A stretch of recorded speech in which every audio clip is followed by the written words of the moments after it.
Yeah, legend status, ask about the name. I've been putting in work, collecting, fuck the fame. Up in the stat while they watching, attending the game. Either you in it or just a critic, man, we ain't the same. I'm focused on making this history. Into my top 5, list is listing me. I never got an L on pass, this ain't no breeze. I had to make the work outlast, the bill of steam. It's different degrees, and know I do this here with the ease. It never been easy, slim, just keep one up the sleeve. I saw a few that had the passion, succumb to the greed. But I keep forward here, the goal is near this song. It's more for ears that know what's still to come. I walked inside to find no weapon form. Then looked inside the eye, withstood the storm. But I know temptation waits for years and all. It's a lot of money on the line for this. If we get everybody jumping in the crowd, my partner said he probably put somebody in the ground for this. We used to talk about it, but I leave it now. Now I need $100,000 for my confidence. $100,000 for my confidence. Look, everybody got prices and other vices. I took a chance through the dices and got a nice hit. Was on the clock with security running the night shift. And then I got a DM or some changing your life shit. Then I wait for it and then I pray for it. I just be hoping it ain't tain't what I paid for it. They say you never be as pure as your first form, and sights never be as clear as you first saw them. That's why I'm elevating and constantly meditating. Gotta keep my mind right, not waiting on hindsight. I never sacrifice the art for the limelight. Ain't no surround with who only show the highlights. I spent 20-some years in the twilight, and I swear look a whole lot like the spotlight. Really, it's a lot of money on the line for this. If we get everybody jumping in the crowd, my partner said he probably put somebody in the ground for this. We used to talk about it, but I leave it now. Now I need $100,000 for my confidence. $100,000 for my confidence.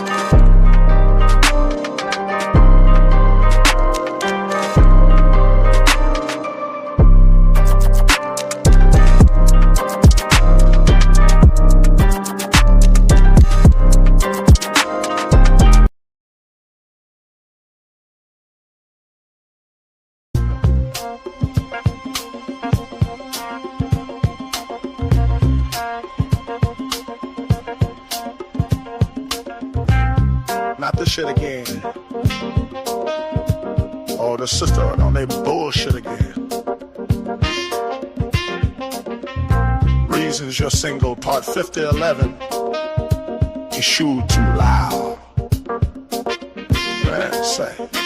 Looking at YouTube, another divestment queen. Yapping about relationships from a wrinkled green screen. All about the high value man. Like blue collar is a sin. Gotta be 6 foot 6 figures to take her for a spin. But her credit score's a -504. These chicks stay walking so their feet stay sore. Hashtagging soft life with hard ass thumbs. Trying to tell y'all black men are bums. It's UNITY till she traps a rich man. Till she drains his bank account, that's a succubus plan. Have you seen his baby mama? I heard he push her Lex. She just came up on a lick, so she gotta look her best. Dollar signs, her allowance blue face. She see a man with more money, now she up in his face. Yapping about protect the black queen to the eyelash crowd. Till a woman don't agree and stomp her ass in the ground. The sisterhood ain't shit. You gotta beg for a fit. The sisterhood ain't shit. A bunch of vampires, don't get your ass bit. They got a lot of big words to make a man feel low. If you're not in the porch, then your ass gotta go. How you call them low value when you stay on Section 8? Then when your ass get dismissed, you wanna call it hate. You want a king and emperor, the man of your dreams, but gotta hide your arms. All your shirts are long sleeves, covering your tracks. He can't take vacation, he ain't buy you a bag, he ain't get you Vicky's secret so your shit don't sag. We got you in designer so he get a hall pass. Now he left you cause the smell from that BBL ass. Now you crying and you stinking, all you left with his heels. A pair of red bottoms is your end of the deal. Funky bitch. Dollar signs, her allowance blue face. She see a man with more money, now she up in his face. These hoes ain't shit. Yapping about protect the black queen to the eyelash crowd. Till a woman don't agree and stomp her ass in the ground. The sisterhood ain't shit. Ain't shit. You gotta beg for a fit.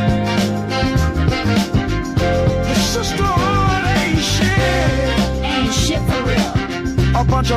eyes don't get your ass dead. So here's a toast to the sisterhood and all that boo-hoos, acting like taking accountability is something taboo. Here's a toast to the ones whose only goal is a ring, and to get it they'll do damn near anything.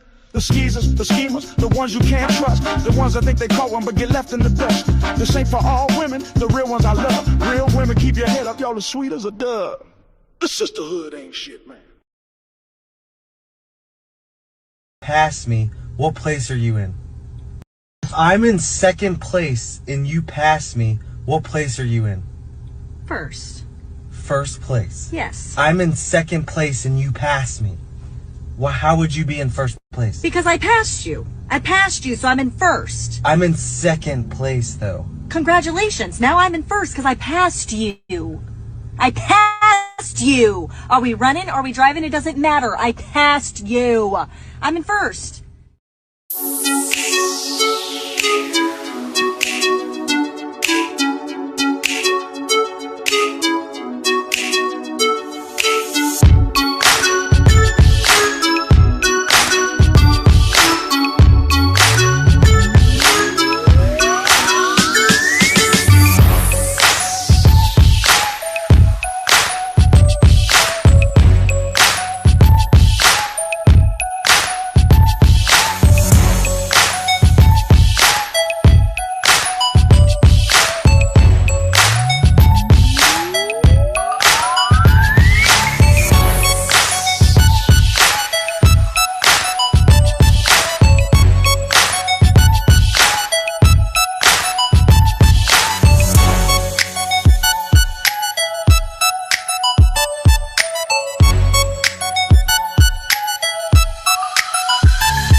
Get a little of that background music going.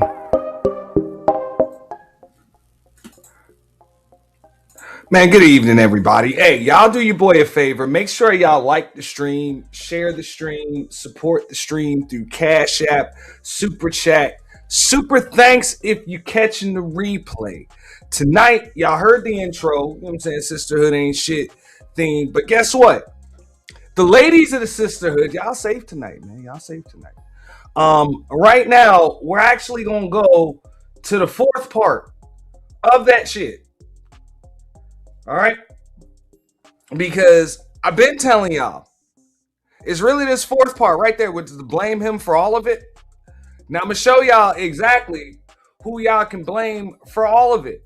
Because usually what you got here is you got the effeminate homeboy hustler.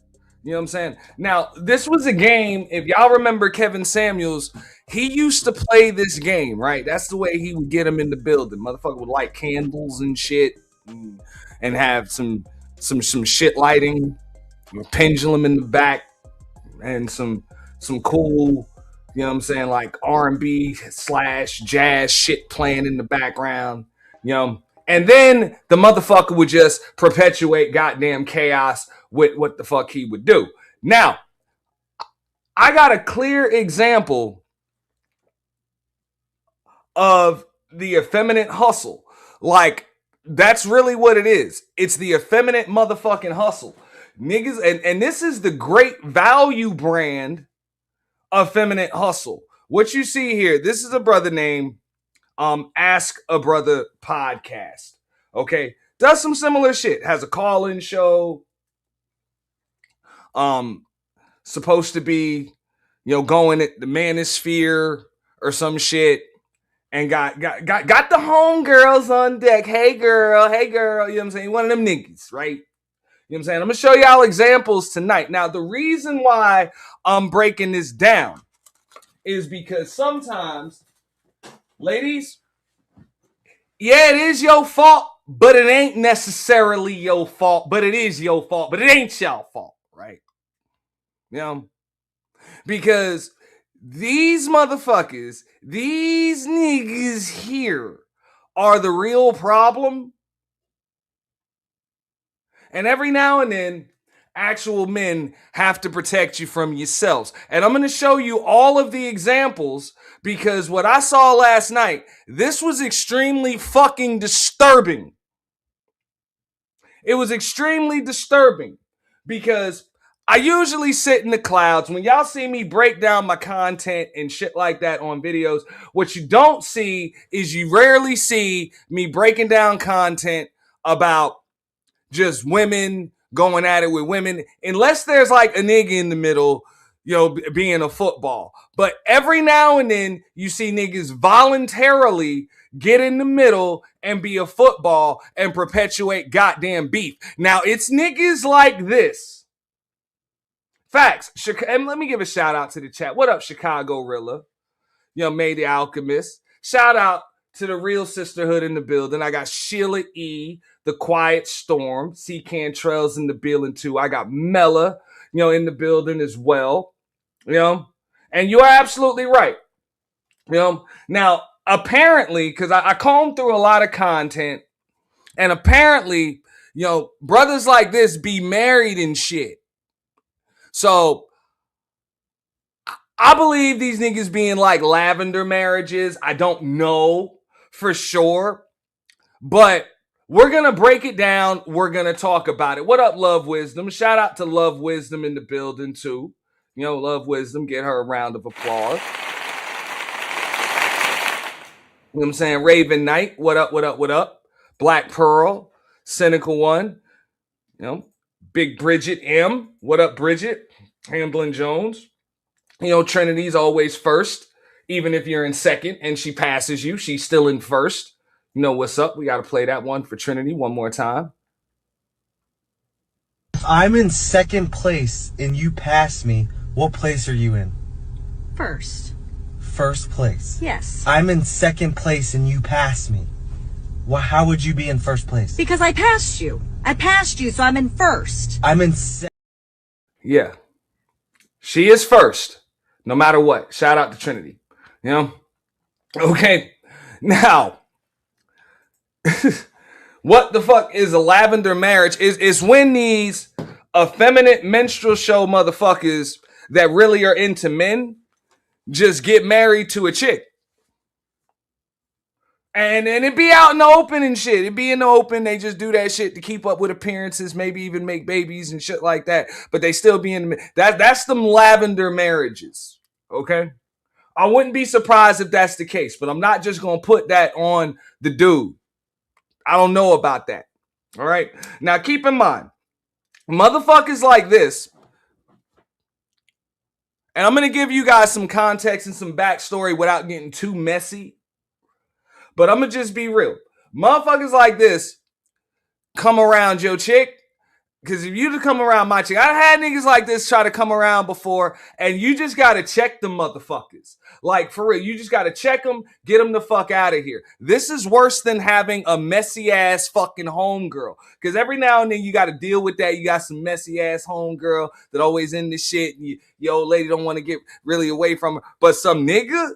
Nah, dog. It's like we niggas just gonna slap you until my palms bleed, motherfucker. Like, for real. Because motherfuckers like this cause more problems than not. Now, it's the evening, so I'm gonna just keep it 100.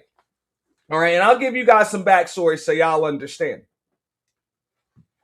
What made me check this out, I saw two chicks going at it. They used to be cool. You know what I'm saying? This was Lucky Marie, Jazz Noel. I saw them going at it. They used to be cool doing shows together. Now they kind of, you know what I'm saying, beefing. They fell out for whatever reason. I think it has some shit to do, you know what I'm saying, with some extra messages with another dude. Whatever. That's woman shit. And we'll let them have that. We'll let them have that. That's why I said the sisterhood, y'all safe. Well, the ladies of the sisterhood, y'all safe tonight.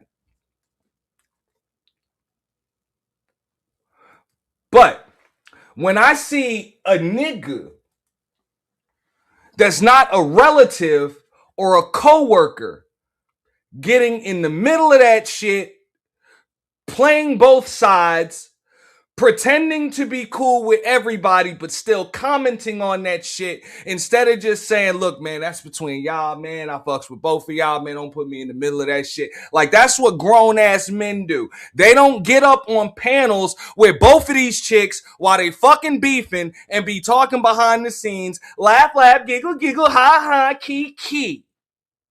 Okay? So I'm going to just let the fellas know, when a nigga like this come around your motherfucking chick, you tell her to leave the fucking room right before you slap the ever-loving shit out of that nigga. You check him. You find out what the fuck his motives are. Because sometimes, don't get me wrong, they're going to try to hit you with the, don't be jealous. You know, he married, he got a chick. Whatever. Believe it or not, there ain't no reason to be jealous of these types of motherfuckers. And you about to see exactly why. There ain't no reason for that shit. Motherfucker gotta protect you from yourself. All right? Because I get it. When you talk all night, hey girl, sister girl, hey, these niggas, they the problem. The fuck out of here. Fuck out of here.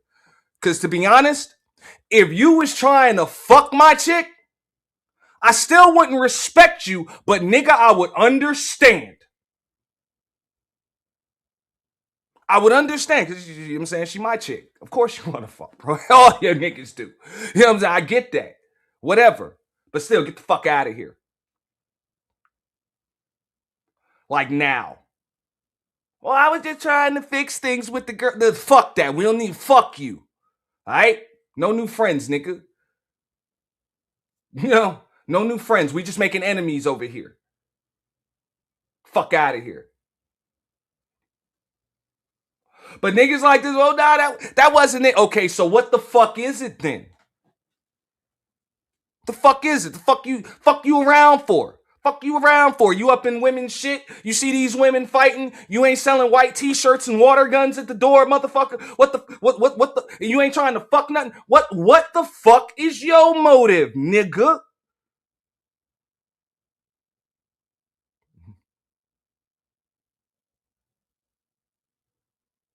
Oh, I get it. You just want some attention. You know what I'm saying? You just want some attention. Like a little bitch. All right. You take that little bitch shit the fuck on. Okay?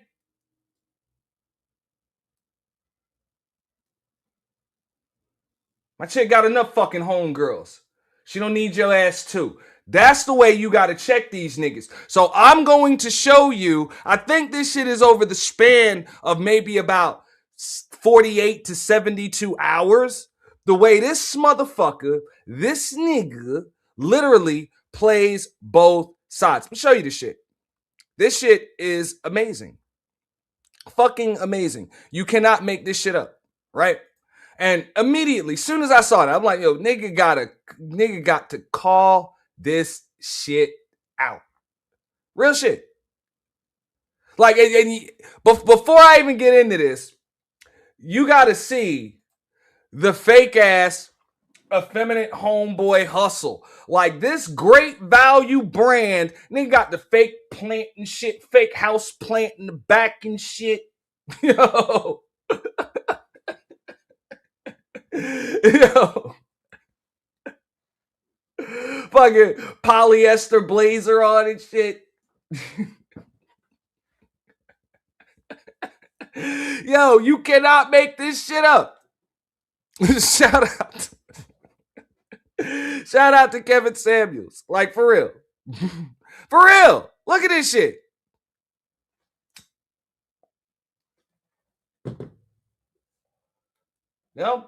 But at the end of the day, the reason why I feel the need to call this shit out is because you see this shit going on, especially in these spaces, a lot. This is not the first nigga, the second, third, fourth, or fifth nigga to bullshit like he's helping women, friendly with women, respectful toward women, when he's actually just hiding behind them on that effeminate shit. Because I guarantee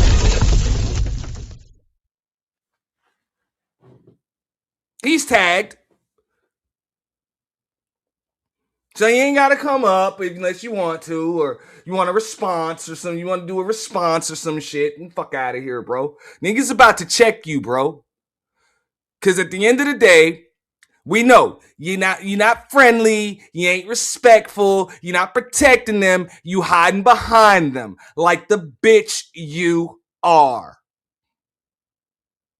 Now, I know a word that goes around in these spaces a lot. They use that word mammy a lot when they talk about women that kind of be caping for men. You know, regurgitating, what they call male identified talking points. I'm going to tell y'all that do not come in here mammying this motherfucker tonight. I'm not blocking nobody, but I will roast the fuck out of damn near anybody that comes in here trying to hold this motherfucker's flea-sized nuts for him. Because that shit don't fly in arenas of men. It doesn't. You know? So I'm going to get right into it. First, I'm going to break down the interview that he has with Lucky Marie when he's on his, hey girl, sister girl, giggle, giggle, key shit. And then we going to show you what he does 48 hours later with the ops.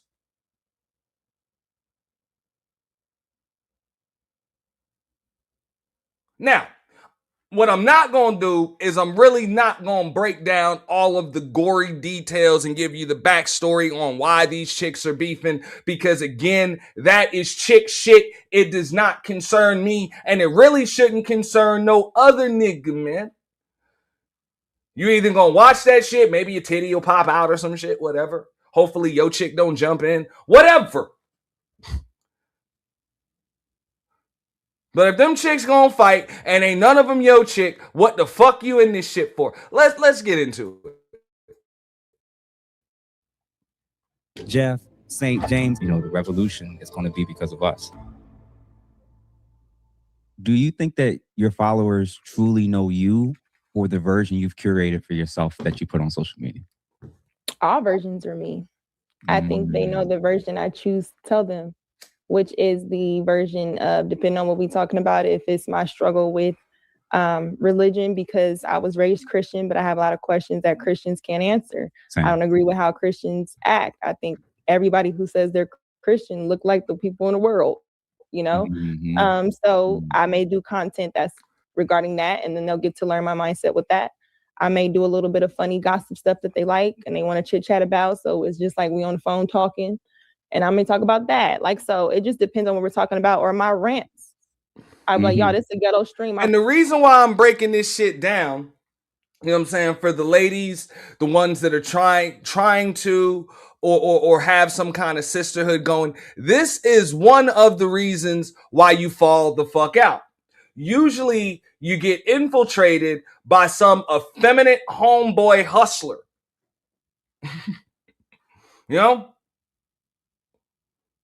That is trying to get some of the attention. You see that he's shaking their head and yeah, hey girl. And real shit, it's like, bro,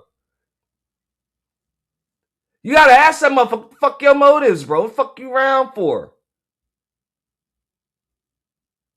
Don't you got a chick? And why the fuck is your chick so cool with you all up around these other chicks? Something ain't right, nigga. Something ain't right.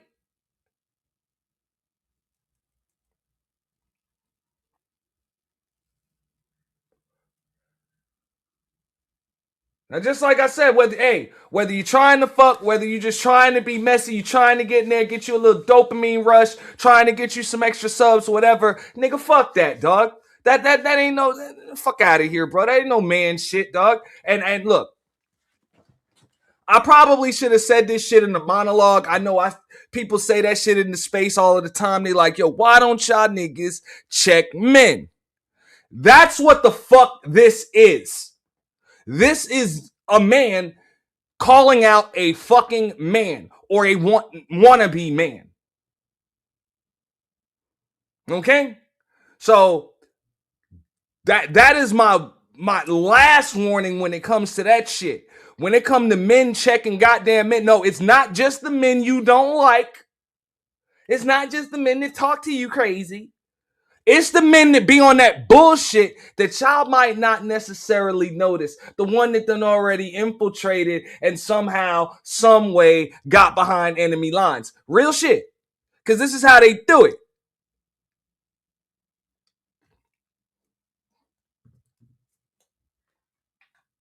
Pissed off. Yeah. You should be. Yeah. I think that if anybody has ever felt that, they could relate. But what happens sometimes with people who don't know me, who aren't my There's another subscribers, one. they come with the fake positive stuff, but you hear. You know what I'm saying? Right. But you don't hear. You're not here if we wanted to talk about Erica Kirk grooming a 15-year-old girl. No. But you want to come here if we're talking about Lucky talking about another creator. And then you want to tell me let's be positive when most of my content is not even this. You know what I'm saying? So for me, it's just like what the fuck kind of man does that? Like, look, ladies, red flag, ears should stick up, real shit. Every time you hear a fucking man ad-libbing for you, when you just talking in basic conversation, what the fuck is a grown man? Yeah, girl. The fuck?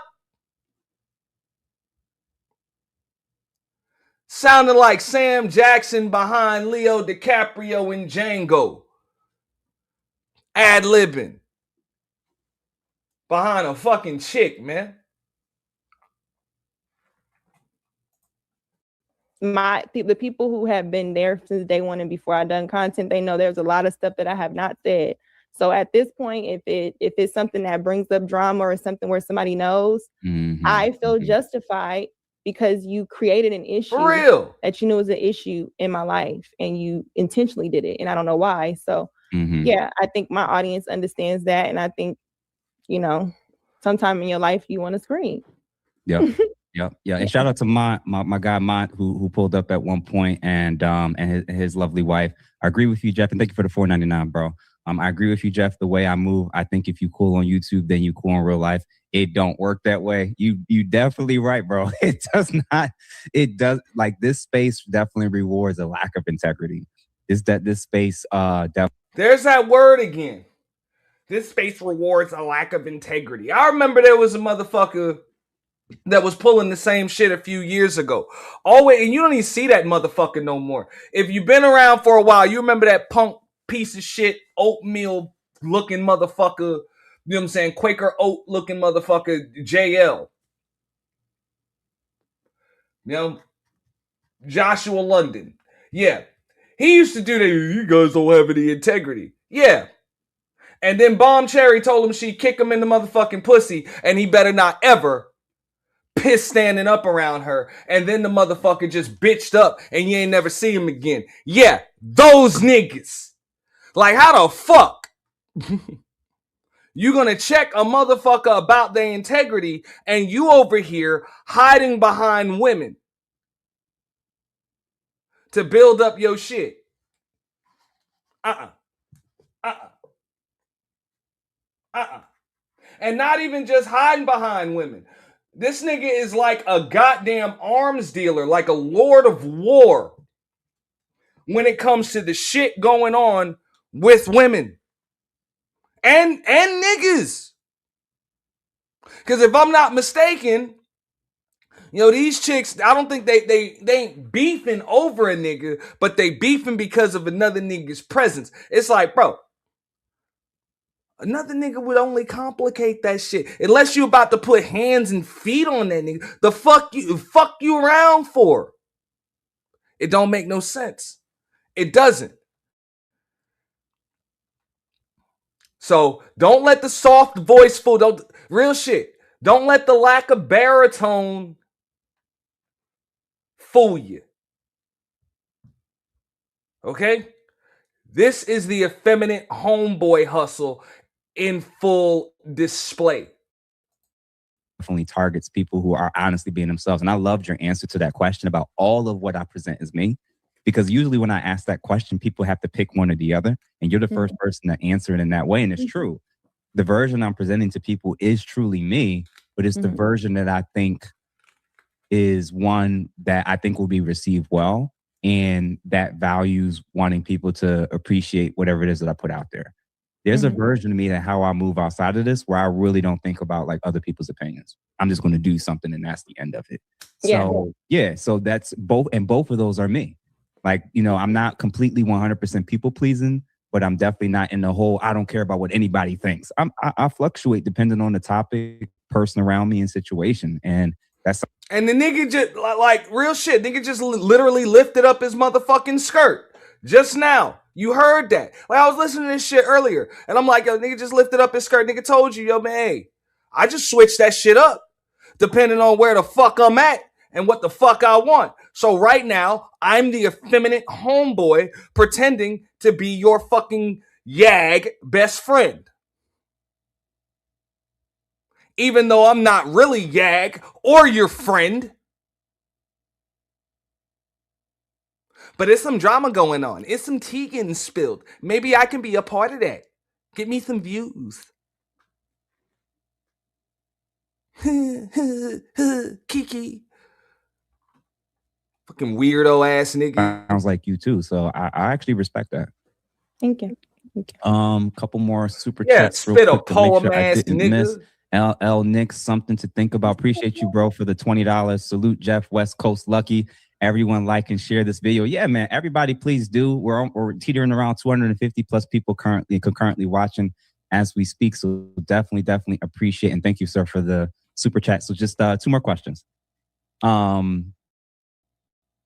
Relatedly, the whole conversation about dynamics behind the scenes, men, women, all that. Now, what's the right way to say it? I've seen your name trending in the last week or so. In relation to my homegirl Jazz Noel, for everybody that's wondering. Is it difficult to tell me about you don't even have to go into specifics, but how did that situation impact you or change you, if at all? It didn't change me at all. It impacted me because I actually liked her. I actually encouraged her on her actual success, like the things, her talents. And I was under the impression she was trying to get away from male-dominated stuff, typical girls, whatever. And I thought that I've always, since, like I said, the original girl I did content with that introduced it, she was kind of similar with mindset. So every time I see that mindset, I never shy away because it challenges me. Now, I just had to stop it right there. Now, that who you just said is your homegirl and who you interviewing right now, they motherfucking beefing. Do y'all think that question right there pertaining to this shit, like you ain't about to help them get on, like both of them get on with their own content, move in separate directions, none of that shit?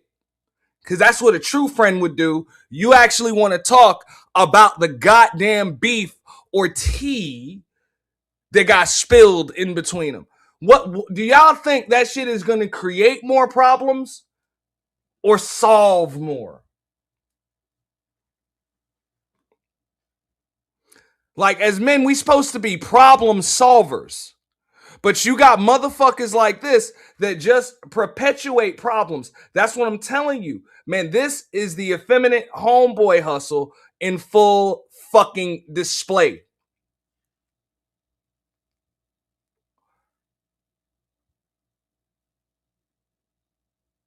on display for the whole world. And it's a damn shame that I gotta be the first, if not the only motherfucker that calls this shit out.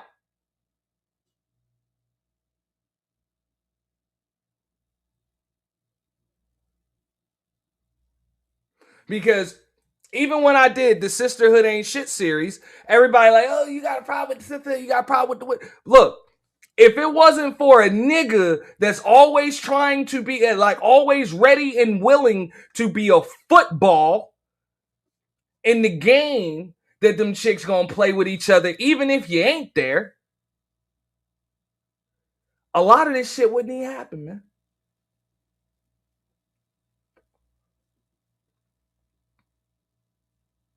It wouldn't even happen.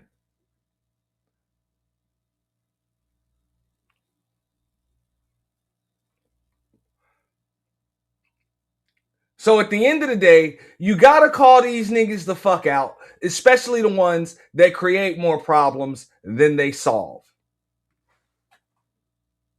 And I'm gonna explain why in a little bit. Maybe sometime help me think maybe that's why I don't connect with women. Let me try to think, more like women. I think I am a woman. I think like a woman. You know what I'm saying? So with that situation, to me, I thought it was genuine. I thought I was doing everything differently. But it became a problem when she brought somebody to me that everybody knows this situation. Everybody knows, unless you're just new or whatever. Mm-hmm. And when she brought it to me, because this person wanted her to bring it to me, according to what I understood, I told the boundary, like I say, everybody, because I've actually was on cruise season a lot more than I've ever worked with Anton, but that's mm-hmm. another story. Mm-hmm. So from that part, when I'm telling you something and you play with me, oh, okay, this person's weird. Oh, they're this. And, oh, why are they doing this? Acting like you don't like their relationship. You don't talk to this person just to keep doing content with me. Mm-hmm. But you're really having more conversations and you're making it messy, giving this person a reason to feel like they can attack me or whatever you thought you were doing. But while talking about me to this person and creating issues, but playing dumb, I don't like that. That's a dangerous thing. That it is a very dangerous thing, Lucky. And Lucky Marie, if you're in the clouds, you don't have to drop down or anything like that. I won't take it personally, but this nigga is literally doing that shit in your face right now. Right here, right there, on that fucking interview.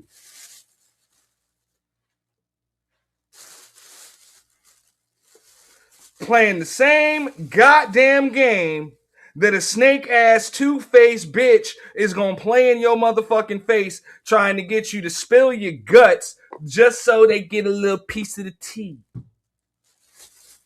Some girly ass shit. Now, niggas expect this shit from the women because y'all women. Y'all going women. Like, that's what they do. You know what I'm saying? I grew up, you know what I'm saying? Mom and auntie, you know what I'm saying? They had the 5 foot, 6 foot long, stretchable fucking phone cord in the kitchen, you know what I'm saying? Hang on the fucking wall. You know what I'm saying? Shit, but you know what I'm saying? Mom's goddamn near a crick in the goddamn neck because she got to try to cook with the phone. And, hey, you got the gossip and all that shit. Yeah. You expect that shit from the women.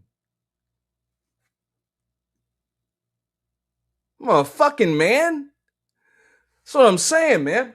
And I said I was going to get into this shit. This shit is a fuck bro code. Fuck that. As far as just man code in general, this is how you move as an individual man. You don't get involved in no shit like that. Because it's only 2 possible results and ain't none of them fucking good. Either number 1, these chicks just gonna be back cool again and they both gonna be on the same team to drag your motherfucking ass for filth and air you the fuck out, nigga, for the messy sack of shit you are. Okay? Or number 2, they ain't never gonna be cool again, and they just gonna remain on separate sides, but they both still gonna drag your motherfucking ass for filth because of the messy piece of shit you are. Either way, it's a lose-lose. Like, you can't fucking win. That's why men are supposed to stay the fuck out of women's shit. You just stay out of it.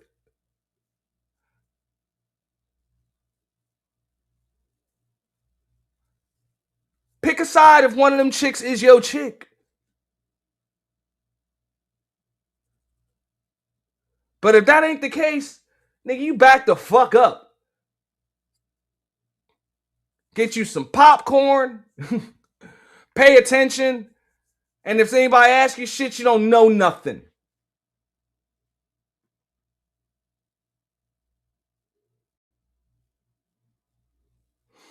You don't fucking sit here ad-lib, yeah, yeah, tell me more. What the fuck? The fuck?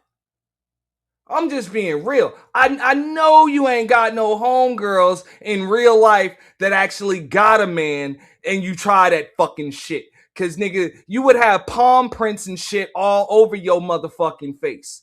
Cause niggas wouldn't even snuff you. Niggas just slap you, bro. If you don't get the fuck out of Dodge real quick. Like, that's it. Tell, hey, Shorty, go get me a drink. Leave the room. Me and him gonna talk. Man, talk. Got you. You know? And it don't take but 2 minutes, if that, to see what this motherfucker's motives are. Because a lot of times nigga ain't even trying to fuck nothing. And that's cool. You just trying to create mess, drama, and bullshit.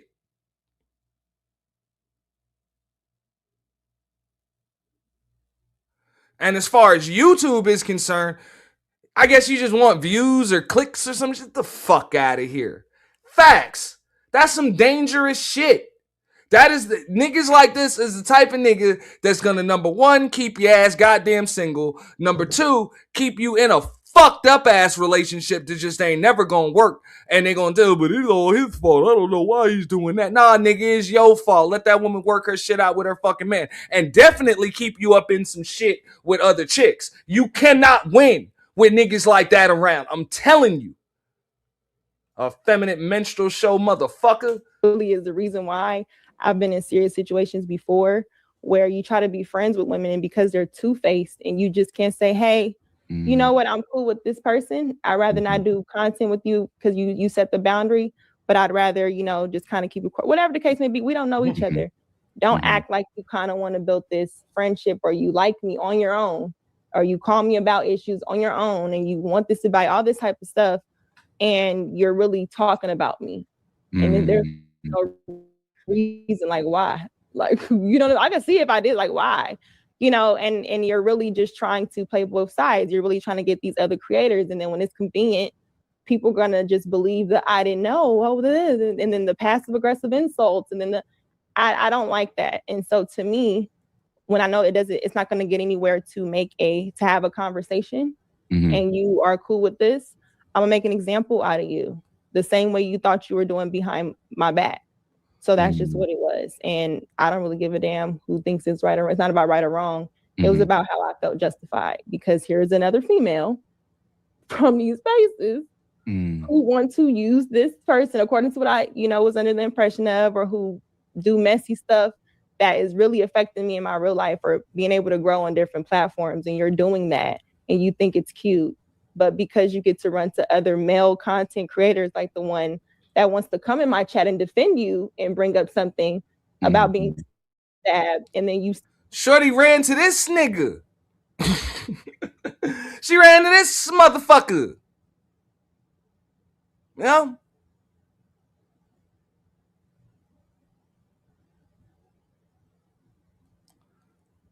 Like I said, motherfuckers like this create more. This is the real problem. Real shit. These pandering motherfuckers that'll give you a false sense of security. Look, if you want to work it out with your homegirl, if you want to say fuck that bitch for life, it's all good. You can choose that. You don't need no nigga like this to perpetuate more shit. It's not even funny. It's not even funny.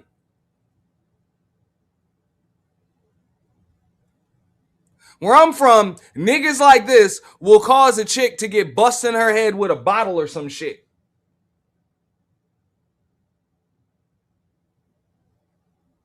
by another chick.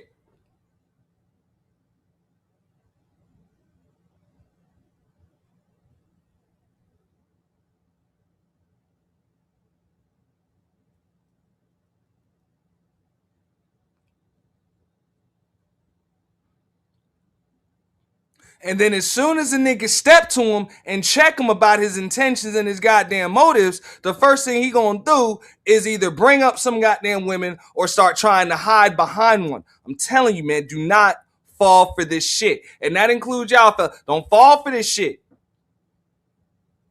Because I get it. You'll see a motherfucker like this, you be like, man, that motherfucker ain't no threat. I ain't even worried about it. I ain't even worried about it. Shout out to L. Nixon. I got that super chat in a minute, you know? But yeah, you're going to be like, I ain't even worried about it. And you ain't got nothing to worry about. Because if you confident in your shit, you know your chick won't fuck no nigga like that. So that ain't even a question. But he going to create some bullshit. Or he going to perpetuate some bullshit. He going to throw fuel on the fire. Get him the fuck out of there. I'm telling you. Tell that nigga get the fuck out of here. All right? Hey, and if your chick give you some shit about it, I'm going to keep it 100, fellas. You tell her to get the fuck out, too. Okay? You go lay up with your effeminate homeboy tonight. If you got a fucking problem with it, you keep that nigga the fuck away from me. And shout out to L. Nixon. You know, something to think about. L. Nixon with the $10 ball. Says he's interviewing someone who has an issue with women who play both sides while playing both sides with the other person who played both sides with her. Ain't that some shit?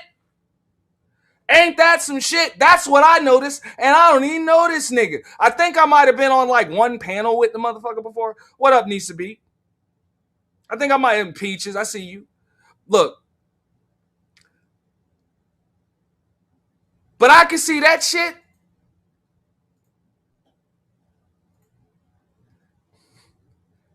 And I get it. I want to say like, yo,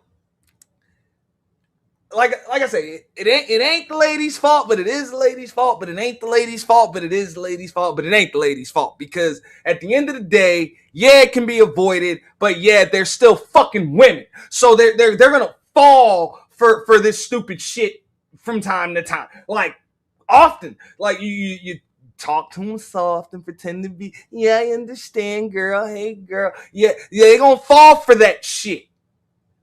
That's just kind of just, it's in their nature. They do that. You know, understandable. You know? But y'all are getting a heads up from me right now. And if your nigga ain't feeling that motherfucker, trust his instincts. For real. You can get this nigga's ass kicked. Seriously.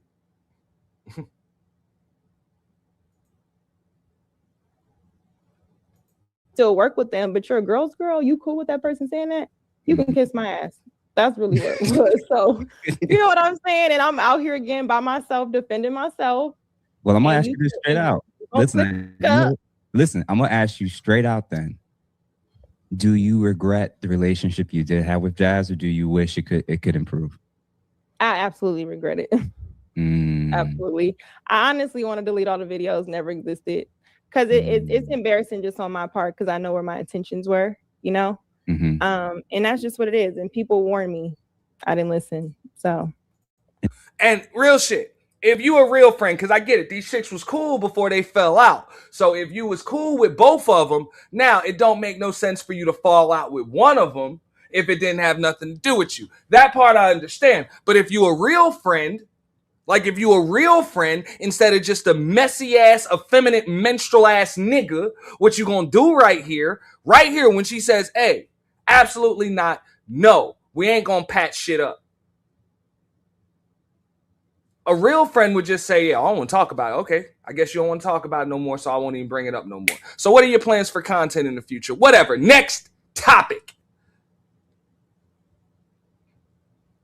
But no, there's still about 5-6 minutes left in this segment and a lot more interview left. We only gonna watch the next 5 or 6 minutes, and then we gonna get into the other half because he goes up there and starts fucking with the chick's ops. You know, after that. You know? And giggle, keying with her. Ain't that about a bitch?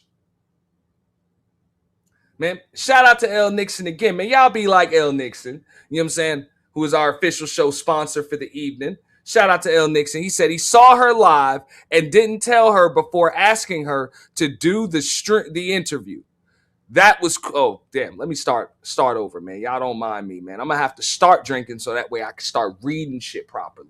My bad. He said he saw her live and didn't tell her before asking to do the interview that he was cool with her ops. He waits until the middle of the interview to tell her that they talk all the time. And we're going to get into that. And shout out to Nicer, who's a member for 3 months. We are simulcasting at both the home of the official YT Purge as well as Auntie's The Boiler Room. So y'all make sure that y'all click that membership link. We got members only content. We got announcements to be made. We'll also be moving over to Twitch, okay, and starting the simulcast from Rumble pretty soon too. But shout out to L Nixon, shout out to Nicer, shout out to everybody with the memberships. And I'll check the cash apps in a minute, man. Appreciate y'all.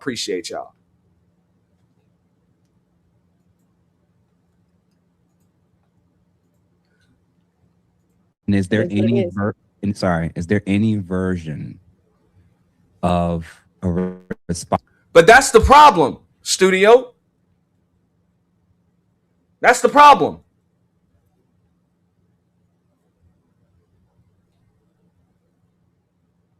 What the fuck, man, is covering some shit between two chicks? That is some weird old shit. And to be honest, it's just stupid. And even if you just covering it, you cover that shit with a bird's eye view. Like, fuck it. From a safe distance.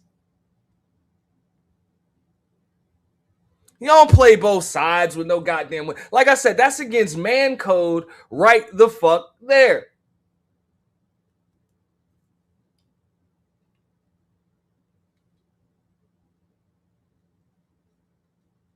You don't say some shit to one over here and say some other shit to the other one. Like, this nigga literally pretty much tells y'all during this show, right afterwards, this motherfucker is about to go and spill some of this tea to the ops right after the show's over.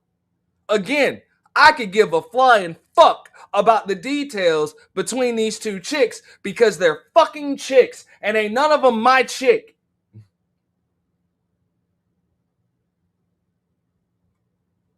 That's not the YouTube game. I done seen plenty niggas on this bitch grow huge platforms without having to do that shit. This is tea and gossip sector shit.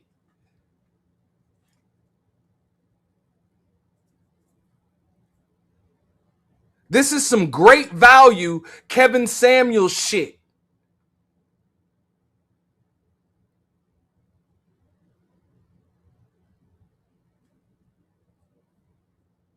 At least he was telling them chicks how to get a fucking man, even if his advice was fucked up. He wasn't telling them chicks how to be homegirls with other chicks. What the fuck is that? What the fuck is that? The fuck kind of man does that? I'll tell you what kind of man. When that motherfucker come by your crib, you like, hey, you want a cold one, you want a shot, you want a beer or something, and then I have some Pepsi.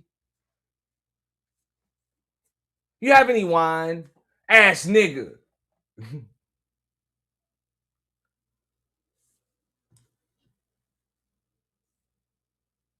Real shit.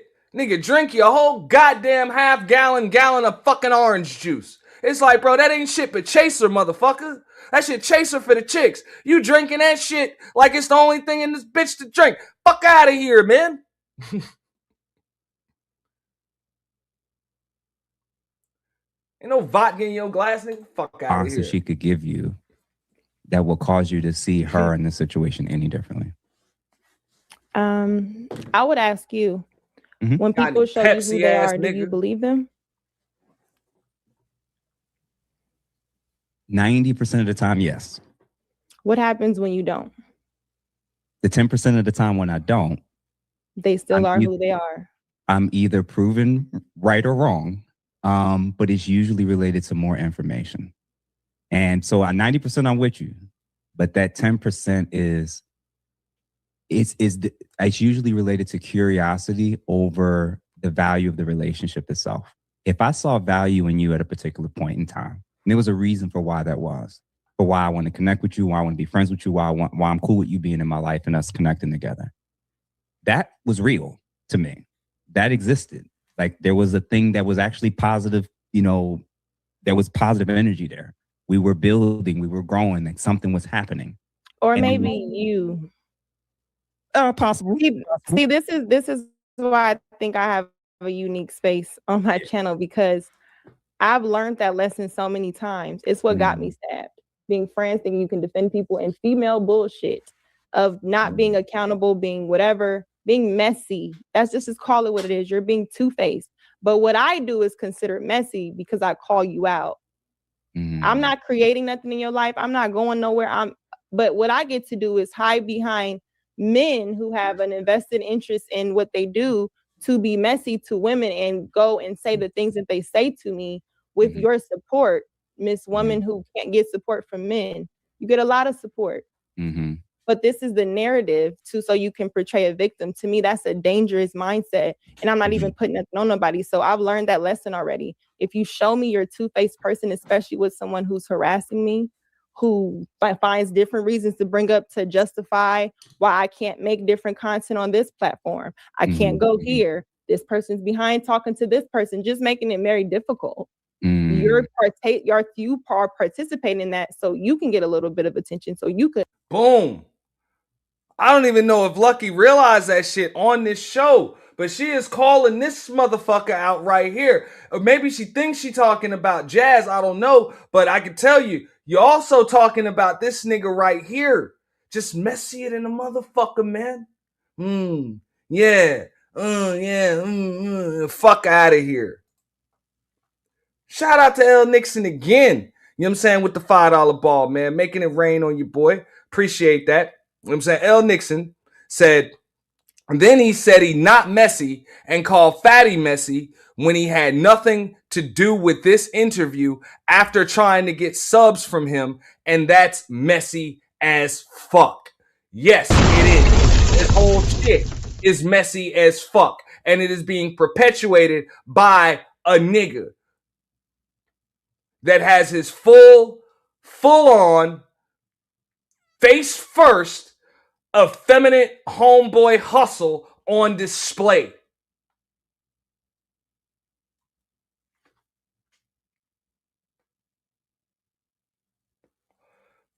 Look, when I came into space years ago, the niggas was saying, look, there's a war on masculinity. And I always said, I'm like, you're absolutely right. There is a war on masculinity. But that war is not waged by women. That war is waged by effeminate ass men. So y'all are wasting your fucking time. That's why y'all have been doing this shit for years and you've gotten nowhere. Cause you're going at the wrong fucking target. You're going at the wrong target. You need to be checking these effeminate homeboy hustling ass niggas.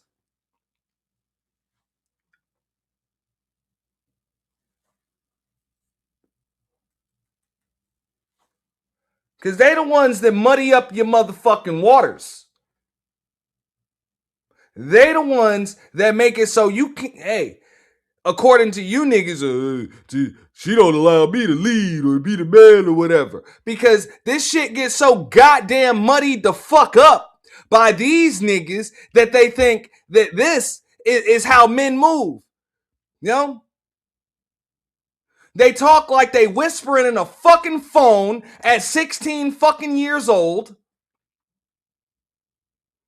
They ad-lib. They say, hey girl, sister girl, and they say a bunch of shit to make chicks feel good, all the while perpetuating goddamn mess and drama, both in relationships and friendships, situationships, and all types of other dealings.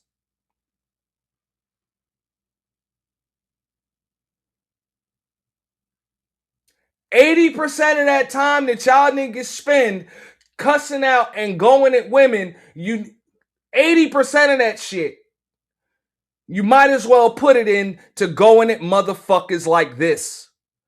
Just like this, right here.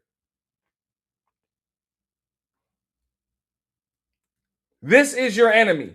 Your enemy does not have a vagina. Trust that.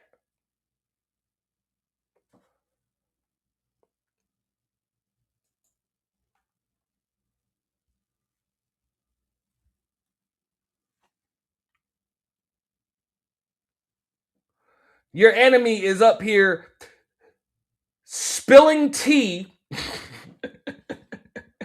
know what I'm saying, and facilitating mess amongst women and their niggas.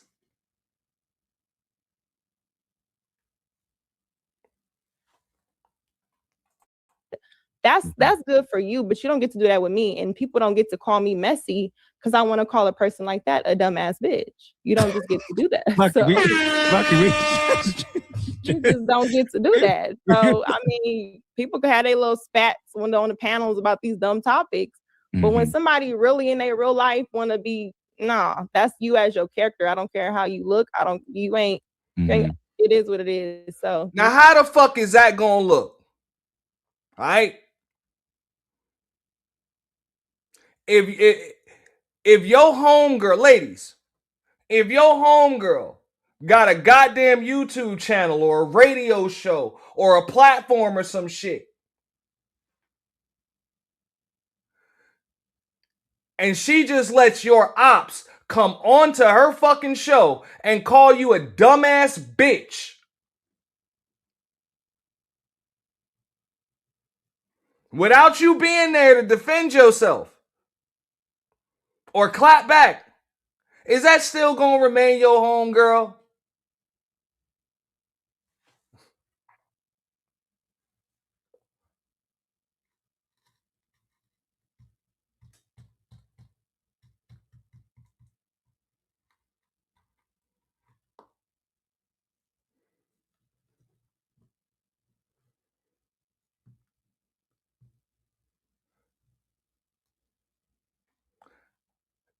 The nerve. But people gonna be like, oh, but he don't raise his voice, so he ain't messy. You know, fuck out of here. You either like me or you don't.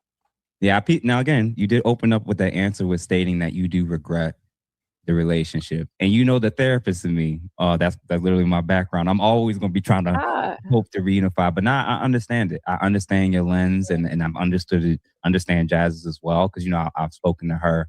And I understand it. Sometimes most of these therapists just don't align, therapist, right? We're just not on the same page, or we're just going to see it totally different, right? But you listen, when I talk to Jazz behind the scenes and I get to cussing and saying how I really saw a situation, she usually listens and receives what it is I have to say, because I think she knows I'm coming from a genuine place.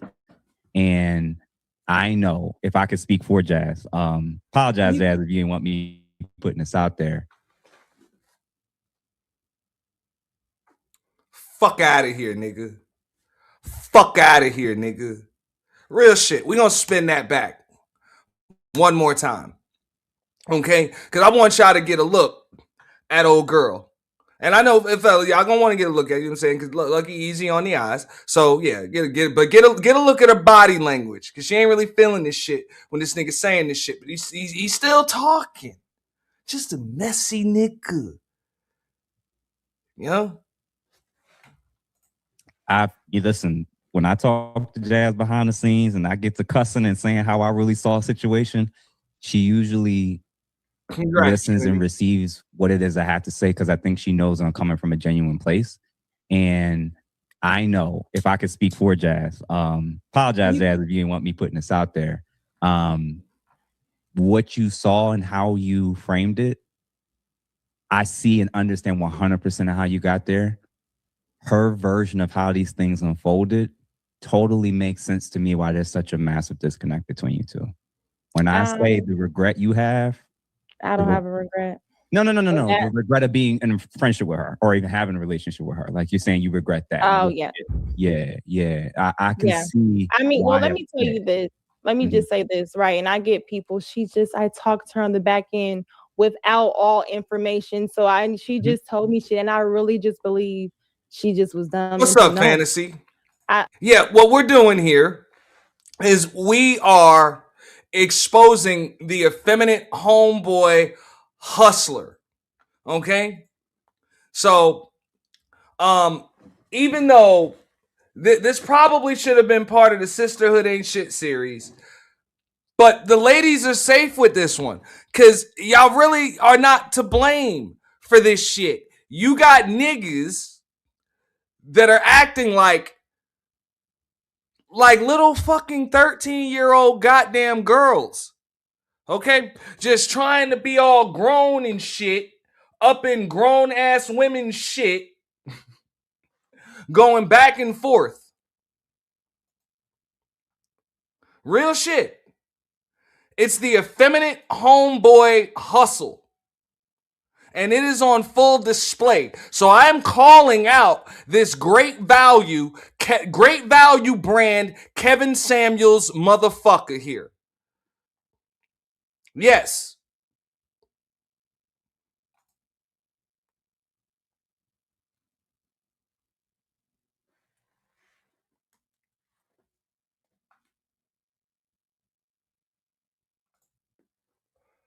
Because it's one thing, man. Hey, them chicks gonna fight. They gonna do that. Sometimes they get cool again later on say, hey girl, whatever. Sometimes it be like, fuck you for life. But one thing that all men are supposed to know, like this is man code 101. If there's anything that'll bring women together, it is to drag a nigga for pure, unadulterated filth.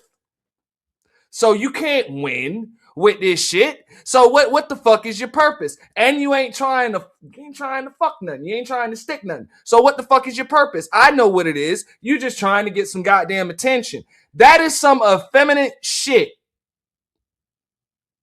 For real.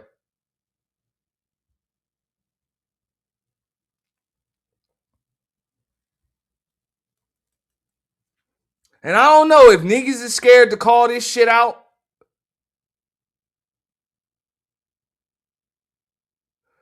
Cause they like that might jeopardize the mission. We gotta have smoke for these women and shit. Nah, bro. Nah.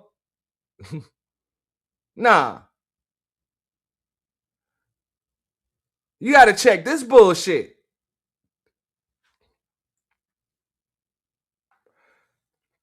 Cause more than half the time, this be why them chicks be beefing and shit in public. It be some motherfucker like this. Giggle, keying. I just happen to catch it on live stream. It's usually happening in the back.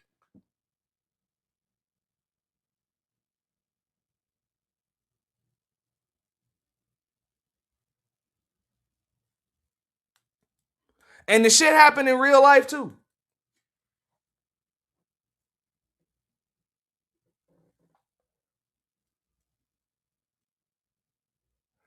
That motherfucker even gave so many tells in this interview he had with Lucky. Right here. Talk about, oh, well, I see some value in somebody. That's why we became friends in the first place. Nigga just stated like nigga using, which is cool. It ain't nothing wrong with that. People use each other because people are useful to each other. I understand that for different reasons. Understandable. But if you are just going to create more problems than you solve, what the fuck are you around for?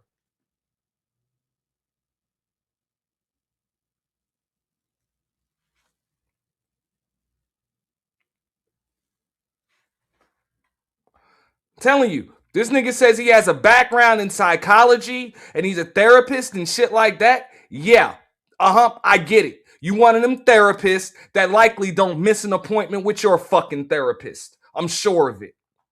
Let me ask you, how can you be dumb if you say, Lucky is really the one putting me in this situation? I don't feel this way to someone I told you is doing these things and you see it and you tell this person this. How can you not know that? How can you also for yourself say, yeah, I don't know. I'm not even going to block you. I'm not going to do these things, but you're telling Lucky, I've tried to block them. I don't know how. That's a liar. That's a person who's deliberately trying to be mischievous and play both sides. Mm-hmm. And then when you can't play both sides and get whatever your benefit was, you then run somewhere and you get to play victim. That's all I'm dealing with. I don't care who you're friends with. I don't care none of that. If you don't get to lie to people just so you can keep using them, that is manipulation. And you don't get to do that. So anytime a person withholds the truth of what they really want to do to be able to do whatever they want to do with you, that is not an honest person. Now you could feel like you talk to Jazz. That's fine. That's how you feel. Yeah, of course. Me, I once I see who you are and you choose to move like that, and you choose to then not just say, you know what, I was being fake, or I was playing both sides. I was trying to be cool with someone. She did say that. Yeah. That as a woman who comes to me arguing with me about femicide, about being a girl's girl, and I'm saying this is really happening to me. You could have asked more questions. You did, but I don't want to know. You want to be cool with this person? That's fine. But to me, it's just like, I'm not asking nobody to be on my side. I'm just asking the person, if that's not what you wanted to do, you didn't have to. But you don't get to lie to be able to still do kinds of whatever benefits you have to have your cake and eat it too. And then when it blows up in your face, I'm just going to send these men to say whatever to you or feel like they need to defend me because you're the bad girl. Bro, and some of these dudes are weirdos. Yeah, hey, and now it's time to switch to subject. Girl, some of these dudes are weirdo. You hear this shit? You damn right, nigga. You got one of them looking right back at you on your motherfucking laptop monitor or your webcam, whatever the fuck is feeding you, your stream feed and shit. You know? Like, and he talk about he got a degree in psychology. That's why he changed the subject right there, because he know damn well Lucky just called his ass the fuck out.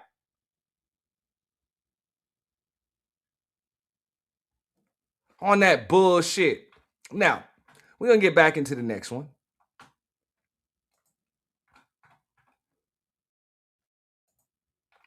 Because I'm going to show you. This was uploaded a few hours ago, but this was an interview just the other day, right? Now, we're going to go to last night. You got to love it when we're doing reviews of reviews and shit.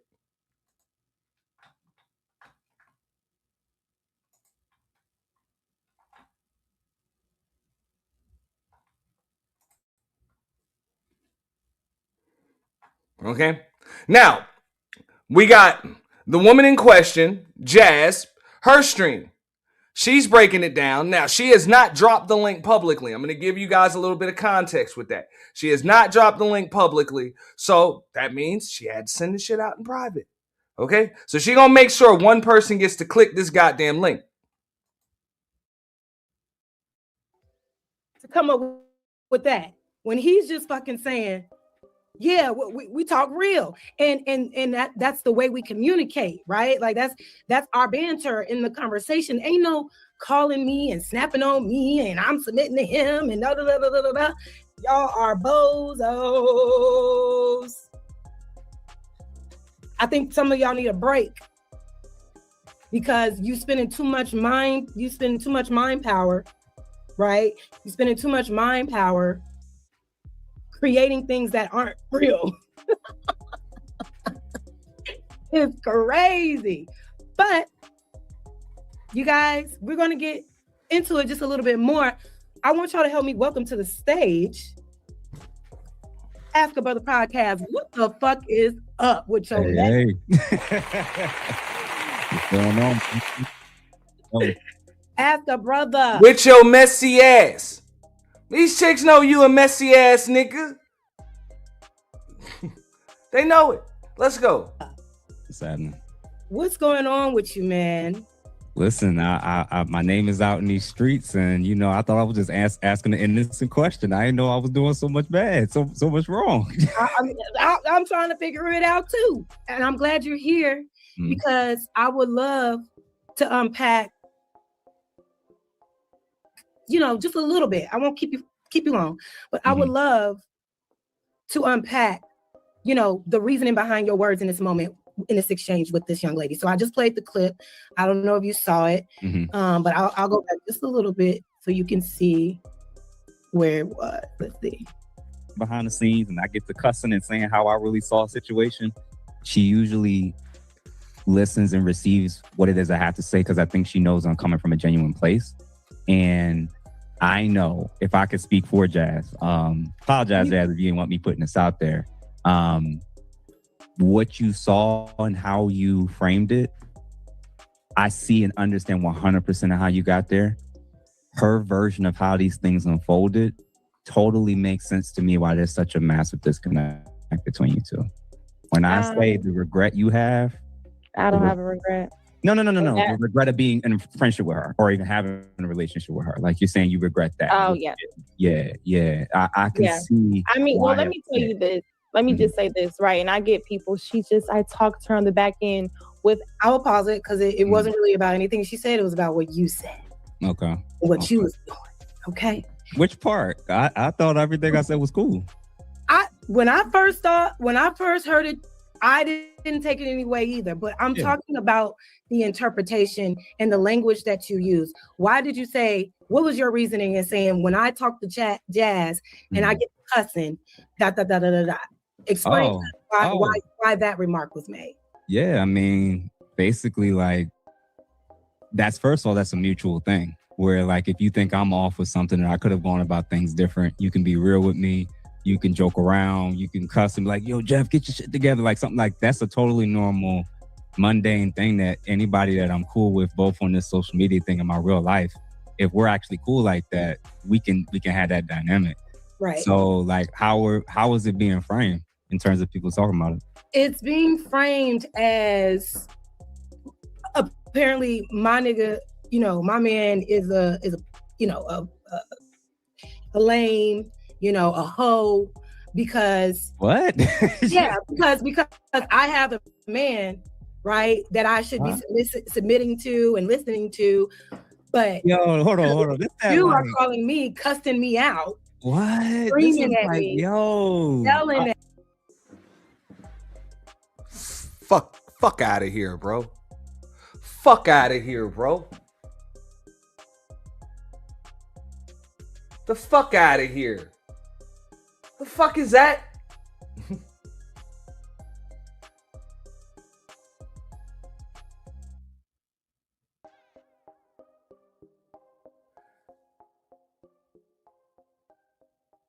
This is some goofy ass shit, dog. Just some goofy ass, giggling schoolgirl ass shit.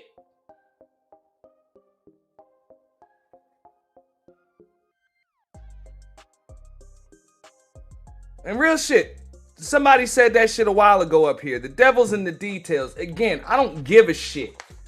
That's some shit between some motherfucking women, or that's some shit between you and your goddamn man. Huh? What? Oh my God. Huh? Wow, girl. Yo, man, don't fall for this shit. At me. And I got a whole man now.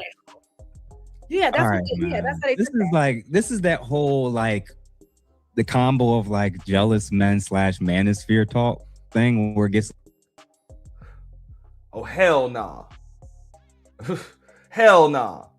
Nigga said jealous men / manosphere talk. No, ain't no men in no male space like the manosphere talking about this chick and her motherfucking nigga.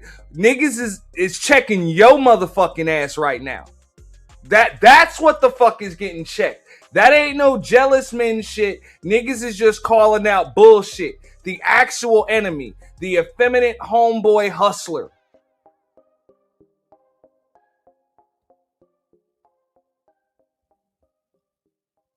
Again.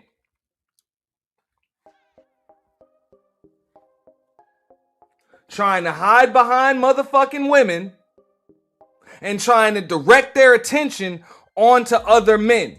Fuck out of here, nigga. You're the problem. She's up here reviewing your stream with her ops right now. And here you are up here perpetuating more mess and bullshit. You're the problem. The men in the manosphere ain't the problem. These chicks ain't even the fucking problem. Nigga, you're the problem.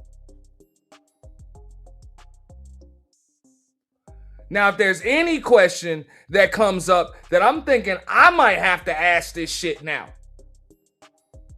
And I don't want to get too messy, but Jazz Noel, if you in the clouds, I'm curious. Do you actually have a motherfucking man? And if so, what the fuck is his issue? Why the fuck this motherfucker be letting you just talk on the low, behind the scenes and shit with effeminate minstrel show, homeboy hustling ass motherfuckers like this, and other spoken for, taken little short motherfuckers like Daryl Long? You're gonna have to explain that shit. Cause I didn't want to get into all of them details, but niggas saw them fucking messages, and it's like, bro, you sure you actually got a man? And if you do, that nigga got a pulse and some nuts? For real.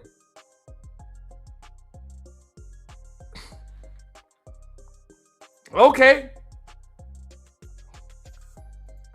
I don't know. But that shit need to be checked. For real. Think I'm gonna let some nigga fucking sit there giggle key with my chick? Like, the fuck out of here. Who the fuck are you? Who the fuck are you? Why are you here? A little too weird. I was like, in real life, like, just for context, you know, for people that you can look on my photos online. I have women that were on my side of the aisle in my wedding. Meaning I had a couple guys that were on my side of my party in the wedding. I had a couple ladies. Like, this idea like men and women can't have this dynamic and it not be you submitting to another man. Like, we just keep it real with each other. Like that's it. No, men and women can have a certain dynamic, but not this one. Because one thing that grown-ass men are not going to allow is other niggas to be bringing his chick problems or helping to perpetuate problems and drama in his chick's life. And if anything, if any drama is perpetuated in my chick's life concerning a fucking man, god damn it, it's going to revolve around me. That's what the fuck that's about. That's why you can get the fuck out of here. I get it. The homegirl's going homegirl. They gonna do that shit. And then when they done, sure, they gonna come home to her man. Cool. But under no circumstances, nigga about to let you throw salt in the game and shit like that. Like, fuck out of here, bro.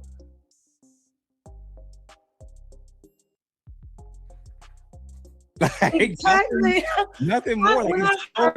So, real shit. This chick talking about like she got a man, and I don't want to turn this because, like I said, she ain't the target, tonight.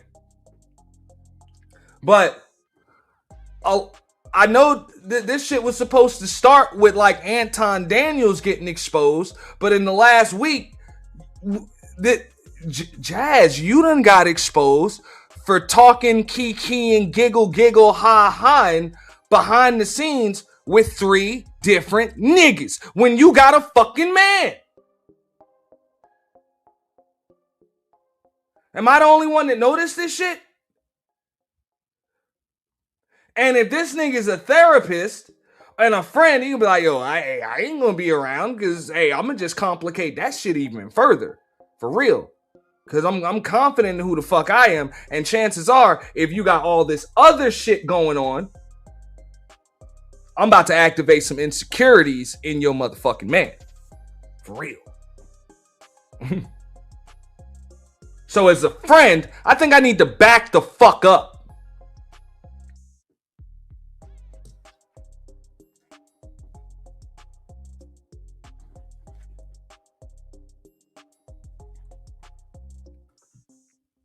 But nah, niggas like this just keep shit going and and key. Like a little bitch. That's so weird to me, yo. When I heard that, I was like, wow. Oh man. Wow, like so you really have to be mindful and I'm bringing you up because it's just like this is how easy these narratives can get spun in this space. You're literally Now that I don't want to perpetuate any rumors like that. I would hope not. I would hope not, only because it'll fucking it'll end badly. But shit like this just doesn't help matters. Like I said, niggas like this will continuously, they will just perpetuate mess, drama, and fuck shit every which way. That's what the fuck they do. So if you got a nigga like this around you, you likely gonna stay in some shit with chicks. You gonna stay in some shit with dudes. You gonna stay in some shit with your dude. It just is what it is. And fellas, if your chick got a nigga like this around her, it's always gonna be some shit. Guarantee, it's always gonna be some shit. But for all the men listening, like the actual men that are listening, y'all ain't having this shit. I already know. I ain't gotta tell y'all twice. Y'all are not having this shit.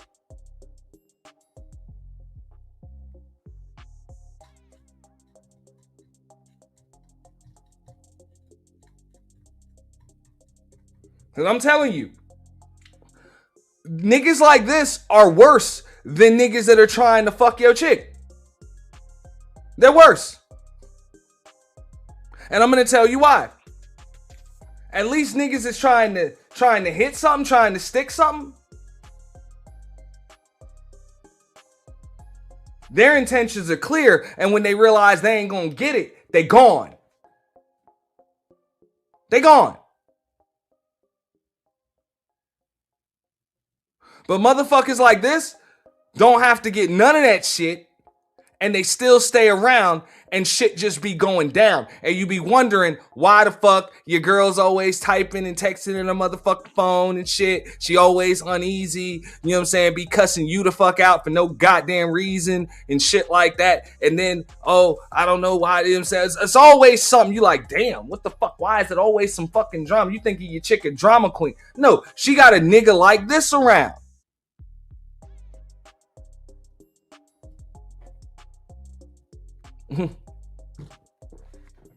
Yeah.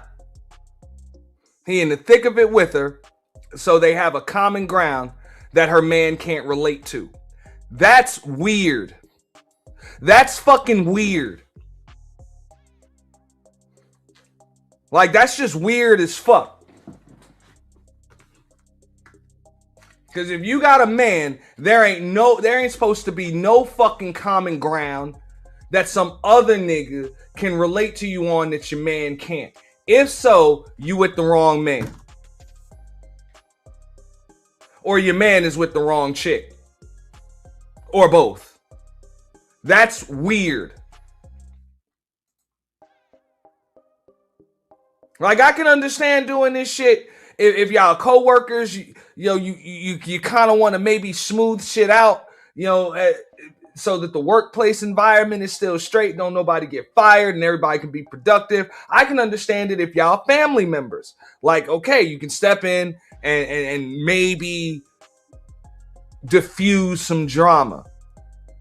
But this shit,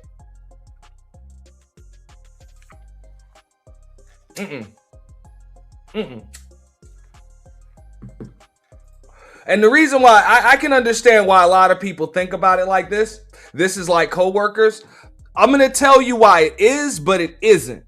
Because with coworkers, like at your job, the only options that you have at your job is to get a new fucking job. Like, you can either work shit out, be cordial, or quit. That's what it is. But you can still YouTube without this shit. So at regular jobs, you can't choose your coworkers. But here, you can. You can literally choose your coworkers.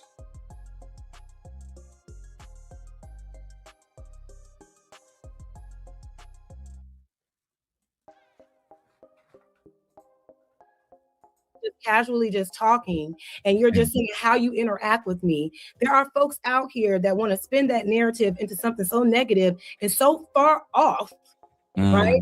Okay. So freaking far off that. Do they teach you this shit when you going for your PhD? And you in school for psychology, you studying psychology, they teach you how to ad-lib and shit for people. Yeah, They teach you that shit. It turns into a whole thing. And I just thought it was interesting. I'm not even thinking that, like, it's such a normal dynamic where we talk about, strategy, how we can improve in this thing behind the scenes, and how each of us can sharpen up our skills. Totally normal, like, stuff to me. So in my mind, it's like, if you feel like I fell off with a particular interview, I didn't cover something a certain way, I didn't focus enough on the women's side, or was too hard on this or that, you're one of the few people in this space that literally want to tell me like what I need to hear. So, and I'm like, I literally return the favor, and sometimes that do involve cussing. Like, that's right. That's what it is, because I'm not batting 100, and we know your ass ain't batting 100. So I'm like, what? I don't get. This is hilarious to me. This is some weird shit, man. You it seems like you ain't batting 100 because you acting like you switch hitting. That's why it's weird. It's weird. Like, that's what I'm saying, man. These niggas playing the fence, man. Y'all gotta check this shit. Matter of fact, I'm gonna do it for you. It is. I don't know what, like, the moment I've gotten in contact with you, the amount of drama I've been pulled into, right? Me getting tagged.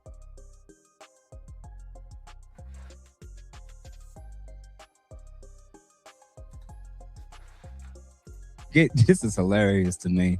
It is. I don't know what, like, the moment I've gotten in contact with you, the amount of drama I've been pulled into, right? Me getting tagged into stuff. No. You didn't get pulled into shit. You volunteered yourself to get into shit. And now you're into it. Like the effeminate homeboy hustler that you are.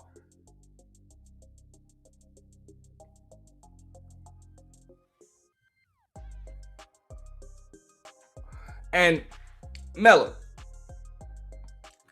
that's not in a man's nature to just take advantage of a woman's weakness. It's in these effeminate motherfuckers' nature to attack the weak, find weak spots, vulnerable points, and shit like that in women or whatever, and take advantage of that shit. But I've said it before, and I'll say it again. Ain't no weak links in my motherfucking chain.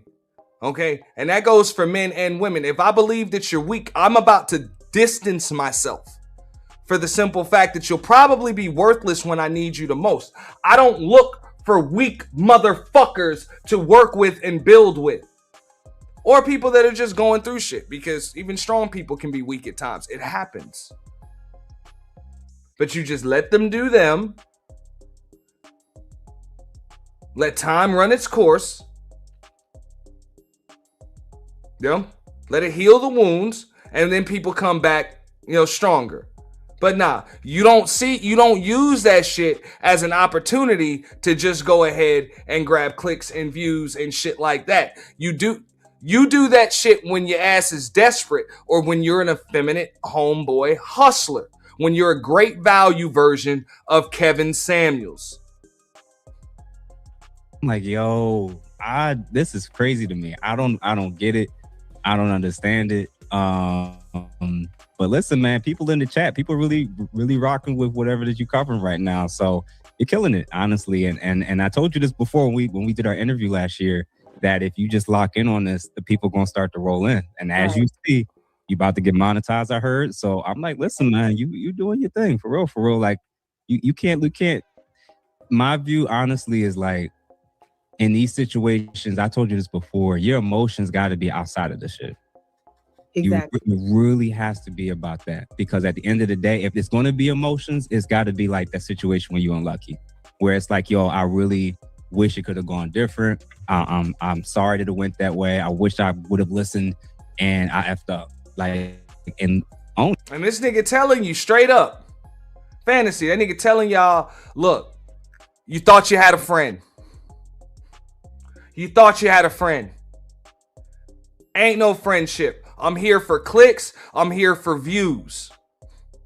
So if y'all got mess, y'all got drama, I'm about to get paid on that shit and fuck whatever else happens.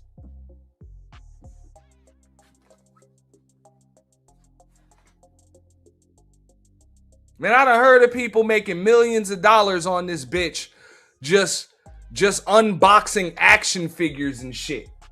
These motherfuckers make it seem like this is the only way that you can make money on this motherfucker.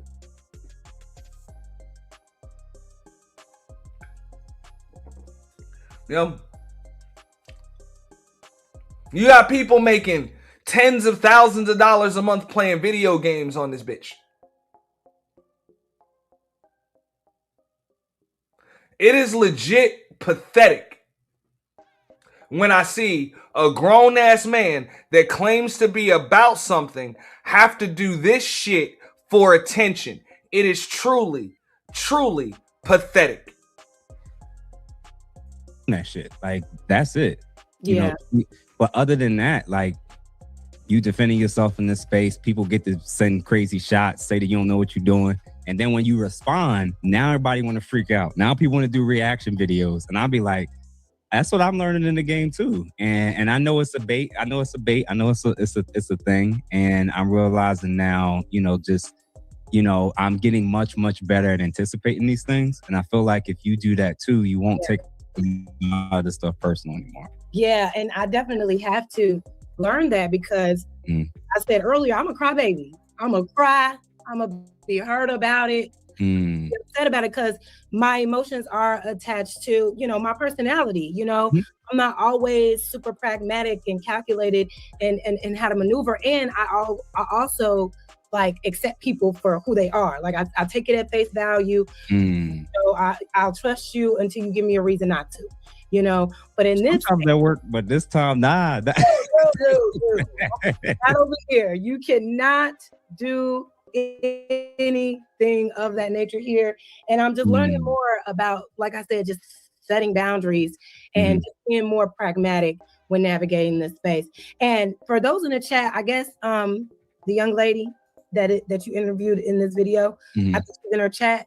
You guys, this is not about her. This is about what Jeff said to her. Be fair, it is about her about me. This is no. Like, you hear this shit? You over here interviewing one, being interviewed by another, reviewing the interview, talking about, no, this ain't about her, but this is about what he said to her about me, and he's supposed to be homies with both of y'all. It doesn't make sense. Y'all ain't the drama queens. This is the drama queen. That's your problem. Right there.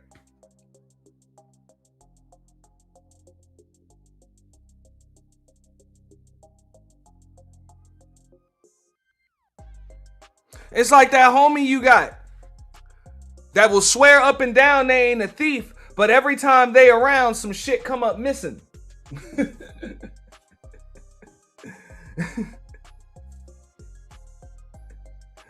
Like, for real.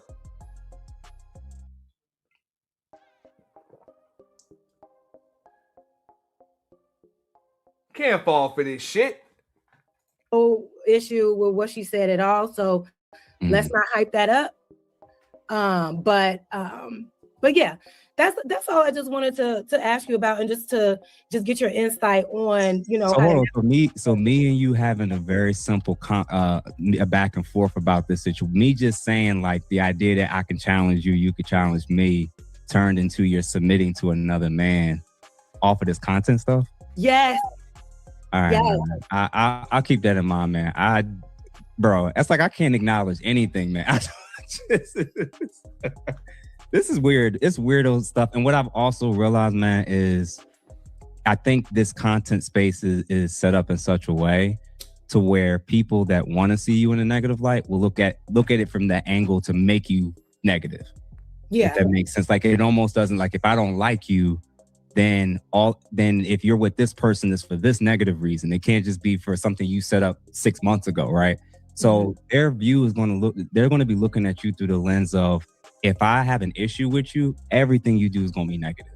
Yes. I'm going to have a pessimistic view of you, your motives, your actions, your behaviors, everything you do. I'm going to look at it's the equivalent. To be fair, it's kind of the equivalent like people who hate Trump.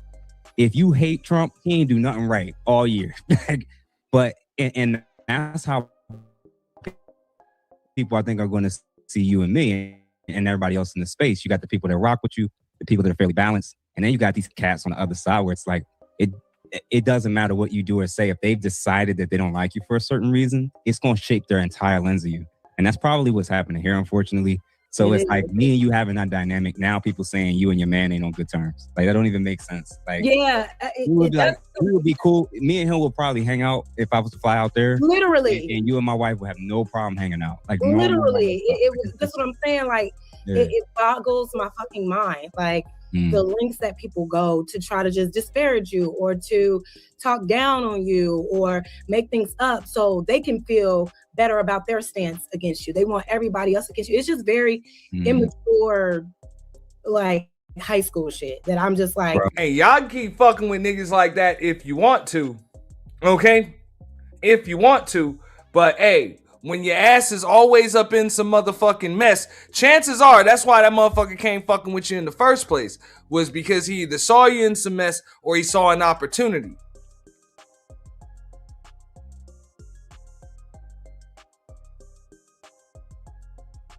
That's it. That's the only reason why motherfuckers like that about to come around.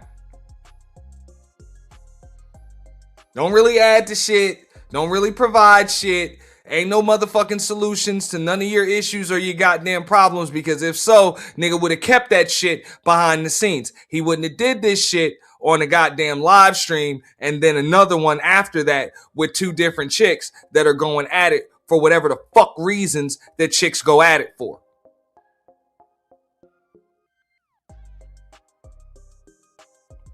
But hey, they'll also try to lean on that shit too. Oh, well, you know, if I saw you in person, me, my wife, we can all have a good time. That's that same shit like Anton Daniels be saying.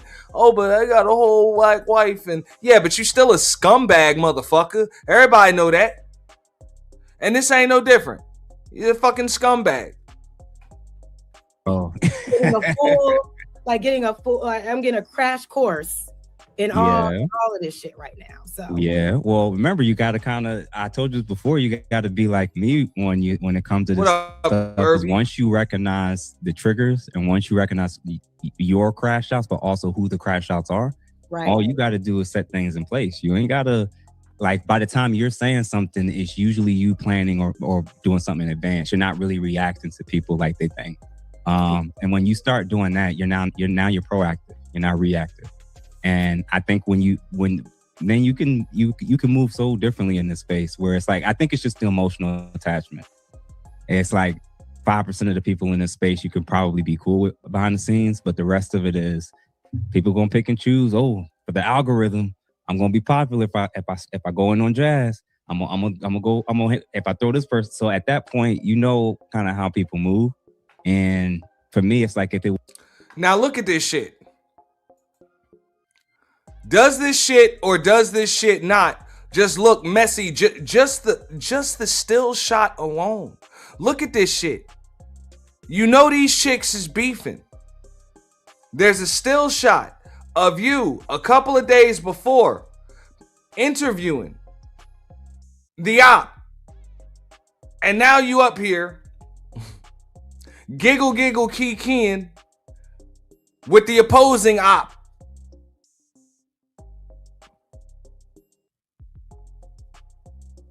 But I'm also going to rewind this shit to the beginning and you're going to see what's up when he came up. Let me bring that shit back to the beginning when he comes up, because I want y'all to hear these words. And if anybody wants to come up, you come up. I'm not going to be up here all fucking night. So It's crazy. But you guys, we're going to get into it just a little bit more. I want y'all to help me welcome to the stage Ask a Brother podcast. What the fuck is up with your Hey. What's going on? Oh, Ask a Brother. what's happening? What's going on with you, man? Listen, I my name is out in these streets, and That's the first thing this nigga said and couldn't keep a straight face. My name is out here in these streets. That tells you what the fuck his intentions were. Just like L. Nixon just said in my damn chat. All right? Views. Views.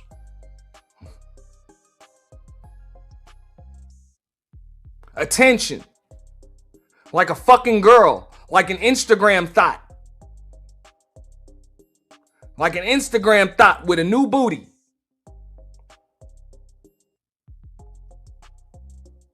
My name is out here in these streets.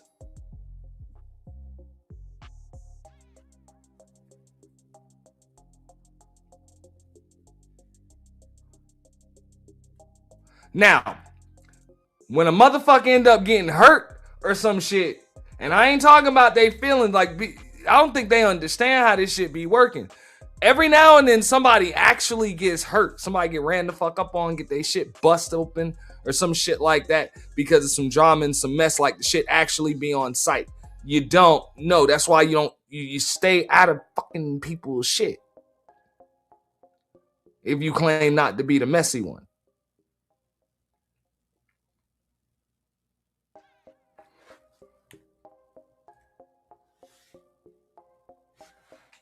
Welcome to the stage Ask a Brother podcast. What the fuck is up with your hey. What's going on? Oh, Ask a Brother. what's happening? What's going on with you, man? Listen, What up, Knighted? my name is out in these streets, and I thought I was just asking an innocent question. I didn't know I was doing so much bad, so much wrong. The fucking nerve, the unmitigated gall of niggas to do this shit and then play dumb. Like, for real, I didn't know that I was being messy. I didn't know that I was helping to perpetuate more drama in between some chick. Giggle, giggle, kiki. Yes, Nightish, we are exposing the effeminate homeboy hustle. We are exposing all of the great value Kevin Samuels made in China knockoffs around this bitch. You know?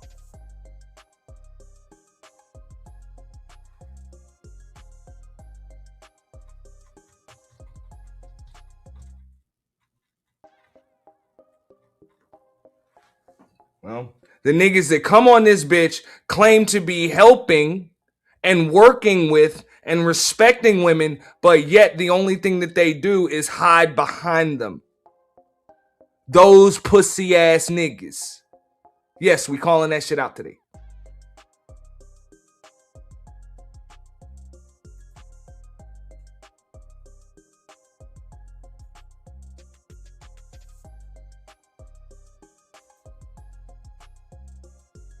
Like, I have to take the emotion and the feelings out of it for the sake of me to just do what it is that I think I'm supposed to do each day or week. And if you're supposed to cover it how you know you would want to, or how you would want somebody to cover it if it was about you. So the only people I'll be real quick to just say something and get them out of here is usually people who I've felt and experienced that disrespect from different fronts. So at that point, and listen, I'm gonna say this. Do you ever notice that when people like come in with credentials or professional, people hold them to a certain standard? Mm-hmm. But that's cool. But the problem is like when you start disrespecting people, when you start coming at them and disrespecting them and saying all this crazy stuff about them, I don't know what it is about like, oh, if you got a degree or if you got a license, I can disrespect you. I can say crazy stuff. No, we're going to defend ourselves too. We gonna talk back. We gonna make it known like, no, the fuck you're not. No, the fuck you're not. And y'all can tell him I fucking said it, or he can listen to this shit. No, the fuck you're not. You know? Because niggas like this can only hold their own in an arena of fucking women. They hold their own around a bunch of fucking girls.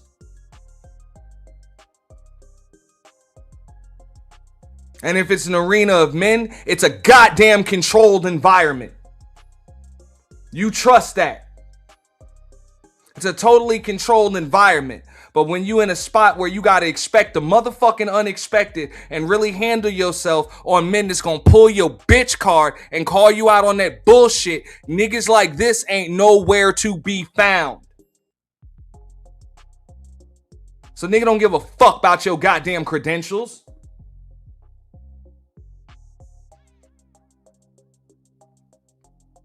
And I guarantee you, a motherfucker like this will tell you, ain't no nigga ever checked him about fucking all that weird, crazy, stupid, drama-filled talking and keep your emotions out of it. When you talking to a nigga's chick, nigga ain't never checked you on that shit because your ass ain't nowhere to be found when the mess fucking goes down. When the shit pops off.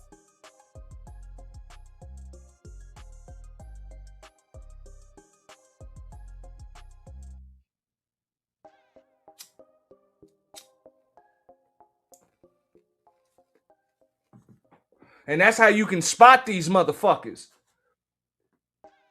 You can spot them because they're conspicuous by their absence.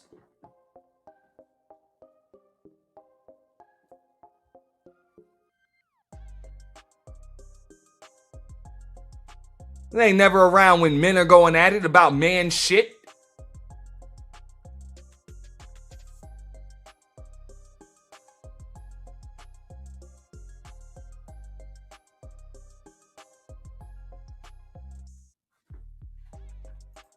Okay, so I got a degree, so you can come to my masculinity. You could disrespect me. Yeah, they blackness. You can call me a slave. Like you can call me a sellout, a coon, or whatever. Nah, like so it's one of them things. I think this is the new era of trying to merge both the professionalism, but also the authenticity of what it means to still be a human being. So I don't lose my humanity because of capitalism or because of a title or a degree. I'm still a man and a human being that should be respected just like you should as a woman. Yeah, I want to highlight this. Nah, you shouldn't be. You shouldn't be, because respect is motherfucking earned, bro. Respect is goddamn earned. And if men don't fucking respect you, there's a reason for it. It's not because of your motherfucking degree, and it's not because of who the fuck you voted for. It's because you move like a bitch. That's why niggas don't respect you, bro.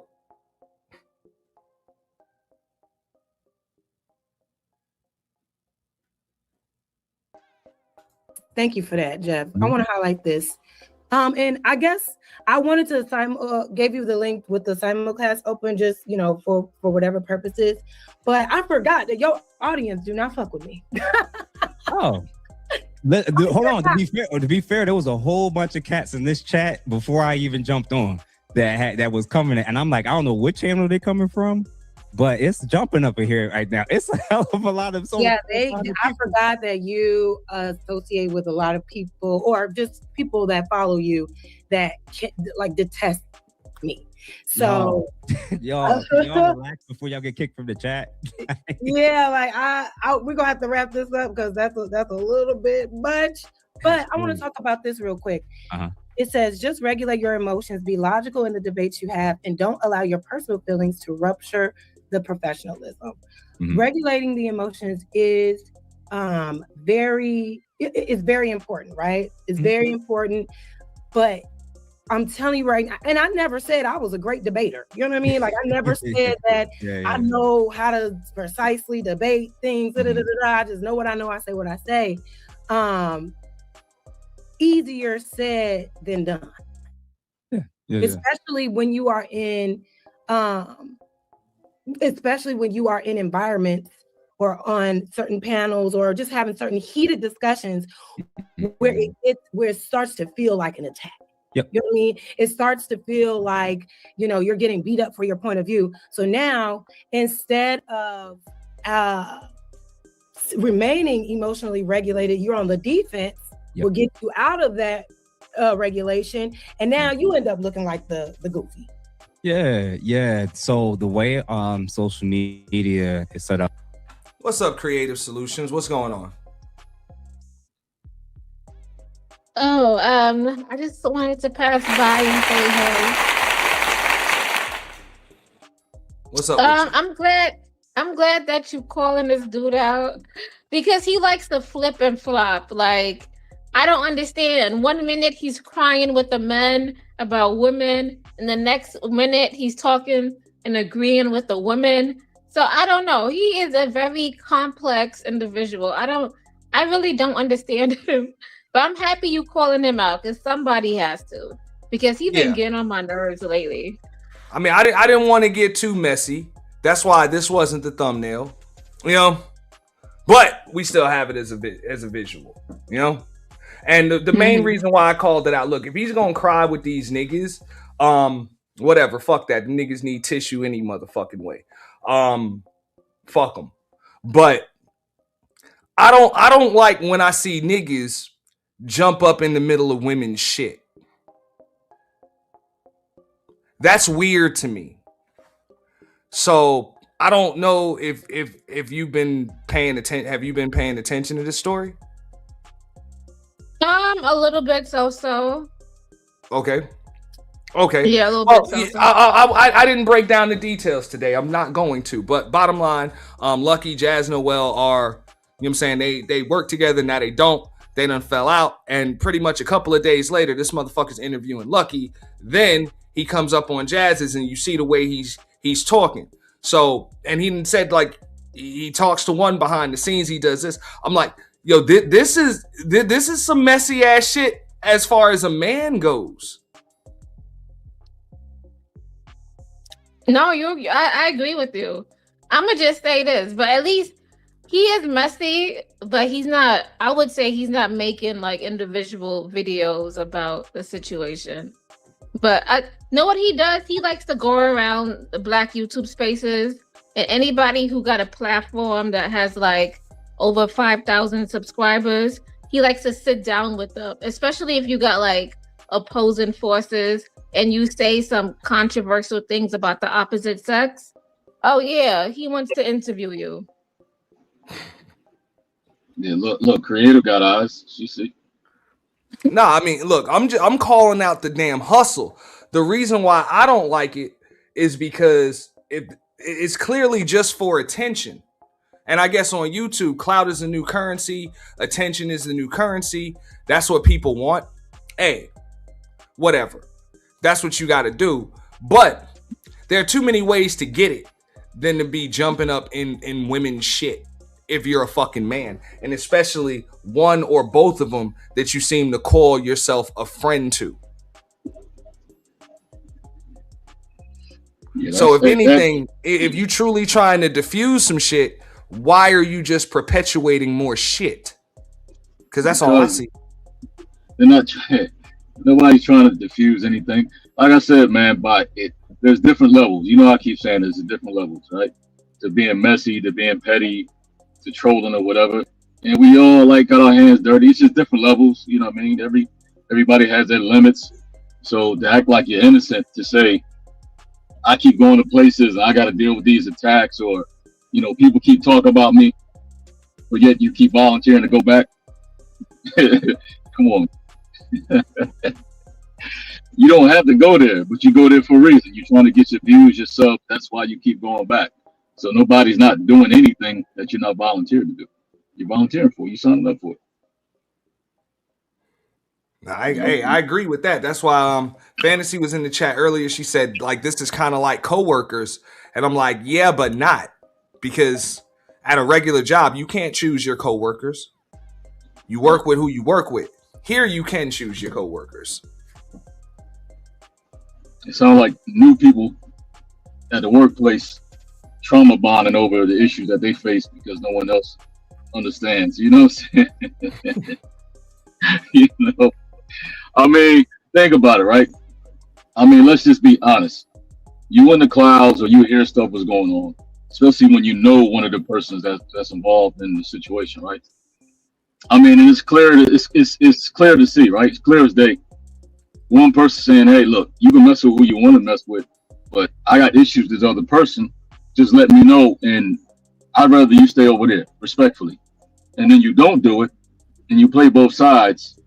You see that going on, you act like you don't see it, even though you friends with the other party, and then you do a live stream to do the exact same thing and not tell the person until the middle of the interview.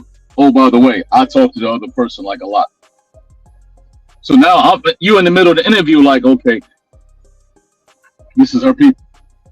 I wish I'd have known that before I did the fucking interview.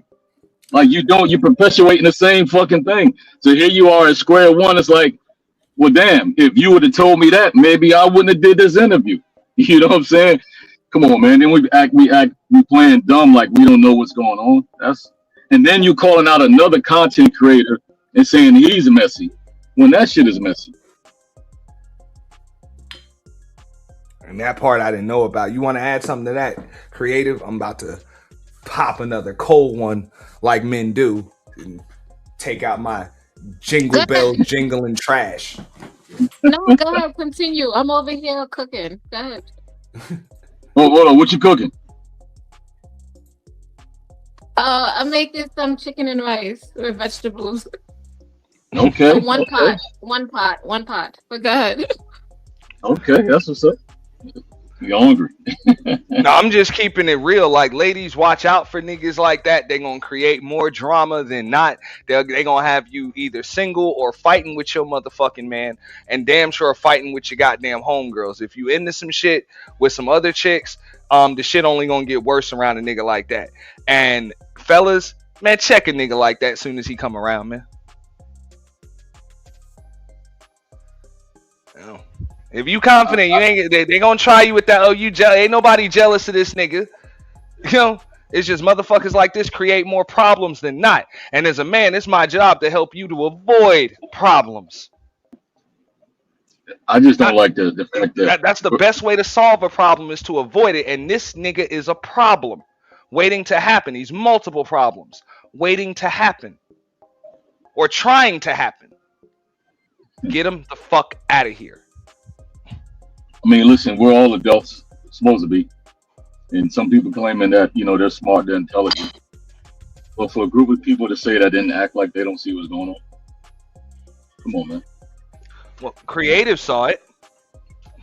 Exactly. Now, I know I mean, a lot of... Go ahead, I'm sorry. This doesn't even have to do with, like, we might not like a specific person or content creator or whatever. Still doesn't mean that you can't take out your bias and actually see the play that's happening in front of you. You know what I'm saying? But, you know, in this space, people, it goes by who they like, who they don't like. So they ignore all the facts and they'll go with the, you know what I'm saying, with the narrative. Mm-hmm. I get it. You know what I'm saying? I get it. That's the way the shit moves. Like I say, I don't know the dude. So that shit don't make me no difference. I just know, look, I kept my ass in the motherfucking bushes. I knew that shit was messy. That's why them numbers spiked where the fuck they was last night, because the shit messy and everybody love mess. Like that's the game, you know. But that's why you just stay your ass in the motherfucking clouds unless you're trying to get a little filthy too. Hey, why you got the great value? That's what that nigga is. That nigga fucking great value Kevin Samuels ass nigga, man. Look at this nigga, man. Look at this shit. Hold up. Let me bring up the other still shot. This motherfucker got a goddamn fucking wool, and don't get me wrong, ain't nothing wrong with a wool blazer, but this motherfucker got flannel underneath the wool blazer. What the fuck is that? Like in your house, nigga, you got to be sweating.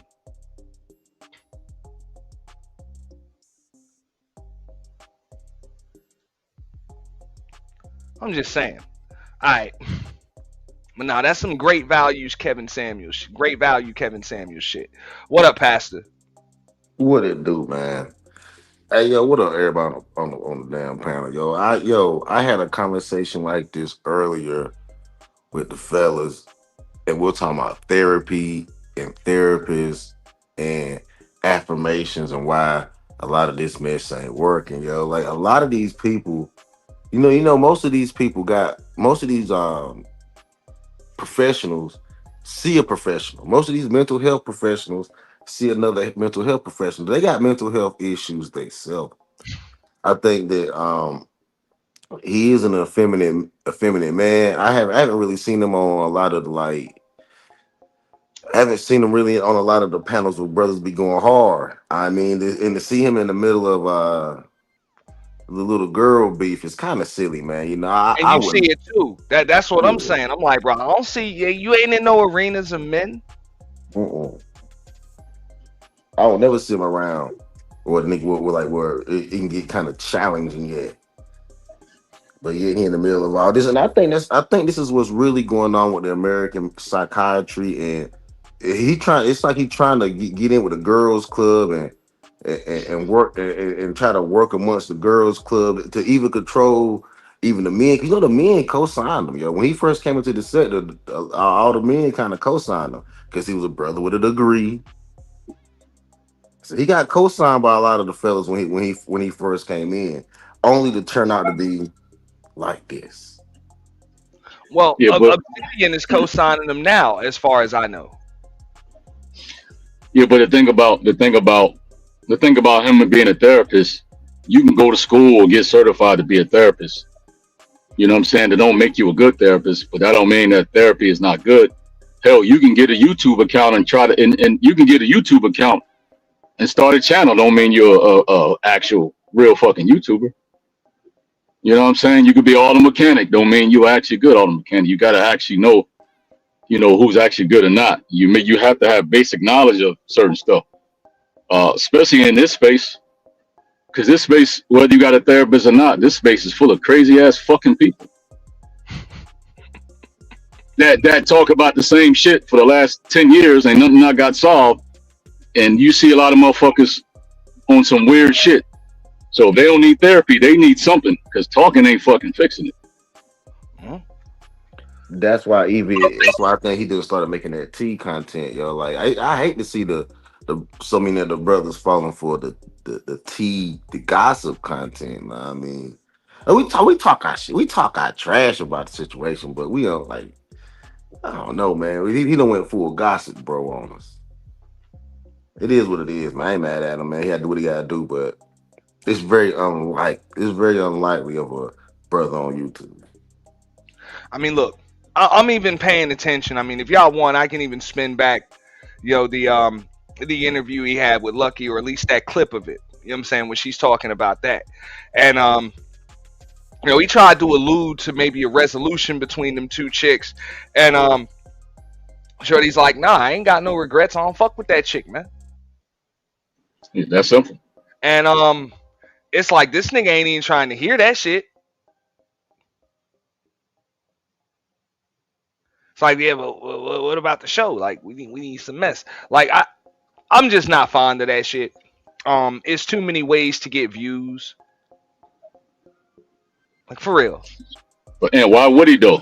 Because then he can set up the reconciliation stream where he can get them both on there. You know what I'm saying? For the views. I mean, He can show his therapy and work. No, just hustle. You know what I'm saying? Exactly. Get it how you get it. But nah, if y'all gonna if them ladies reconcile, that's on them. Right there. But nah, man. Man code, we supposed to know better. You don't jump in the middle of women's shit. When women start going at it, nigga, you be somewhere else. Unless one of them chicks are your chick. It's really that simple. And I can see if it was being like bringing conflict analysis, like breaking the real conflict down, and then giving them a solution, like therapy based, right? Like you know what I'm saying? Right. Like you see a problem, conflict analysis, and then come up with a solution. I don't think he's doing that though. If he was doing that, yo, I think I would give him a pass, yo, for being all in the middle of the girl drama. If he was actually doing that, but he ain't even doing that, so now I gotta look at him sideways. This conflict creation. That's what it was. That's what shout out to Booker Rona. He said ain't no content creators, motherfuckers, it's conflict creators. Right. Conflict creators. Yeah. It's like it's like, oh my God, they keep doing videos about me and and my name is this, my name is here, my name is here. So it's like, you know what, I really don't like that. So the solution is I'll just keep popping up more places so they can put my name out there a little bit more because I don't like it. That's what he said. He's like, my name is out here in these streets. It's like, yo, nigga wasn't, and I get it. You know what I'm saying? Dude had a, nice channel doing what he doing over there. You know what I'm saying? And shout out to him for that.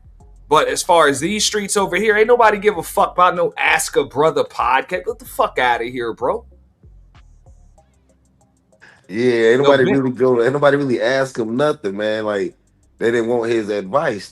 Cause he another one of those, he come across kind of Kevin Samuel-ish, like you were saying. Very great value with it, from all these, very generic, But I don't know, man. They always softer type guys, listen, they're effeminate male. I ain't gonna call them alternative, but I will say they effeminate. They effeminate. They are I'm very usually pretty good girly-like. with my words, and I'm pretty sure I picked the right one. Yeah, you picked the right one. Yeah, you picked it up. He has it in his voice. When he speak, it doesn't sound too manly. There's a little bit of femininity in there, just a little bit. Man, y'all saying that? You understand? Y'all saying that nigga saying I got a PhD. Yeah. Yeah, that's the same thing we used to accuse the women of saying. Yo. Yeah. Yeah, bro. We used to drag them about that. You see went to school, huh? You got a PhD. Like we used to troll them about that, right? Why that's the only thing you can stand on. Yeah, technically, that's what he's doing right now. He's standing on that degree. But eventually, you gotta come out there at school and put it to application. Though you gotta practice it. That's all I'm saying. But hey, when it come to, how this works, bro. You in an arena, man, nobody give a fuck about your goddamn degrees. That's why when some shit going down amongst men, don't nobody see you, bro. What's up, Sheila? Ain't nowhere to be found. What up, Sheila E? We got the real sisterhood in the building. Yes, where all my sisters at? I mean, like, Mella, you gonna stay in the chat? Well, Sheila E don't die, she multiply. Y'all better know. Yeah. What up? Wait, I'm drinking my little mango wine too. So Ian. I'm going in on a lot of your sisterhood's lavender homeboy. So hey, I but no, they've been respectful of me tonight. You know what I'm saying? They ain't coming here caping for them. So it's all good. I holler at y'all. Listen from the clouds. Good to see you, Sheila. Okay, shout out to L. Nixon. But you know what, Ian? I want to thank you for keeping the sector alive because our sector is dead. But anyway, I haven't heard this guy, never seen him before. So a lot of videos you doing, I'm not in the loop. So I'm gonna be on mute. But the end of the day is he dangerous. That one right there, he would turn a sister against one another, then mess with both of them. Sisters, wake up! I'm telling you. And this married nigga. He dangerous. But I'm on mute. But what do I know? Then why do the married niggas be doing the most, dog? Like the married niggas be doing, we still the married niggas doing the most. I don't know if it's married niggas that do the most. I don't think so. I think it's just niggas that do the most. A lot of them are married.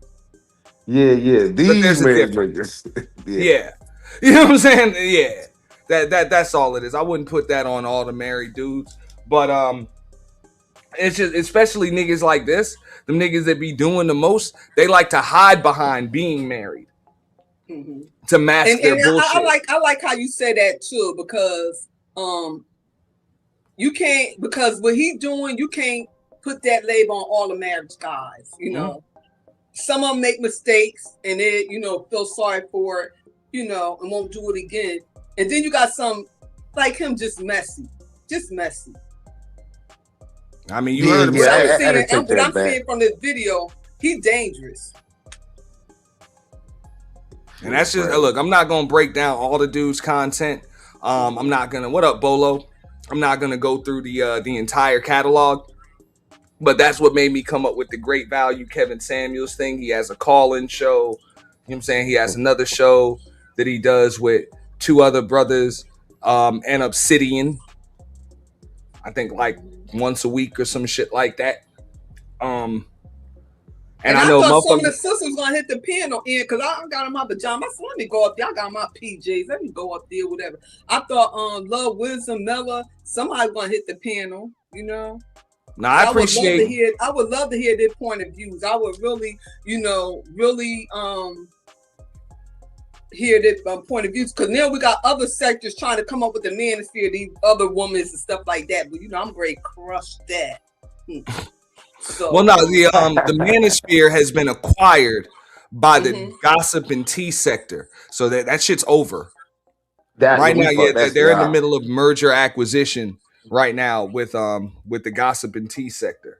Anton Daniels sold it cheap. He picked it up in foreclosure, and now he's selling that bitch for nothing. But he wasn't never manosphere anyway. I think Obsidian with him though. Yeah.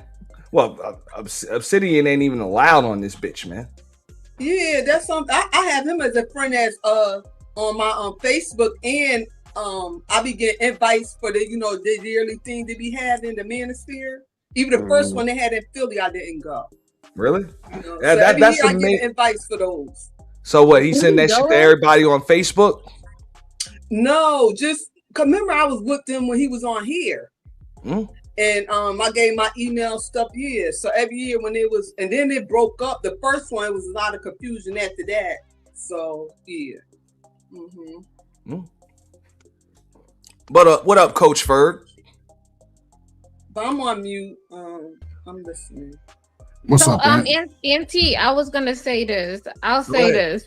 Who's that? Sometimes, yeah, Creative Solution 7.0.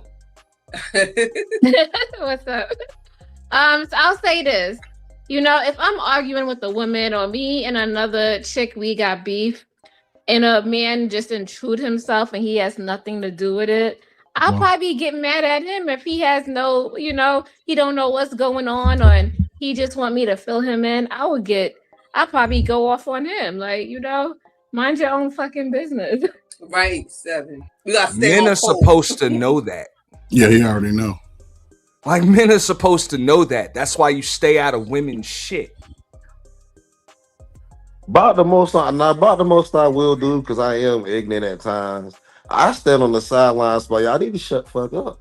I be over there talking shit. And then I walk away and let them just do what they're gonna do. You know what I'm saying? Y'all need to leave it alone. To throw a wrench in there, and then I walk off, man, try to break that shit up a little bit, then I'm gone, man. I'm letting them finish it out. Yeah, bro, but you ain't no therapist either, so your reaction is normal. So that plays into, being a man. You just be like, man, I ain't with that shit. Y'all go ahead and work that shit out.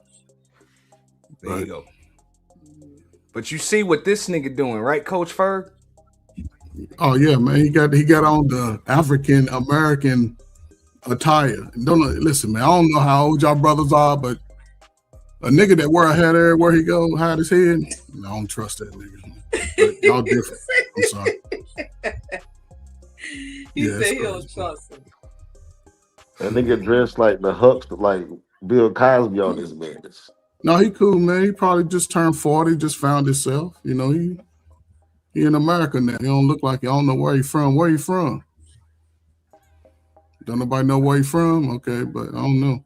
I don't know. He might be American. He might be American. Yeah, he's born and raised here. He ain't from nowhere.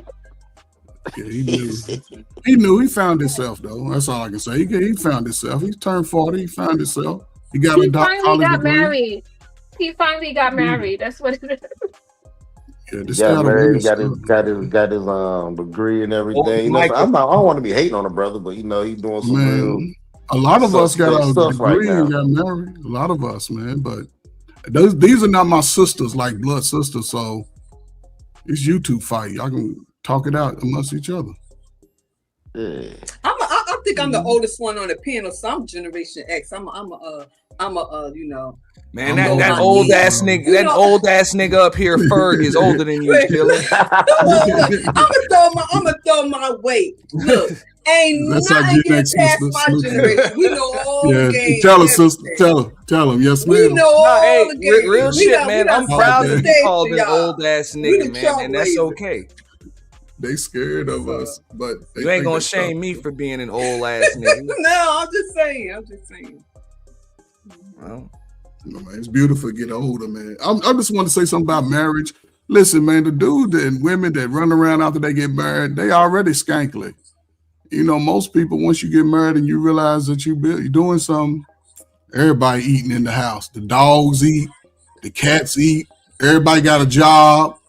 Her kids is doing something, your kids. Other than that, I know you ain't gonna let no nigga come in and end a dispute with the ladies in your family, but you know, some people do.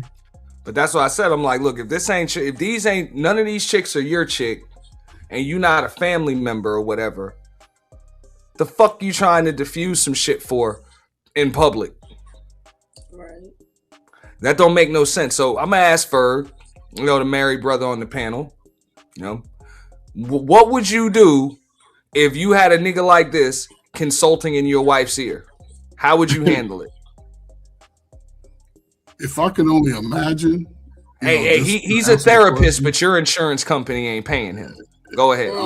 I'm a therapist too when it comes to my wife and my kids. And, I'm a therapist, but No, keep it real. Go ahead. I don't know how is he gonna come over to my house. Is he just going straight through my wife through me, or am I done? I don't know how to answer because no, I got friends. You can't come over my house. She out calling you. No. I mean, I'm gonna check her first because then I'm gonna check you. But I don't know, man. I never had that type of situation, so She I really gonna don't have to know leave the how room. Me and that motherfucker gonna have to talk. She ain't gotta leave the room. And She it's can not hear me cuss him out. She can hear me cuss it's him not out. even and one of her them out too. sit down talks neither, because there ain't no Yeah, reason for that nigga to get comfortable. Me and that motherfucker about to talk, so she can go make me a drink, whatever. Just leave the room for a minute, because this ain't gonna take but 2 minutes. Man, I don't know, man. But he's trying though. He's a unit. He trying to, yeah. He trying. He trying. He like he's like a dark skinned Cheyenne Bryan on the male side. That's all. Yeah. How long he been in the sector for, Ian? 6 months, so maybe a year. Yeah, going on a little over 6 months or something. I mean, his channel's doing extremely well. So That's I would have to give him a little more time than that. I mean, if not, his channel kind of growing at lightning speed. If it's only 6 months, it's growing rather quickly. But I think I first saw him probably about maybe 6-7 months ago. Okay. Yeah. Yeah, and people like that. People like when you can placate to emotions and moods and shit. You keep people. You ride once. It's just like being an American president. You ride one countryside, then you go over and say, "Oh, this country said something," and then you in the middle, like, "Now calm down. Now don't nobody get hostile. We're gonna talk about it." But that's where the money's at, so you can make money. Give you control over everybody in the situation. I just don't understand. I don't know, man. I guess I ain't too. That's Yo, what's up? How you doing? How you doing? Hey, How you doing? Doing great. How you been? Living life. I don't understand why cats want to have that kind of control over people on the internet. Yeah, we supposed to be up here having free thoughts, free conversations. I don't know, man. I think these cats trying to get all these women up under them on their panels and stuff. It's the same thing, man. It's YouTube. I don't know. It's weird, dog. We're gonna see how it play out, though. Believe it or not, I really didn't even expect women to come up here tonight, but I'm glad to hear you guys' opinions, even if you disagree with me. I'm glad you didn't expect us. Well, no, to I come said up everything here. I had to say before I dropped the link. I said, you know what? I'm coming up in my PJs. Yeah. Sure. I was sitting back drinking my little wine. You know how I do. I drink my little wine, listen to you. I said, okay. Ain't nobody want to come up there. Let me come up there. But I said everything I had to say when I did the review and the breakdown. But y'all opinions are straight, even if I'm disagreed with. But I'm telling y'all, that motherfucker's a problem. Like that's a problem. In real life, on YouTube, just like Creative said. She called him. Creative said she called him pandering to both men and women. Yeah. Is Seven still on the panel? Because I'm on my phone. I wouldn't call her Seven because we don't want to confuse her with Is she? another chick Well, called she's Seven. still on the panel. Yeah. Yeah. She's still up here, but she said she was. What's her input on that situation? Did she hear me? She just came off mute. Can you hear me? Yeah, we can. I love her. She got the cutest little voice. Go ahead. Oh, okay, yeah. I've Now, seen you him hear, all you over hear the that? Hey, spaces. hold up, wait, real quick, Creative. Sheila hear that Brooklyn in your voice. That's why she's saying it. I like her and Sassy, and she don't know me, but I know her because she beef sector. So I like her and she remind me of Sassy, yeah, a little, you know. Yeah. So what's your input, sis? Yeah, so this guy, I've seen this guy all over the spaces. Like he be pandering to men, he be pandering to women. It's like he be all over this black sector. Like anybody who got 5,000 subscribers or more and you're polarizing, he wants you, he want to hear from you. You got to hear him because he be talking, he be in there crying with these men, be like, these women didn't want him when he was in high school and he was in college. That's the shit that he be on. That says a lot then. Starting to make sense. I'm gonna watch him too. I'm gonna watch him too. I'm gonna peek him out because I never seen him before. I have his link in the description. You know, I ain't trying to take support from nobody. So I could go to it when I drop down. All right. Because I don't really be in these sectors like that because I be doing my little, you know, I'm a grandma. So when I be on the road, I only be on YouTube when I'm home here in the country. So when I'm home, Cassandra Brown, let me answer the chat real quick. This is Ask a Brother, BROTHA, Ask a Brother podcast. Okay, and tonight we are exposing the effeminate homeboy hustle. All right, Kevin Samuels perfected it. Yo, use it to bait and switch them women, get them in, and then give them that smoke. Yeah. This dude just does it to perpetuate mess and drama amongst fucking women.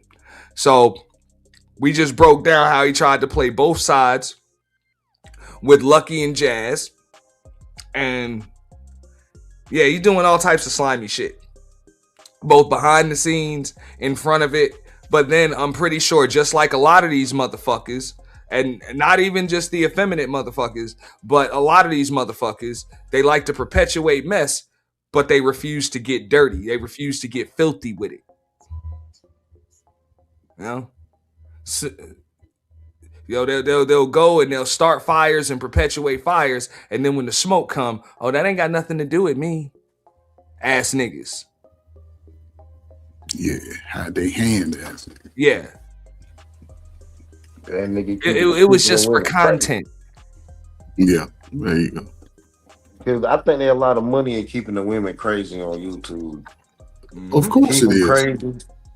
Yeah, I think it's entertaining. And for somebody that's a little bit drier in the personality, I'm just saying, for somebody that's a little bit drier in the personality, you might need that flair of the women to give it some,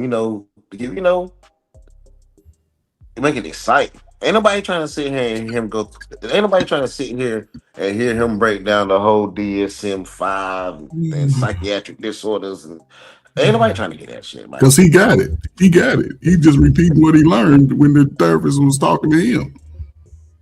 Well, no, what I heard, even with both of those exchanges with Jazz and with Lucky, somehow, some way, he found a way to take shots at the manosphere. Yeah, so he playing both sides. To touch on what Creative was saying, I'm pretty sure when he's talking to those niggas, he finds ways to take shots at women. At the women, yeah. Nigga just play both sides. Yeah. And how old is he, man? In his 30s, 40s? I'll give him that's late dangerous 30s, early too. 40s. Y'all still believing in stuff like that? Y'all that old? Damn, it's crazy. And somebody need to call him out with his bullcrap too. I just did. That's a YouTube. Let me tell you something. They pick and choose here on the internet. And that's why I can't be in no cliques and different stuff like that. Yeah. Because all this stuff be happening on YouTube in real life. I ain't never experienced nobody calling me a B, this, and two I got on YouTube. Yeah, that's facts. It's facts. And then you got a lot of people hiding behind avatars. Then you got the AI. They could create this up with the AI. Then they got all these filters and stuff like that. I'm telling a real decent woman. Let me tell you something. My youngest daughter, Greg, get married. My oldest one married. They don't even deal with the social media. So I'm like, wow. When I came after my divorce and everything, and I'm like, oh wow, the internet. You know, what's wrong with the little AI? They don't even deal with the internet.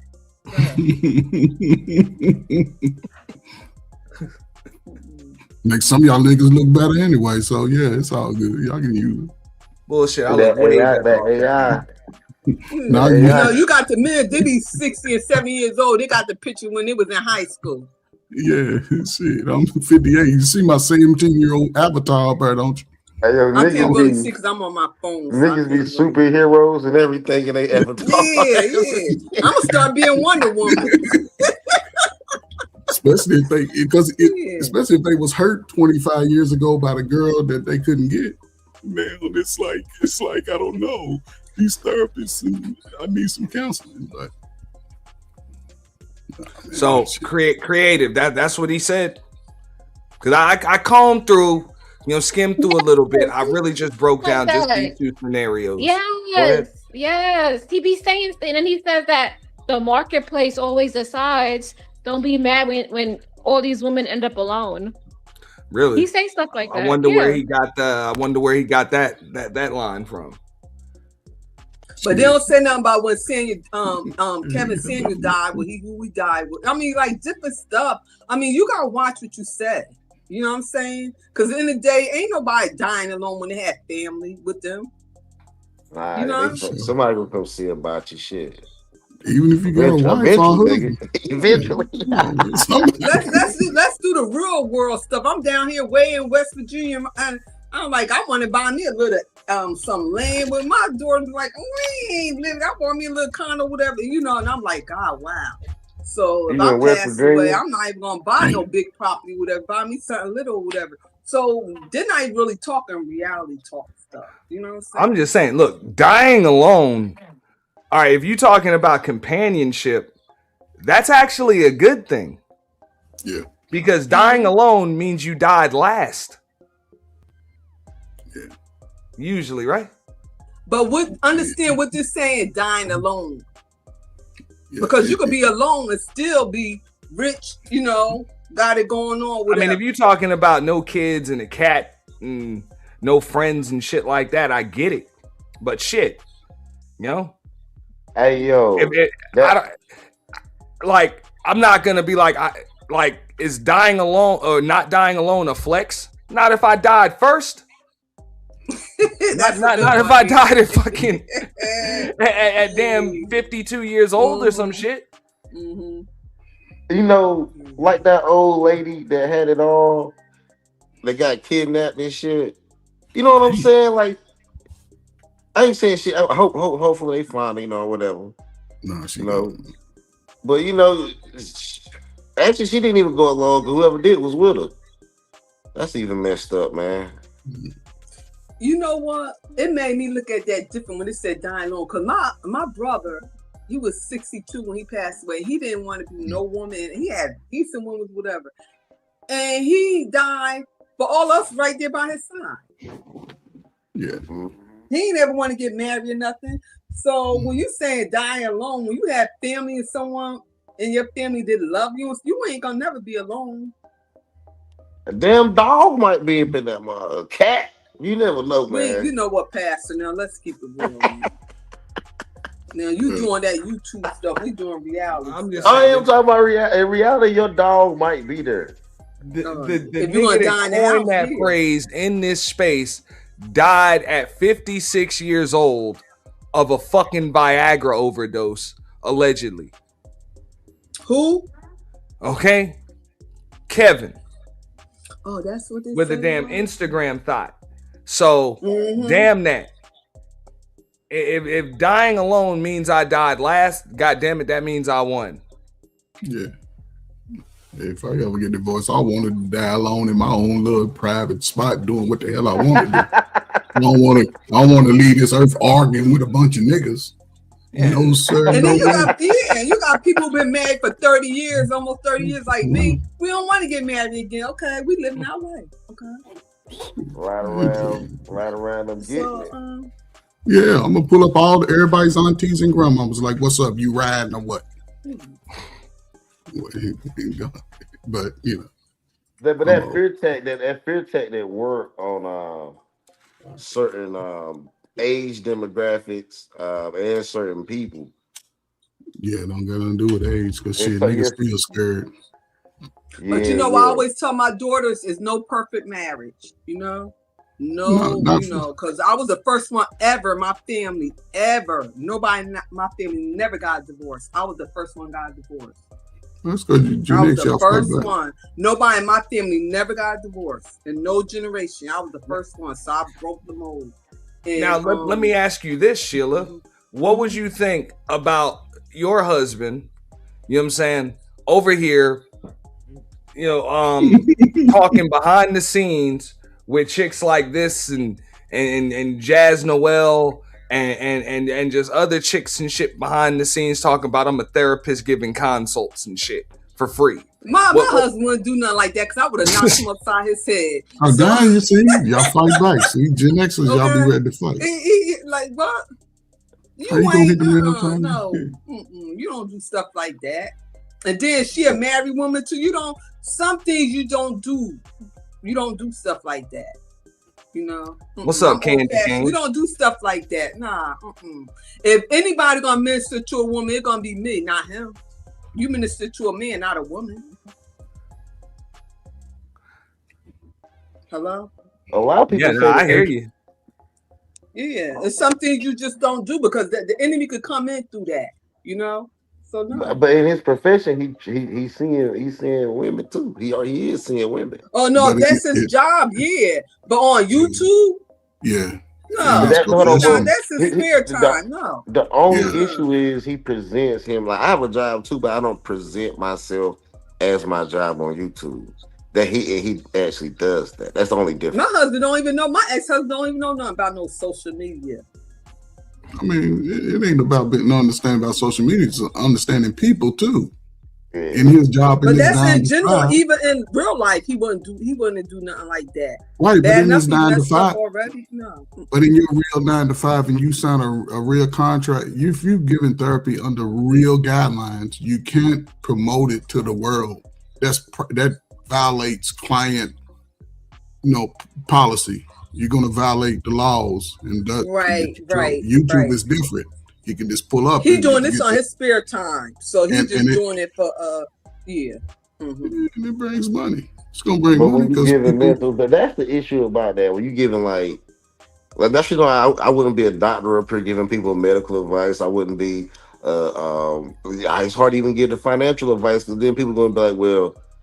You certified, you da da da. So I see why he get on doing the T thing because that's safer for him to do than to actually. But not really, because if somebody does something that he suggests and they get hurt, and he's supposed to be a doctor, that could get you in a lot of trouble. Because niggas, they go lock up and give you a big old fine and take your license if you do something. If you say something and you claim to be a person of a doctor, a therapist, a counselor, or whatever, and people take your advice that you tell them because it's under your job, then they could sue you and take everything you got. So I understand that, but I don't know would that work on you? Well, it might work on YouTube too, I guess. Yes, because you're giving unsolicited advice as a professional. Yep. And client, again, what's that? The client privacy. That's like the. Y'all know what's that? But you keeping it professional. You keeping it professional. But yeah, because some niggas need to hear social media had destroyed a lot of people, marriage, relationships, and stuff like that. So he keeping it nice and cute or whatever. But we're gonna keep it real.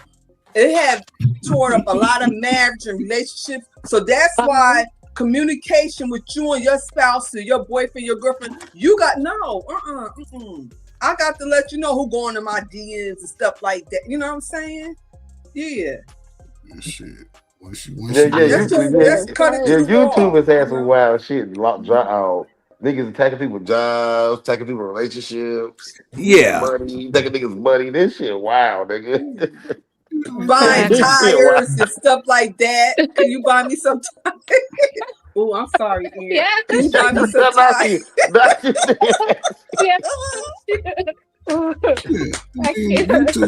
They come out here, they want tires, they want rent, they want. The way I see it, you got two types of people in this world. You got people that need favors, and you got people that do favors. Okay. Which one are you? I don't see anything wrong with that. But anyway, let's jump back. Okay, you don't see nothing wrong with buying tires and stuff. He just giving back to the community, huh?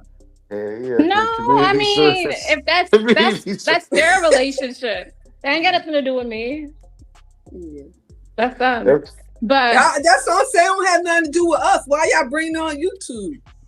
Because people are petty. That's why they want to bring it and put it out there to try to shame somebody, make them feel bad. That's why they do it.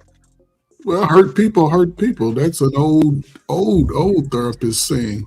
If you can, Look, y'all, I'm feeling my wine now. Whatever y'all do on YouTube, we don't want to hear it. Y'all buying tires, y'all paying rent, y'all doing. We don't want to hear none of that. Keep it to yourself. Because you know what? When you put it on YouTube, we're gonna talk about it. Well, a dude is proud that he finally been able to buy the tires for the girl he wanted. That's an accomplishment for him. He's been waiting 3 years. So he got to tell the world, I paid $400 for some tires. That was funny. I can't. Come on, man. Y'all wild, man. Yeah, I'm gonna just let him talk. Y'all wow. Okay. Y'all just adding stuff. Y'all just adding shit. You said what? Y'all just adding stuff. He talking about the sisterhood. We could be free tonight, y'all. No, I was sisters. Talking about like let's take it over. When I said I wasn't referencing anybody in particularly. Wait, when I said I'm the president of the sisterhood. Come on, ladies, let's take this over. No, Gen X, get out the game. Get out the way, Gen X. Get out the way, Gen X. You don't want to run into these millennials. Get out the way, sister. No, man. Nah, YouTube has been crazy. Yeah. You really think so? I really don't. It got room to turn up more, but you know. And this shit ain't turned up. This shit is watered down. You have great value Kevin Samuels knockoffs. You got niggas whose names rhyme with fucking Kevin Samuels. Getting ran the fuck up on. Won't stop popping shit, and then their family ends up on t-shirts calling themselves chess players and shit. Like, you know, things change. It's okay. Shout out to L. Nixon, $5 ball. You know, y'all be like L. Nixon, man. Put it in colors, man. Our show sponsor for the day. He said on some tropical therapy shit, bro. You know, bro said, I'm a dude playing a dude disguised as another dude. Yeah, that was that Tropic Thunder. Tropical. I can't see the chat, so anybody speaking, talking junk to me, this is y'all night, because I can't see the chat. I'm on my phone. Appreciate you, L. Oh, Nixon in the house. Oh, I know C1. What about Mella? And what about Love Wisdom? They in the chat? You want them to come over here and drag. I mean, I just want to call out. Where all my sisters at? Where all the sisters? Where the sisterhood at? This shit right here is worse than pandering niggas. Because it's one thing to come up on panels and spew a bunch of shit that people want to hear and give people a false sense of reality. And it's another thing to be behind the scenes when women are beefing and whatever they thought they were friends or one of them thought they were friends. You don't go and then you over here. Nah, that's what this motherfucker doing. Wow. Wow. So her and wow. Shit, do you catch for this nigga? See, somebody like him, I had to punch him in his head because you know what? See him right there. See, I got to go get on him. Y'all have to excuse me, but I would have to go get on him because that's what I'm saying. Like Sheila, you got to tell him because you move around. A lot of these people don't understand how bad shit can get, man. Yeah. Somebody will get fucked up out here. Yeah. Mm-hmm. And motherfuckers is playing these games talking about it's all for content. Like,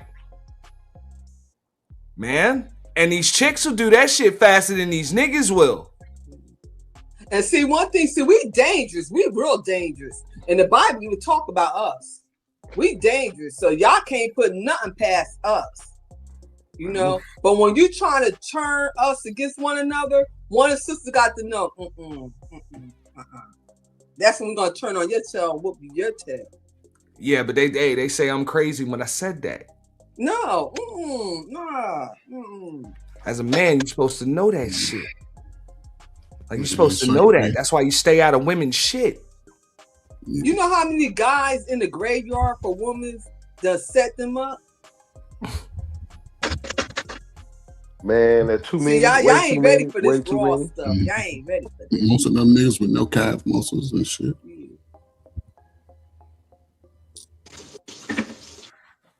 Nah, that nigga need to get out the internet. Nigga give him do some push-ups or something. But he could do that on the internet. That's why he doing that, because he on the internet. Ain't nobody gonna touch him. They ain't gonna, you know. I mean, one thing I found out about this raggedy internet, you could be whoever you want to be on this raggedy internet. Mm-hmm. And one thing about y'all guys, I'm talking junk. Y'all always cling on to the rejects. It's always the rejects woman. The ones that ain't got nothing going on. Or, they got the cutest little voice or whatever. They don't care about the rejects. Because let me tell you something about a good-looking woman. And I'm almost 60 years old. We're going to cam up, show you everything or whatever. Y'all always like those rejects. So that's, you get what you ask for. Now. And the ones on the pen, those are submissive, they never had no husband. No, they wasn't chosen. And then y'all ain't gonna be chosen with these no rejects here on social media, but carry right along. Man. You got some beautiful women here on social media. Y'all need to go outside and leave these men's alone. They're sitting up there, y'all all in the chat, y'all super chatting them doing this. I mean, go outside. God, really? Some of y'all got good jobs, y'all nice. Touch grass and shake ass. Damn it. And be quiet. You should have enough shaking ass and everything on this social media. You another one, but I'm not even gonna do it tonight because I'm gonna get you later. I plead the fifth. Yeah. I'm in a good place. Pastor already know you dangerous. My bad, Sheila. Carry right along here. But you did say something. You did say something real though, like the play, how niggas play up that we call the dweeb, or the you know, niggas love and we love an underdog story. Niggas, this space love an underdog story, yo. Y'all love a train wreck. That's what y'all love. Bam. Yeah. That's what y'all like. I don't think so. I mean, a lot of people do want to see folks fall. Look, I done seen shit go down. All right, I've been peeping what was going on. I know you done seen it. You know what I'm saying? Going on in the other sector. That was some wild shit. So this shit is pretty watered down compared to what the fuck I seen over the course of this past week. You take it to another, like, you more like my husband. Y'all more like on a like the nerd side, but real logical too. You know what I'm saying? So that's how I could get with you a lot, because you remind me of my husband with just thinking or whatever. But meanwhile, you get caught up in a lot of stuff too.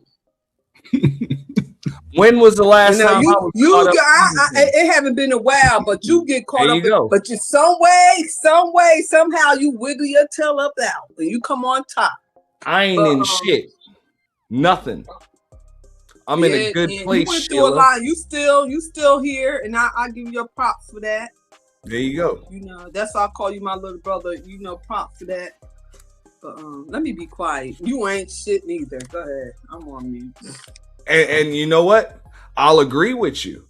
But I never pretended to be more than ain't shit. That's the difference.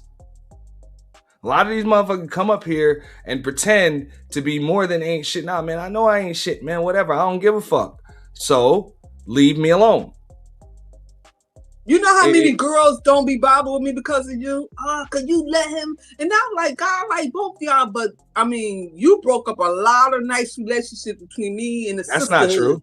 That's not true. Yes, you had. Man, them chicks ain't like your ass any motherfucking way. Ooh. But no, wait, I got you. Am I right or wrong? Hell, you ain't trying to get cute on this motherfucker. I'm being honest. I think I need to if anybody don't fuck with you because of me, it's because they ain't like you anyway. Yeah. Right. Yeah. Yeah. Because when the hell did I get in between you and some other chick with some chick?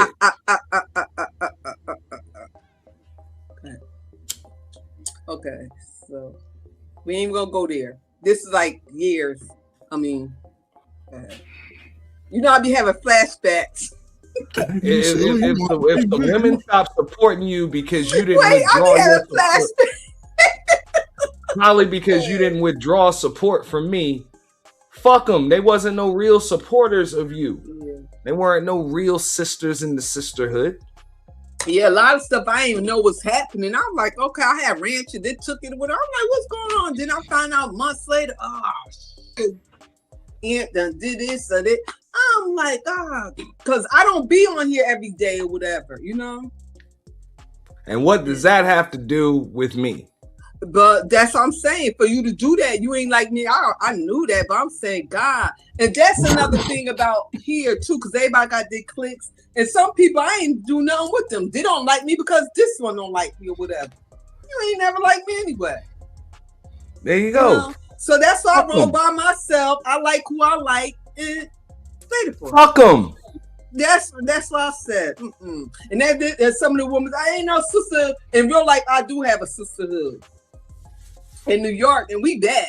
But at the end of the day, is a lot of these women did jealous of each other, even guys or whatever, like in competition. But you can't be, I mean, like, where they doing that at? Because a real sisterhood, we're going to lift one another up. You know, and a lot of them did talk all that junk on the social media, but in real life, they ain't going to be doing all that stuff. They cowards. And that's all I had to say in my mind, like, God, I can't grab you and choke you and bust you upside your head. So let me chill out. You still out here fighting in these streets, Sheila? No. Oh, you see the little purge I went to over there at the town? I done got my little, I got me a nice little, I'm waiting for the purge to come. And I'm supporting you, people calling me out. I'm like, I'm a fighter in real life, so don't call me out. Go ahead. Yeah, I mean, I don't discuss things that don't concern me. I know you don't, because you play favoritism 2 years. I'm sorry. No, I mean, there's no. I mean, in the purge, they be like, So one thing about me is Sheila is not weak. That's why I'm called a quiet storm. I'm gonna tear your ass up. If I like you, I like you. I'm you know. I'm gonna let you go ahead and cry or whatever. If I like you, but if I don't like you, I'm gonna tear your ass up. You're gonna know, Sheila don't like you. Miss Sheila, it sounds like you need to book you an appointment with the therapist on the screen. Sheila needs a little help. Therapist. You better get up there and tell my you boy, bye. Get off this you might want to go. You might want to go on Ask a Brother podcast. Ask a brother nothing. You know. Talking about therapist, you know. I'm on social media. Just my. He'll show you how to rock all that polyester and not get no itch. This ain't polyester. You know what I'm saying? Sad. I know you. This is sad. This is rayon. Yes, rayon. But we don't wear polyester. This OG sad. Yeah, we don't wear polyester. Gen X don't wear polyester. we wear satin or silk. This is for your time. I'm OG. I'm satin. This ain't no polyester. Well, he'll show you how to switch that shit up, get you some polyester and no itch. Ain't nothing wrong with polyester No cotton. itch, Nothing no wrong. Let me tell you snags. something. One thing about the clothes don't wear you. You wear the clothes. Bam. What about There that? you go. Sex. You know I'm a itch, no dresser anyway. I snag. love the dress. So Yeah. That nigga talking with his eyes closed. that's Aunt Cousin. Go ahead. Bullshit. Aunt mad at his cousin. So he's subbing his cousin. Go ahead, Aunt. Carry it right along. Feeling real good. Bullshit. No, I don't fuck with niggas like that, man. You got to stay the fuck from around me. Niggas like that create more issues than they're gonna help you to solve. Real Okay, shit. so and more than likely, niggas like that in an arena of men, when shit pop off, they just disappear. Yeah, them niggas scatter. Yeah, they just disappear. You don't want so niggas like Ian, so what the purpose you doing this live? So what you want to No, this is messy as fuck Monday. So you got you got to call out some messy shit. So I'm gonna call it out without all the details and shit because that's women shit and I get it. You know, women y'all get into y'all shit. But as far as it just kind of it just chapped my ass a little bit just watching that shit last night because I was in the clouds just watching like the fuck. Wait, Ian. So he was live last night? No, Jazz was live last night doing her review of his interview with a woman she fell out with a week before. Oh, okay. Look, okay, so I get a little messy. Okay, so Lucky and Jazz was working together, and I guess Lucky. Basically, Jazz was dealing with this nigga Daryl Long behind the scenes. You know, talking, sending text messages, whatever. All the text messages and shit got aired out by Daryl. So either way, they fell the fuck out. You already know Daryl Long, little messy midget motherfucker. Okay, we know that. So they fell out over that. He crazy. Go ahead. But yeah, you half right. Okay, but yeah. So either way, these chicks done fell out, and they don't fuck with each other now. And this motherfucker over here playing both sides. He interviewing one, pulling up on the other one, still talking behind the scenes and shit about one to the other one and shit, just perpetuating more drama and mess. What's up, Miss Polly? Hi. Hi. Hi, Polly. You sound like Ask the Brother podcast. Oh. She laughed. Well, what you got to bring to that's really what it goes. We're discussing the effeminate hustler that is the football in a war between two women. Okay. Okay. I actually haven't heard of such a thing, to be honest. Well, you just did. The effeminate hustler. The great value Kevin Samuels knockoff. But you're saying that he's playing it as a football between the two ladies. Mm-hmm. He's trying to basically, trying to play both sides. Correct. Yeah. I mean, to me, at this point, it just seems like, some guys can talk really good and really want to believe what they want to believe. That's the only thing I can see. That's what it is. Everybody wants to be number one, want to be his number one. Is that the case? Right. Everybody wants to be his number one. And so they'll keep pretending that everything's good on one side. Just at this point, they compete with each other. They ain't even worry about him. And that doesn't sound like. I mean, they ain't worried about him anyway. And that's what I was calling out earlier. This is one of them dudes. He ain't trying to stick or get up in nothing. Okay. He's just over here trying to get attention. Like a little giggly little girl. He's trying to be up in some shit. That nigga soft, man. That's how some guys do it, though. I think that's how some men do it, though. I guess I'm not surprised. Some men do that. That nigga soft, yo. That's all it is to it. The nigga soft, yo. So what you were saying, Polly? About some men who do that. I think I'm not surprised by some men trying to be in the middle because they like to feel like someone's fighting over them. Right. Yeah. They want to feel validated and being wanted. Right. And like men don't like say that out loud. They're like, oh girl, I want some girl to want me. But I mean, everyone likes to feel wanted, right? So I think that the fact that if he's causing messiness amongst them, it's so that he could see like these women are fighting over me. Like they want me so bad. Look at this. Or That's not even the case with this, right? Yeah. This is a married dude that's just in here, just kind of just playing both sides. He's playing the effeminate homeboy, like the Yag best friend that's not really Yag. right. I guess I'm getting confused because I know he's being married and everything, right? He's being married, but being married doesn't take away the fact he likes attention. Mm-hmm. Yeah. I see where she's going. Now, I think this is the attention. The motherfucker trying to gain attention by association.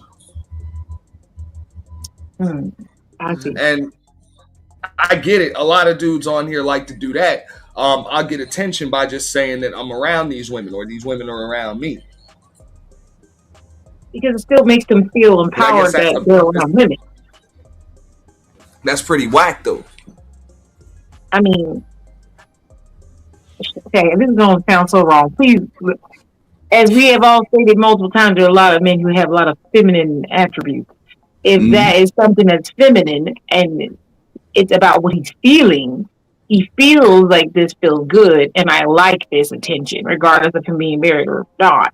So if he likes the attention, then to him it's not stupid, it's glorifying. Here, I'm gonna replay this clip right here, right? Sure. The one that wants to come in my chat and defend you and bring up something about being stabbed, and then you still work with them, but you're a girl's girl. You cool with that person saying that? You can kiss my ass.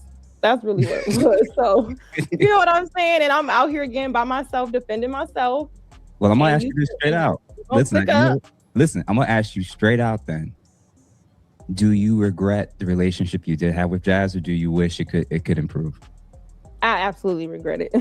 Absolutely. I honestly want to delete all the videos, never existed. Because it's embarrassing just on my part, because I know where my intentions were, and that's just what it is. And people warned me, I didn't listen. So, and is there any version of a response that she could give you that will cause you to see her in this situation any differently? I would ask you, when people show you who they are, do you believe them? 90% of the time, yes. What happens when you don't? The 10% of the time when I don't, they still are who they are. I'm either proven right or wrong, but it's usually related to more information. And so at 90% I'm with you, but that 10% it's usually related to curiosity over the value of the relationship itself. If I saw value in you at a particular point in time, and there was a reason for why that was, for why I want to connect with you, why I want to be friends with you, why I'm cool with you being in my life and us connecting together, that was real to me. That existed. Like there was a thing that was actually positive, there was positive energy there. We were building, we were growing, and something was happening. Or maybe you. Possible. See, this is why I think I have a unique space on my channel. All right. I'm gonna stop it right there. Now keep in mind, he also says on here that he be pretty much like, cussing and talking shit with the chick that is her ops behind the scenes. Now, Miss Polly, I believe that is some effeminate homeboy hustle shit. What the fuck kind of man gets in between two women fighting and none of them are his woman? Okay. Like none of them are his woman. Other than the type of man that's really just an attention whore. Right. Yeah. I mean, he gets views and he gets comments and he gets to be surrounded by women. I don't know where we're getting confused at. So He's just drawing the women's attention because women like gossiping and all that stuff. And I'm not saying all of us do, but there's big numbers in that. There's pool. There's, as you can see, I don't know how many views he has. I'm sure it was quite a few. The drama messiness, and it brings attention. So, like you're saying, why would he do it? I mean, for one reason, views, and he likes to be messy, which is just feminine. So I don't know. I'm just saying, exactly. That's what I said. We exposing the effeminate homeboy hustle. Go ahead, Coach Ferg. For some guys, there's no greater addiction or feeling than to have a woman talk to them.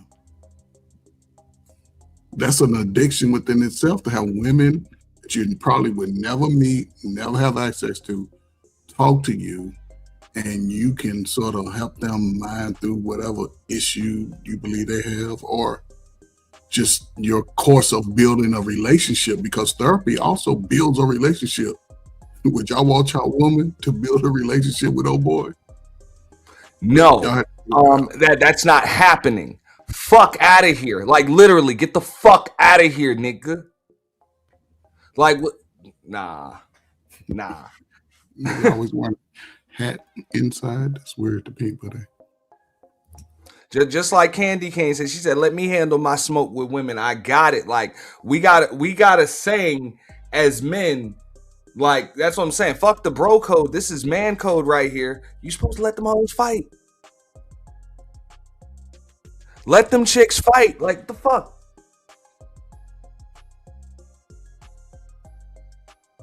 Especially none of them your chick. They ain't your family members. They ain't co-workers. None of that shit. You let them fight. Now, I get it. If you were cool with both of them when they was cool and now they done fell out, I'm not telling you fall out with somebody just because they fell out with somebody else.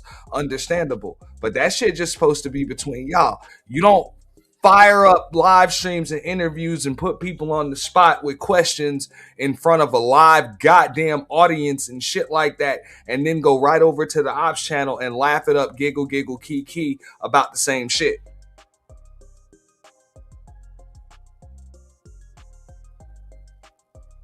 Just like Sheila was saying earlier, them chicks might either, number one, team up to go with your ass, or number two, they just gonna stay hating on each other and still go with your ass individually. There is no winning right there. As a man, there's no winning.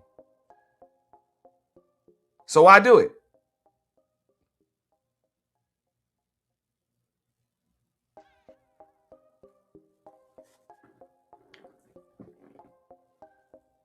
I mean, I can tell you why you still do it.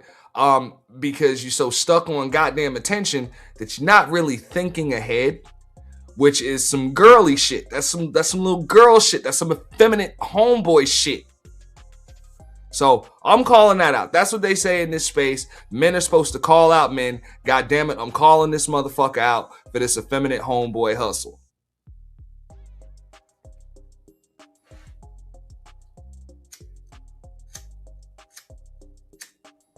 That shit is pretty sad. Nigga need to get it's sad in the game.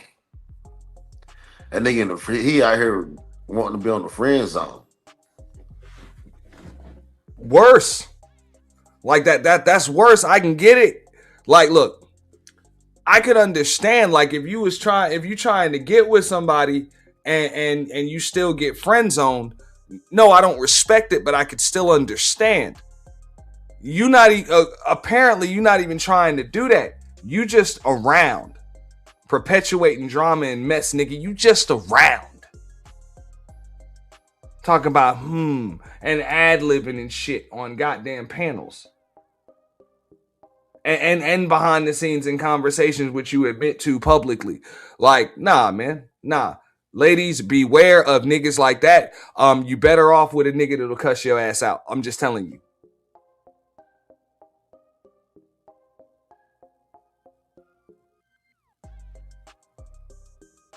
At least you know where the fuck you stand.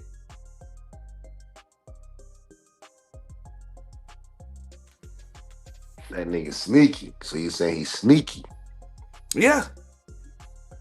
And the reason why you don't see that motherfucker hanging out in an arena of motherfucking men, because niggas see right through that bullshit.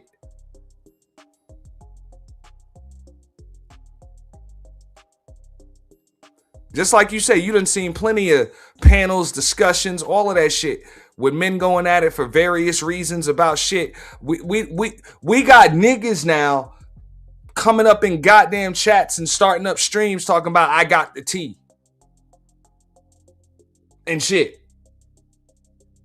Exposing other niggas on text messages and showing call logs and shit. Like some straight up fucking weirdo shit, bro.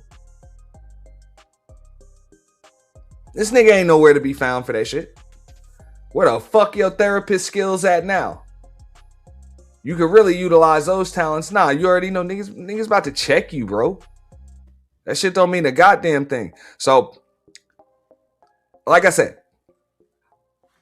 it's women's fault, but I don't blame women. But you know what I'm saying? You know, it's their fault, but it's not. But it's their fault, but it's not. But it's their fault, but it's not. You know what I'm saying? Because they're still women. You know what I'm saying? They're gonna fall for a nigga that don't really raise his voice and talks to him in a nice way, but still does slick fucking shit. And they might look past. They're women. They fall for that type of shit. You know, I understand that. You know. Yo, that nigga didn't raise his voice, yo. We do. We have a weakness for that. That nigga didn't raise his voice at all. At all. And we'll be over here arguing as man for 3 hours at each other back and forth. Yeah.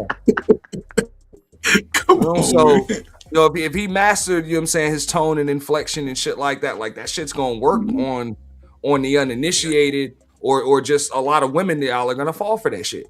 You know what I'm saying? I understand that. I don't think that makes y'all bad or you know what I'm saying? Like I say, it's your fault, but it's really not because y'all are women. Y'all are susceptible to that shit. Mm-hmm. You know, I understand to that. what, Aunt? Y'all are susceptible to a fucking to a soft spoken nigga. All day. Some are some. See, you from the hood here? No. Because we don't like the rough ones or whatever. So that you know. Yeah. Oh, you so from the hood? Yeah. I mean, look, we getting a little bit later in the evening, so I'll just keep it real. Y'all are susceptible, but you still wouldn't fuck that nigga. That's what. So I get it. What you said? What? He can fix your car and bring you some Uber Eats and shit.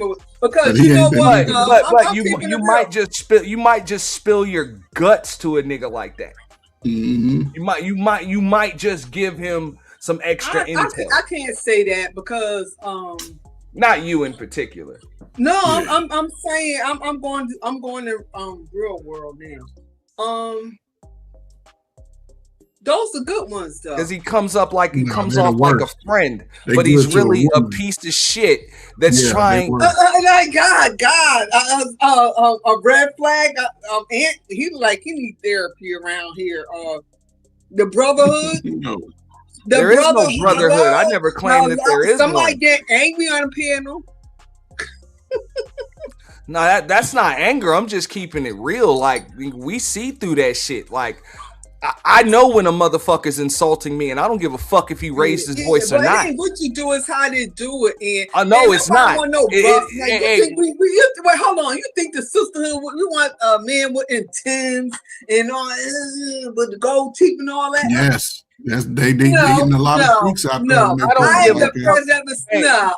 Y'all are ladies. Y'all can like whatever the fuck we you don't like. want no. I really care less.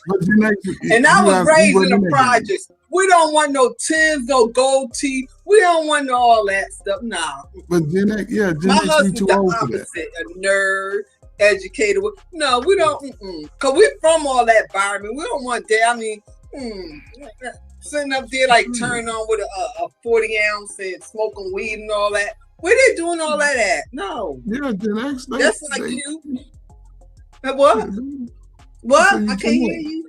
So you Gen X. So we don't want no the sisterhood. We not doing no 10. That was cute when we was in school. Oh yeah, but to marry somebody, I mean, like, cause you work on the marry is your business. I'm just saying, grown ass men don't fall for that shit. Yeah, grown ass men don't fall for that. You know, we're not gonna fall for that. I know when a motherfucker's insulting me, and they don't have to raise their voice to do it. Well, don't get mad if you got the gift of gab. for the women. That's what he's doing. That's why he's talking to the women. He ain't gonna get two dudes up there. Exactly. That nigga ain't saying nothing. Niggas about to check that bullshit. Y'all gotta step y'all game up. And No. That nigga, he ain't in the brotherhood. That nigga ain't in the brotherhood. you shouldn't be discussing this because you know how it go. So the game got to be sold. But Miss Sheila, this is why you're looking at it from a woman's point of view. So you would never understand how it is for a man. Because a pimp will talk to you just as smooth in the past. No, a pimp won't. Right before he slapped the shit out of you. Not you. Right before he slapped the shit out of you and demanded a pimp ain't got none on shit. What? No, not you. You not even in the game. I keep telling you. Stop talking like you out here in the game. You not in the game. I'm like, nigga, I'll pimp the pimp. Nigga, you better get up out of here. Yeah, you Gen X, you fucked back. But you're not in the game, though. And I know Polly know what I'm talking about. Yes, I mean, I know, but I'm just saying, like, a lot of girls not rough like me. So, let me go on. Rough. Seven, and with Polly, I'm the older woman. I'm the president of sisterhood. Forgive me. It just take the wild side. Yeah. You know, I'm blaming it on my hurricane drink. You know, like Kojak said, where I'm from, niggas like that end up in an abandoned house. For real, they get found around here. God, y'all want to put them in a abandoned house? Y'all want to? Nah, hey, Yo, stay the fuck away from my motherfucking chick, where man. Baller X at? Baller X, where you at? You always cooking. Why you ain't Baller X? Clip this. Now we been had an APB out for Baller X. If anybody get in touch with Baller X, tell them to hit me up. Yeah, I used to I couldn't stand. He always clipping me. I used to, oh God, it was a love and hate. I love Baller X now. I'm like, Miss Sheila, would you want somebody like that to come over into the privacy of your abode over and give you a little therapy sessions? You know what? You got too much time on your hands. I'm a therapist. Let me tell you something. I tried therapist one time. Lord Jesus. And you told I that therapist she was let me lying. tell you something. Then to me, oh, you mind me of something? I said I never ever go back there no more. Now your therapy is in liquid form and comes in a bottle. You know what? And that shit working. Don't worry, still mine I'm too. not trashy now. No, I don't. You know what? Everybody in me and my daughter, we laugh about this because I'm not even a drinker. Like when we went on the cruise, they got mad at me because I'm not even a drinker. When I come on here, I do this. I be showing off my little crystal thing, but I'm not a drinker like that. I can't stand Ian. He always got to, you know what, Ian? Say it for you, look. Always trying to tell my son, what about you? This your therapy, social media, trying to, sister, let's get him. Hey, I'm multitasking. I got a bottle too. A couple of them. What you got? Right. But what I told you, got to step your game up, look, Ian, because you ain't got nothing on Sheila E. You better step your game up. Look, what I told you, Ian, what I told you, bam. Damn. I gotta mute you. You got percussion going in the background. I got the bar. I got the bar. I got. Is that Blue Caraco? Is that Blue Caraco? Hurricane.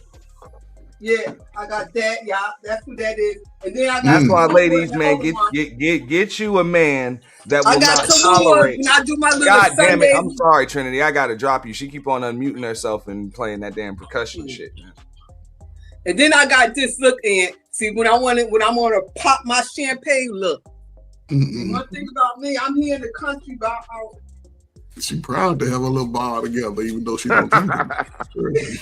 I know my daughter like, God, man, get her. Look, and okay, celebrate. Look. Okay. You see? You wish you had to travel about 50 miles to get that. I'm a mess. I'm a shopaholic. You had to get on your horse and buggy and get into town. Yeah, she had to go to Virginia Beach to get that. Is that a shoe bottle?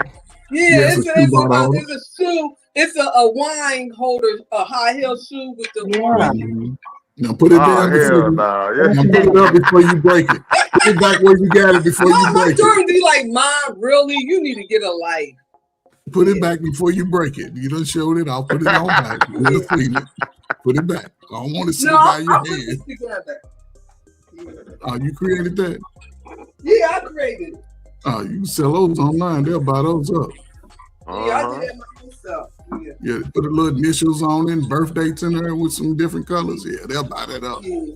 I did my little bar like in silver and crystal. I did it. That's a big ass heel. That wasn't one of your heels, was it? That's a big ass heel. No, that's a bottle heel. I got that from Home Goods. Yeah. Could you imagine sisters with these big wide feet wearing them 6-inch heels? Come on, man.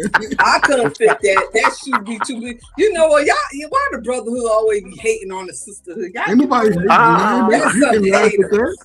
The sister's foot look just like a man's foot.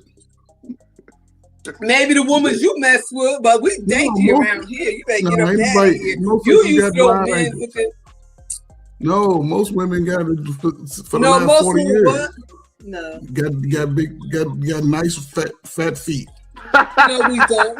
Okay. All y'all toes go straight across. What we talking about? The devil is a lie. Man, y'all got the same feet. And the Hammer same time. See, we I know she gonna do it. I see. Look Yeah, at you. that's right. It's okay, Sheila. Don't worry about it. I'm gonna read this super chat, Sheila. Shout out to L. Nixon, our show sponsor for the day. He says, Sheila from New York. Don't let her fool y'all. They don't want no soft spoken. Fold your clothes and socks before sex. She's got to have it ass stuff. Who's that? Shout out to L. Nixon. Something L. to think Nixon. about. Oh shoot! Bring witness the sleepwalk of the incredible. Keep it gangster, dog. Keep it gangster. Keep it gangster, dog. Keep it gangster. Keep it gangster, dog. Keep it gangster. Keep it gangster, dog. Keep it gangster. I wanna thank you all. I wanna thank you. I wanna thank you all. I wanna thank you. Keep it gangster, dog. Keep it gangster. Keep it gangster, dog. Everybody say that shit. The city is a big. West side is a big. Really? Shout out to L. Nixon, our show sponsor. Man, y'all be like L. Nixon. Put that shit Thank in you, colors, Nixon. man. You know, My brother in was giving color. all night long. Thank you, Nixon. We got Creative Solutions back in the building. You know, Okay, let me be quiet and talk to my. but nah, sister. I've already gone all the. You know, I always get all the way the fuck in. But yeah, we went all the way the fuck in on the Effeminate Homeboy Hustler. You did good, and you did really. Let me tell you something. I'm gonna give you a flowers while you here. You know, you get on my nerves sometimes. But you have Creative really showing us all that hair too. Yeah. You've been doing good with the sector, and Yeah, it's beautiful. All right, go ahead. Put my sister. It's up all there. good. She You don't even done have to come back on camera, Sheila. You done showed us your damn your high heel bottle and shit. Yeah, you know I be acting up. Where my girl Brenda at? You know I be acting up. Yeah. That's a good question. You owe me a party too, and Big bird feet. You wrong. after my party, you think I don't want no party, huh? I'm trying to think how you took one of your high heels and molded a damn. No, they come like No, I didn't do that. I didn't do my high heels like that. I bought that. That's a You got that shit off Temu. No, I didn't. You know why? I ain't never shopped it. You know what? The devil is a lie. I got that from Home Goods. Yeah, she got it at Home Goods or Marshalls, man. I've been seeing that shit out. I ain't got no. I got that from Home Goods. Yeah, Home Goods that's has how I get all my stuff from, like my. See, that's what happens when you be doing. Yo, when you be doom strolling at night, when you wake up and you be doom strolling, that's how you end up with some shit like that. Y'all's a mess. When I get depressed, I shop a lot. Yeah. Oh, see now you telling on yourself now. What brother at? Call the brother. Call the brother. Hey, Somebody take the cup. ask a brother. Yeah, we don't need his help. My husband told me, he said, since I divorced you, I keep so much money. I was like, oh. Yeah, salute to you.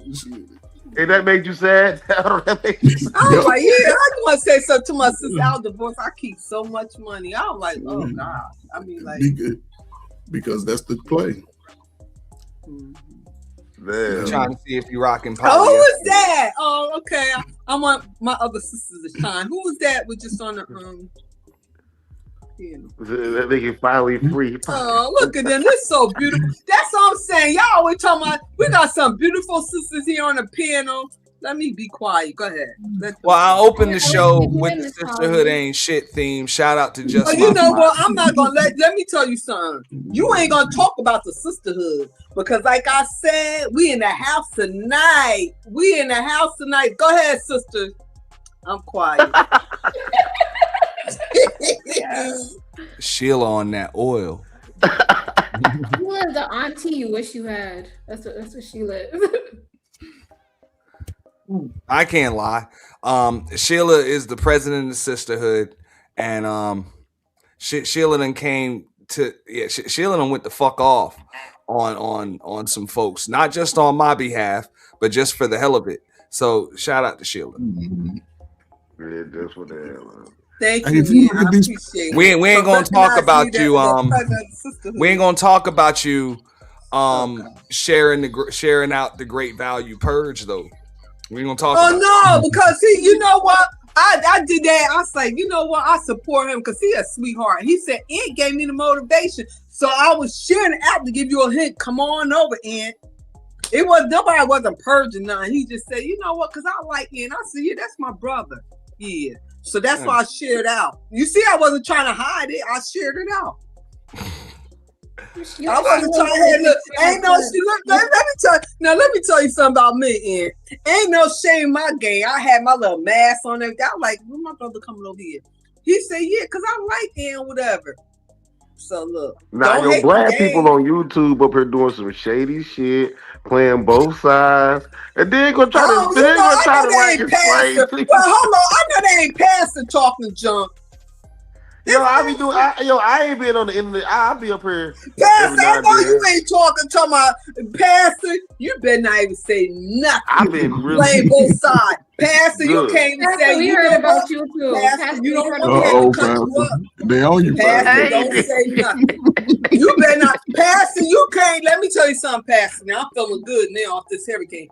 You better not say nothing. You can't say nothing about people playing both sides the way you did with the used tires and it. I know you ain't saying nothing bad. Yeah. I ain't really play both sides. I didn't play no both sides. I just got thrown in the middle of that shit. Pastor, go in the back, Pastor. Go in the back. Go in the back. Yeah, Pastor. You know myself people play both sides. I know you ain't the way you try to play my brother. You ain't you another one. She has a point. She does have a point. I'm not even gonna call you Pastor. I'm gonna call you the devil. Sit in the back. Oh shit. Yeah, but hey, in his defense, you not even worthy to be called a though, Sheila, that was not between two women.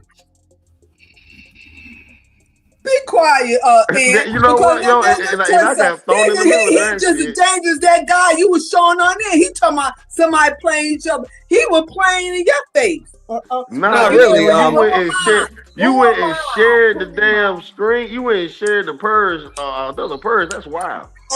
You know what? I showed him because I wasn't hiding. Talk about me. It wasn't no purge. That was an urge. That was not no purge. Be quiet. That was not a purge. That was an urge. Look, that was not no purge.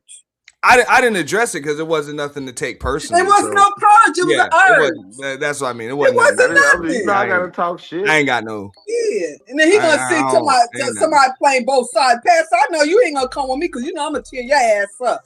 But let's carry right along. I'm not new to this. I'm true to this. I did it. Slander on my name.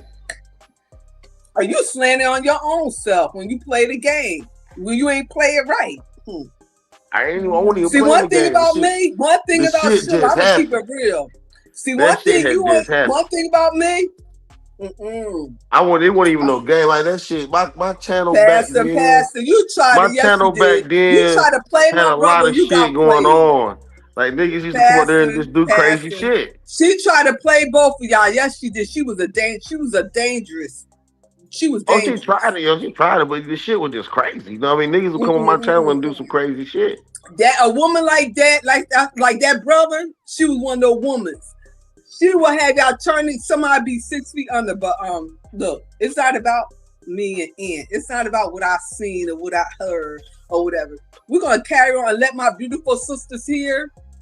The sisterhood came up, Polly and my sister right there on my left. Let them talk. I'm on mute. That was nice of you, shit. No, she ain't.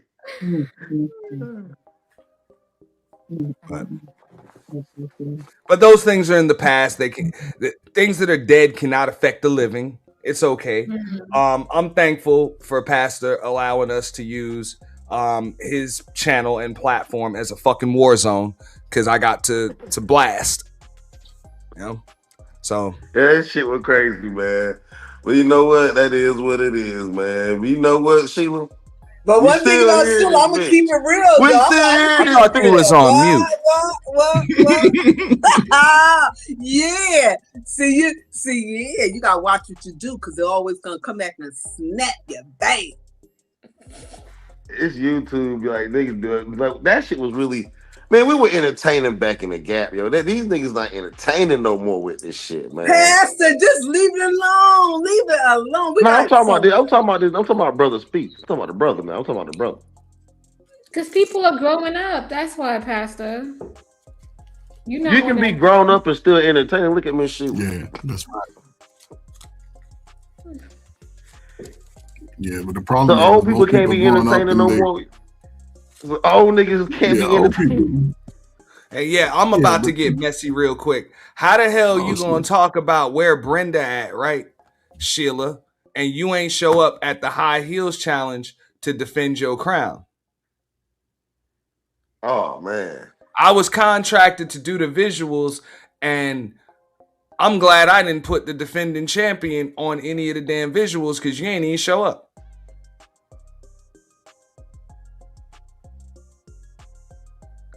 Yeah, she's still on mute now. Mm-hmm. That's convenient.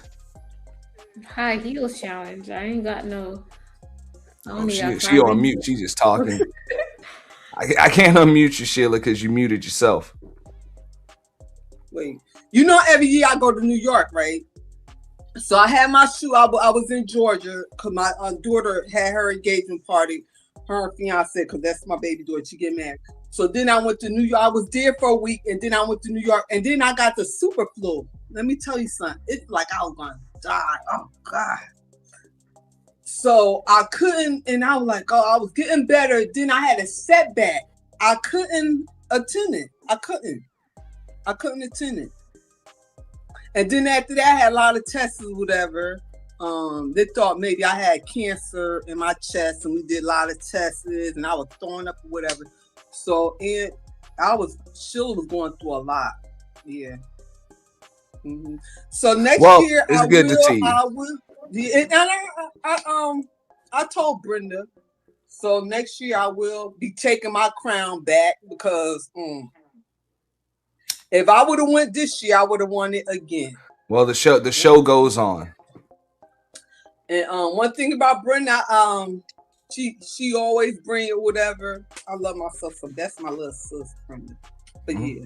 Mm-hmm. Yeah. I was gonna do a fashion show this week, but not too much. What's up? What's up, Sheila? I've been trying to tell the people over here, yo, like all types of shit. Like people should be doing events, maybe dating shows. These girls, the girls over here in the sector, they're not gonna cam up. They're not gonna cam up.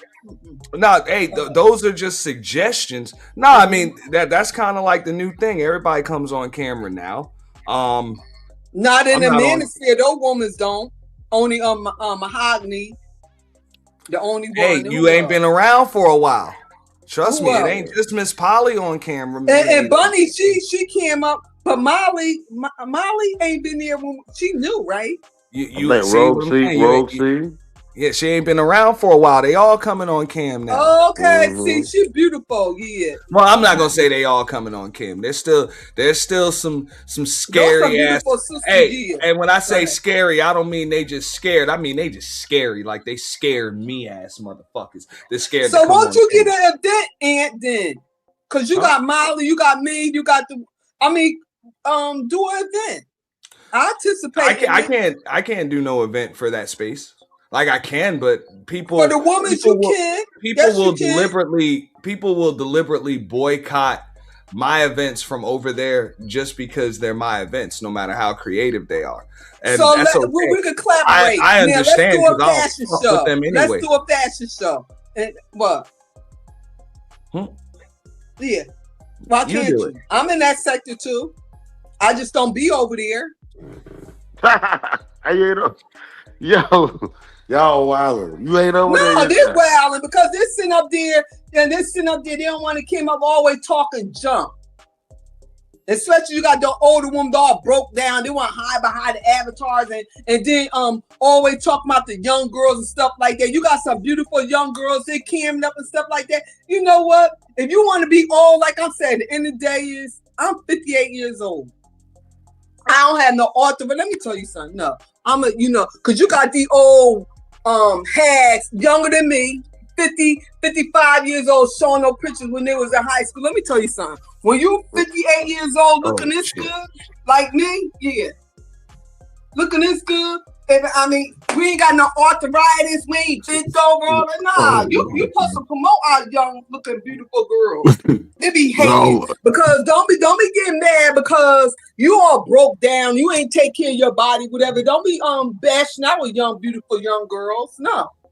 I don't like that. That's all I don't like those sectors. They're sitting up there hiding. They got their little ugly crews, ugly older women. They can't even go to the gym. Like I said, don't argue with me. You can't get on the facts. Yeah, hey. Sheila is unloading the motherfucking You got these beautiful young girls living there like y'all want to sit up there bash them and y'all old asses. Get up out of here. You want to sit up there, you young, then you got chosen, but you all broke down, whatever. Nah, that's what I told my daughters. I said, look, y'all ain't gonna never outdo me. Never. Even in the gym or whatever. They was like, nah, you was a mess. Yeah. I'm always have myself look good. And I got my grandson, I'm be out there playing basketball with them, football and everything. Nah, I'm not gonna be one of the older ones all broke down, walking with a cane or walk or whatever cane, but behind the avatar, y'all wanna sit up. Nah. Yeah, go ahead, do it. I'm good. What month were you born in? Hey, just like Creative just said, I've grown up. I'm good. I still have an affinity for this space. So I'm gonna still do some content about it, but they kill me with that. I'm good. You say you good? No, I'm just good. I mean, look, there used to be a time when just creativity, just insightful shit. Like people supported that shit. Now people only support people that do the same shit. They had their little ugly cliques. They had their little ugly and the reject. That's what I'm saying. You got motherfuckers that want to click up and start gangs, but they don't specialize in gang warfare. So I'm good on that shit. Like, you know what I'm saying? Ferg know what I'm talking about. That's why he can't keep a straight face. You know what I'm saying? So I'm like, I'm good on that shit, man. Yeah, it's a unique time. I wish everybody the best of luck in their endeavors, man. I'm gonna do me, and I'm gonna rock with those people that rock with me, and everybody that comes over here. Well, we could do a fashion show in our sector, because we got some beautiful young girls or whatever. And I ain't gonna be in competition with. I'll be the trailblazer, whatever. Because you got the old hags over here talking junk. Get off the goddamn panel with these young boys. If y'all do a show, I feel like you throwing shots. I feel like you throwing shots. I feel like you throwing shots, but I ain't gonna be messy. I'm gonna leave it alone. I'm gonna leave it alone. She Swiss cheese in the fuck up right now. But we gonna let her do it. I'm gonna stay out of women's shit. They like the old ass behind the stay out of car. They don't want those nice looking girls on their ass. That's why they do that. So you got some pretty young girls in this sector stepping up to the plate, and y'all still with those old hags. Get up out of here. Good. Yeah, hey, Candy know what's up. Stay out of women. When they talk, y'all talk y'all shit. I just let y'all talk y'all shit, man. I'm gonna talk and I can back it up too. Yeah, Gen X. Ain't nobody gonna come with me with no bull crap. I'm gonna back it up. You know what I'm saying? I'm gonna be so by myself. I don't need no click to tear your ass up. Cause once you say my name, I'm be like Kenny there and what? I'm gonna show up. I only brought up the when I know you talk about me, I'm gonna show up and show off. Yeah, Gen X strong, so yeah. I only brought up the high heels challenge because I did the intros and did a few cutaways, and when I heard you wasn't gonna be involved or nobody was sure that you were gonna be involved, I was like, oh, that's a shame. So I had to kind of put those visuals on ice. And then I was gonna show off this year. Then she said from the waist down, so okay. And I was like, shoot, I bought all this stuff for the waist down. Yeah, because you be cheating. You be cheating. Hey, I'm going to call it out. Hey, Sheila, I'm going to call it out. See, Sheila be cheating with these motherfucking challenges, okay? And that's what people be doing in a lot of these motherfucking challenges. Them shits be cheating. Hold on, and I'm going to explain, right? Go ahead. Shit might be a challenge about some whatever. So a jeans competition or something, and Sheila got to bring out fur coats and shit. New hair. I know that because I got fur coats like 25. It's like nah, because you know you about to get some extra points for that shit. Yeah, that is wrong. Yeah. You know you about to get some. Come on, it's a jeans challenge, and you breaking out fur coats and shit. I know, right? Yeah. That's how you gonna do it. You gonna do it right. But you ain't explained the rules of that to the beginning of the game. They ain't explained that. They just said when they said the jeans, I'm gonna bring out the furs. I'm gonna have my fur match my the shoes. They be bending. But nah, shout out to y'all with the challenges. But nah, y'all be bending the rules a little bit for them. You know what I'm saying? That's how they was like for the waist down. But then I say then I bring out my maxi. Nah, when the high heels challenge turned into a twerk off and shit. And just be booty jiggling. I wasn't in that one. I kept mine was classy. When I went, I straight up class. I'm just making shit up now. I never seen that in the high heels challenge, but I seen it in some other challenges. It just be this was like I was like, ooh, I was like, okay. I was like, now, I'm 58. So how old that? I mean, like, yeah, okay. I know exactly. So I'm gonna keep mine classy and now we do. But it's always, let me tell you something. No woman you bringing chinchillas and shit to the shoe contest. It's that I love that contest because Brenda, she classy anyway, and she keep it classy with with her. Yeah. And a jeans contest, she got the chinchilla coat with the matching hat and shit. Because we know how to dress. And she know it too. She show up to the damn jeans contest looking like fucking Frank Lucas and shit at the fight. I broke out with the red one with the red. Yeah. Because she bragging about it too. Yeah, hit it with the That's red. why she can't even argue with me. I say you be cheating. Because my sister my sister like, how many furs you got? I was doing my fur closet yesterday. I was like, I got 30. Damn, salute to your husband. I got 30 furs. Yeah. How much you think all that add up to? About 40,000, 20,000? More than that, cause my meat. Oh Lord Jesus! And then I got, you know what? And it's so funny we saying that you know the first everybody wearing them. Don't you know in '93 he the one who did my first fur. What was that about? That's about $20,000 back then. But now it's like it's only like probably 8,000 or 9,000 because I only paid like $1,500 back in '93. It was the bomber with the fox fur, and I had around the collar. Oh yeah, it was fancy. And the matching hat. That's why them new rules be coming in, like waist down, yeah, shit like that, because of you. Because of you.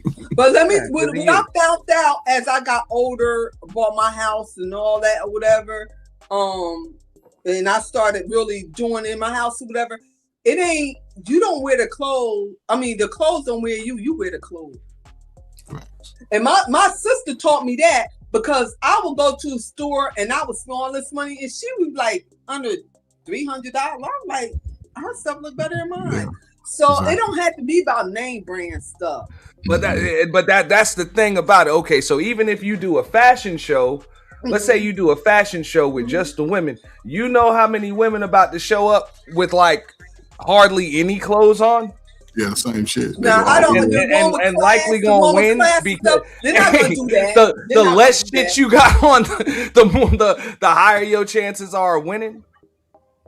The women have too much competition because they all be dressed similar to the same.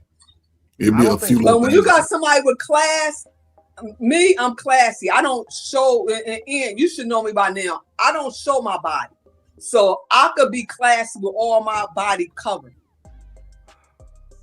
But how you gonna win? Miss Polly show up with her stuff just all out and shit. But Miss Polly is not showing her body. I'm just saying that's a tough act to follow. Yeah, she's not showing. No, but I'm not in competition with the young ones. Not today, and she know that. I was like, not today. Look, can I talk? I'ma show Polly when in my age, 58 years old, this how you could look and still look good.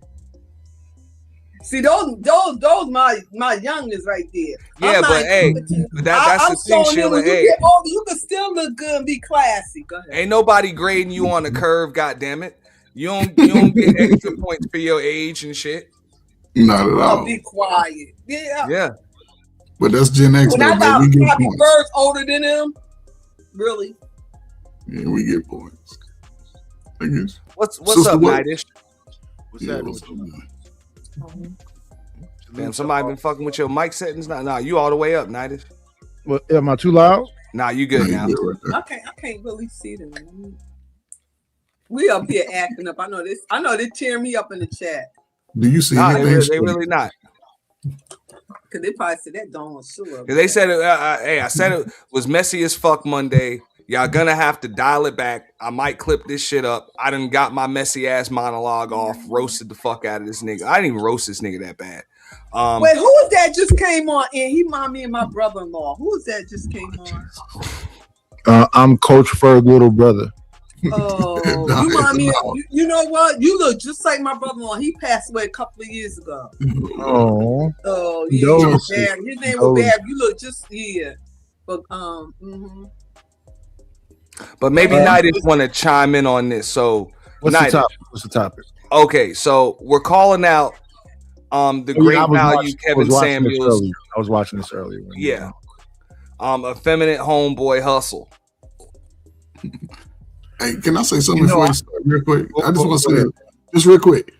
Put that picture back up. This, if you take his beard and put it on KS, they would basically look the same. No shit. Except in the mouth, he got a long, wide. Really, he got a different mouth. He got a long, wide, sad mouth. But they basically do the same. You know who Kev remind me of? Ricky Smiley. Ricky Smiley. Crackhead Santa Claus. Yeah. That dude. Friday after next. Okay. I seen a few skits where the dude walk up talking real zesty, like clocking the tea and everything else. And then after you get the woman number, he go back to his regular voice. All right, baby, I'm gonna call you. You know. So for some reason, what he came up saying is, "You bad, you cute, real effeminate, like right." He say, "I need some new pretty girls in my whatever," and she give, and then once she put the number in the phone, then he go, "Yeah, because I'm gonna call you." He flipped the switch. He say, "That's the new move." Ain't nobody finna do this stuff. But shout out to the men that can do it. Can be one of the sisters to get close to you and then flip the switch. But I don't think you have to flip the switch.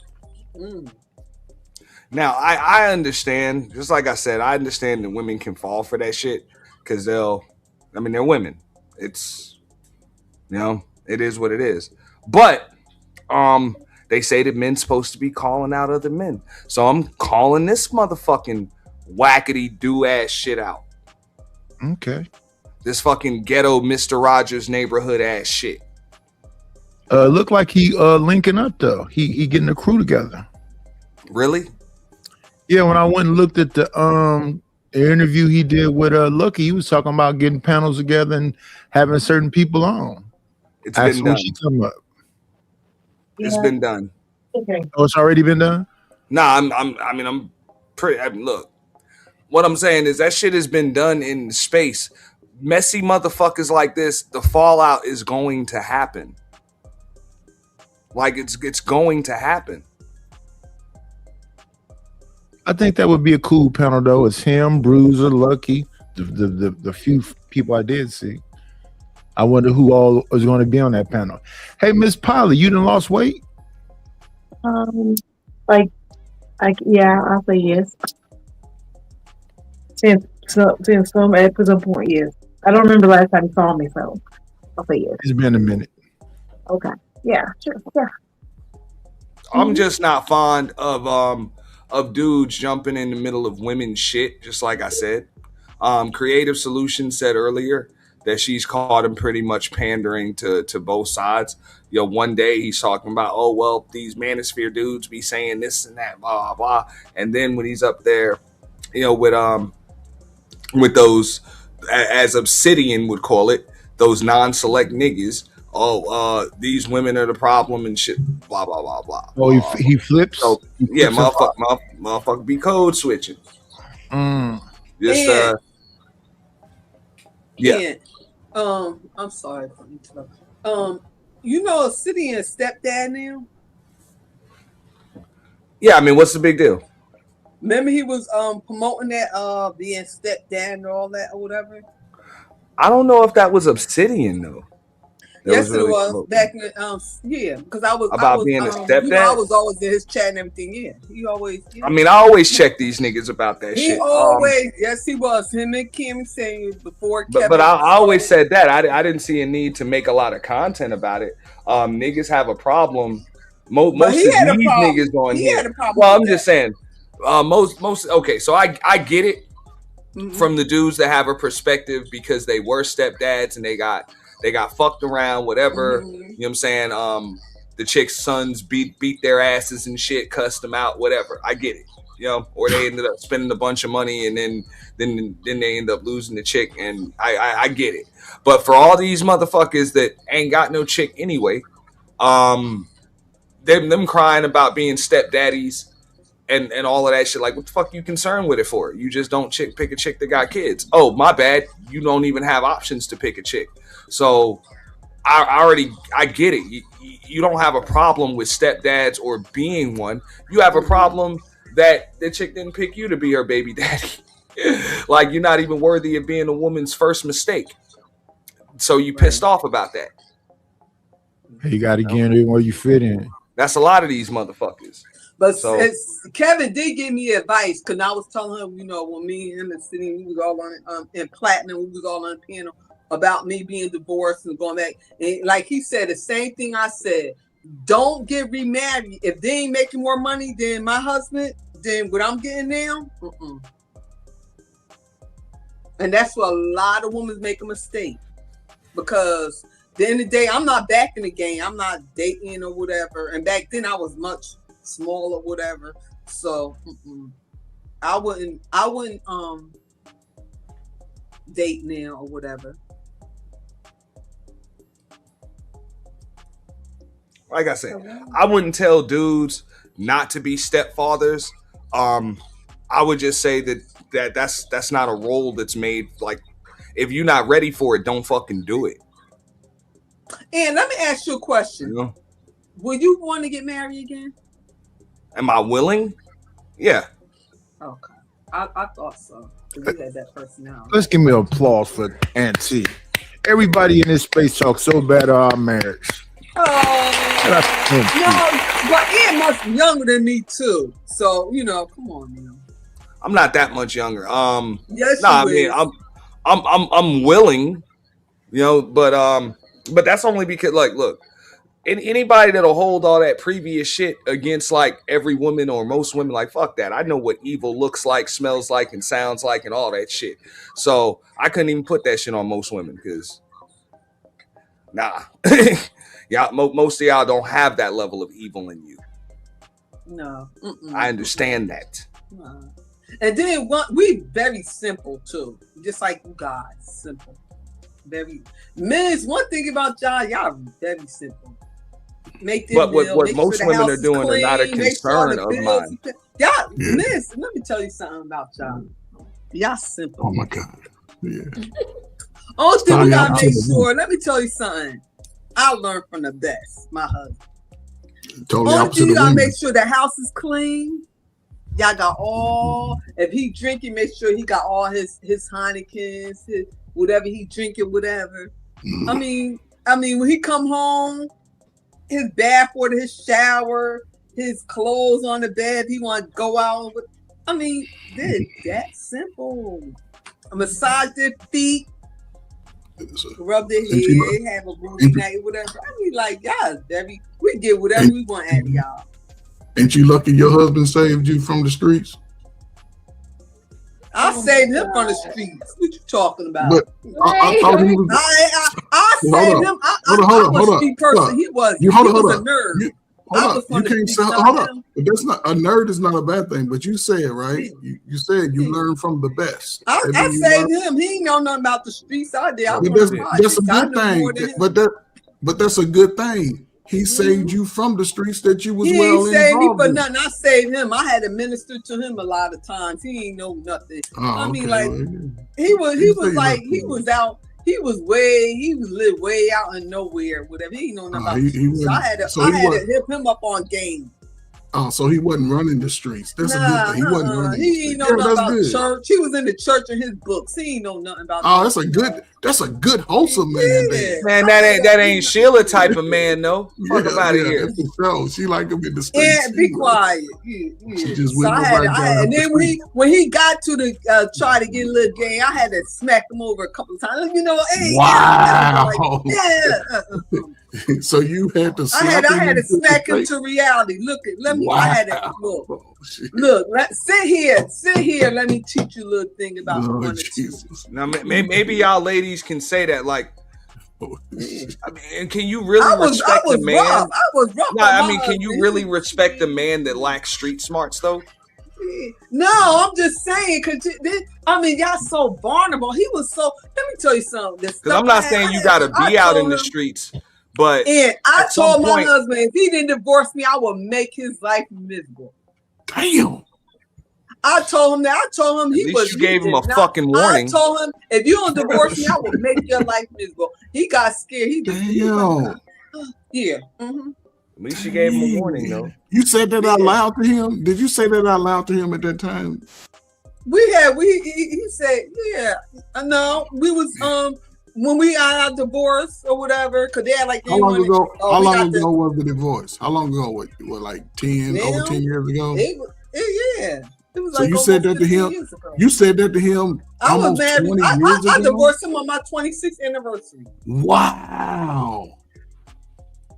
Okay, I get it. And then another man came along. So you ain't. No, ain't nobody else coming. I have not dated since my divorce.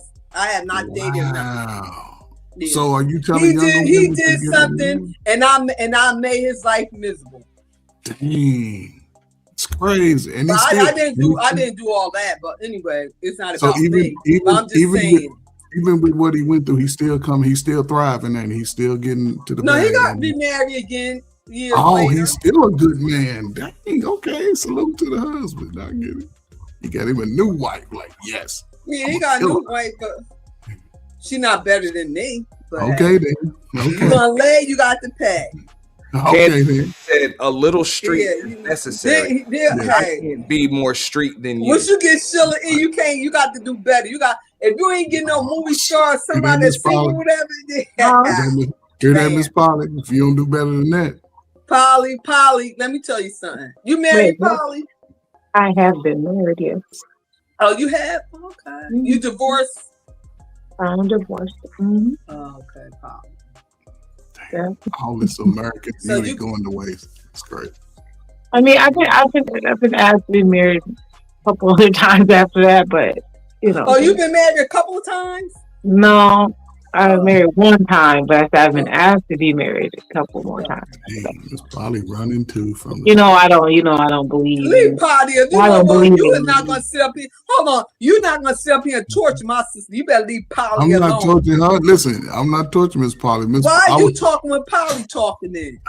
I came here, Polly, because you in the back saying something slick, sound like Barry White. Go ahead, Polly.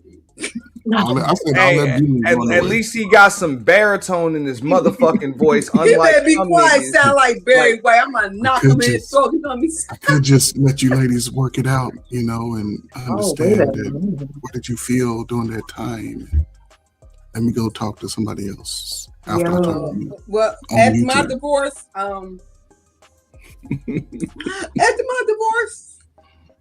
I couldn't stay in the house. We did not. Today, the house is not sold. He bought me out. I made him bought me out. It's a hell of a man, right well, there. I'm gonna run away, Aunt, but I appreciate it. My partner has come. He's come to my house. Oh, okay, Polly. Okay. All right, peace out, Miss Polly. Thank you for coming, Miss Polly. Keep running. See, when they have partners, they can't stay on the pen all night long like this. Bye, Polly. Neither the fuck can I. I'm a best friend. And like, get a life, Sheila. Get a life. Sheila's on her BS tonight, but we ain't gonna get messy. Look, I've seen time. Sheila got messy as fuck and mean as fuck on Mace Taggart stream one night. It was bad. It was bad. Yeah. Oh, well, I'll be honest. I wasn't. You bringing up tires and shit. Let's talk about that. Oh, let's talk about that. But I wasn't even drinking then. I was just pissed off. Something about her I did not like. You couldn't. I wasn't even drinking then.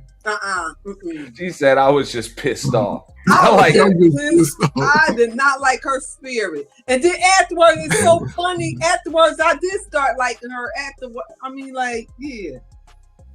Afterwards, Afterwards, because a lot of these women just attacking me or whatever. I'm like, God, nobody ain't like me. I'm like, God, what? I mean, like, I know I'm rough and tough, but I went off on her end. I did. I tore that her and her husband did not end. Yeah, you did. Her and her husband. And then her and her husband decided. Her husband apologized to me. Now he's like, no, Shaw. They apologized to you, but they came at me. Huh? They apologized to you and then came at me. So I had to flame her and her husband. That was pretty fucked up. Yeah. I tore both of their tails up. Man, that was a mess. You started liking them. I'm like, fuck them. Whatever. He's like, no, she talking about because I'm my husband. Welcome to the space. Welcome to the space, motherfucker. Yeah. I tore them up. I was mad because I be blacking out. You don't know that. I be blacking out. I don't know half the stuff I be saying. Yeah. Now you drag that woman for filth. Next thing I know, I done got a motherfucker doing a stream about me saying I put you up to dragging that woman for filth and her husband. Remember that? No. Yeah, that happened. No. Yeah. Nah, cause you had I think you came up on my stream because I was like, I don't play that shit. I don't give a fuck. I ain't about to be the rest of these. Remember that. You didn't have nothing to do with that. The rest of these niggas be copping please. I'm like, man, fuck. Oh, that didn't happen. I didn't do that, man. Fuck you. I know I didn't put her up, but fuck you anyway. I don't care. Yeah. You know what I'm saying? I ain't about to cry. Because they know I like you, and I never like turn against you. We never turn against each other. You came up on my panel. You was like, the fuck that about? That ain't had shit to do with you. I'm like, hey, I'm an easy target. Or so they thought. You give a fuck. Fuck you. And then Mace fucking clapped that bitch too. So whatever. Yeah, he did later. He was like, Sheila was right later. Because I be seeing things. I think it's just me. But it don't be me. It be in my spirit. I be like, wow. But yeah.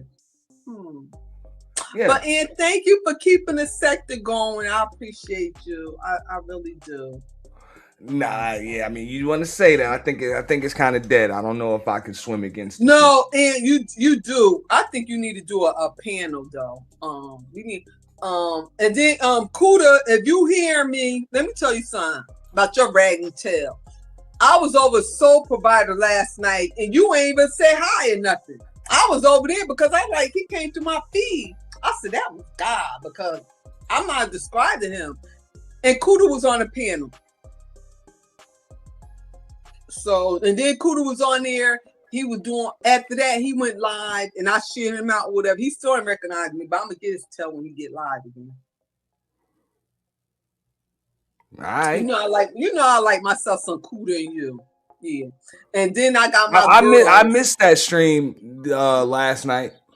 I ain't like, they try to jump on Kuda, and I was like, you know me. I'm like, and I was not drinking. Why DJ Kuda be getting jumped on everywhere he and goes? I was going to jump on that doggone panel, tear the tail up. And I was like, then Gabe got, I said, Lord, thank you. Because I didn't want to act like I'm the only, you know, because I'm an older woman too. And I think I'm the oldest, besides me and Mella. I think Mella, she the only older woman older than me, you know, in the sector. Because you got to realize too, Diddy age is my daughter's. And I was feeling bad. I was like, God, I called Kuda my little brother. I was like, God, but he the age of my daughter. I need to stop that too, right, Ian? Well, hey. Yeah, because it doesn't matter, right, on social media. Yeah. You be amazed how old some of these people are. They just don't admit it. They just don't broadcast it like you do. Because some people saying they're younger than me and they look older than me. Yeah, because they are older than you. They just lying. And I'm like, how the hell? I'm 58. Didn't like this time I did 53, 54. They look like they're older than me. I'm proud of my age, shoot. But anyway, well, that's another thing. Okay, so it's one thing, like, you know, you in your 50s, and you're not even in your late 50s. You barely. Yes, I am. I'm 58. Okay, so yeah, you are in your later 50s. But whatever. You've never like disrespected me or tried to like sun me. I've never seen you sun anybody in this space. Maybe the younger women and shit. You know what I'm saying? But you haven't even really done that. Like, you never did it in a disrespectful way. I know you're saying something. I've seen women in this fucking space, and dudes too, but mainly fucking women, like, come at me on some like respect your elders type of shit. And it's been like, bitch, you like 3 years older than me. Who the fuck? Oh, you know why? You know why? Real. You know why? I'm like, because the nerve.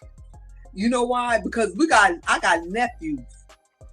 I got the 2 girls, but my sister, they got all sons. And my nephews, we be like, cause they rough and tough. We be like, you know, when we break out to, hey, I ain't your whatever. No, y'all think y'all bad. So that's why I don't push my age like that. Because we always said we're gonna stay in shape in case they want to pop on somebody.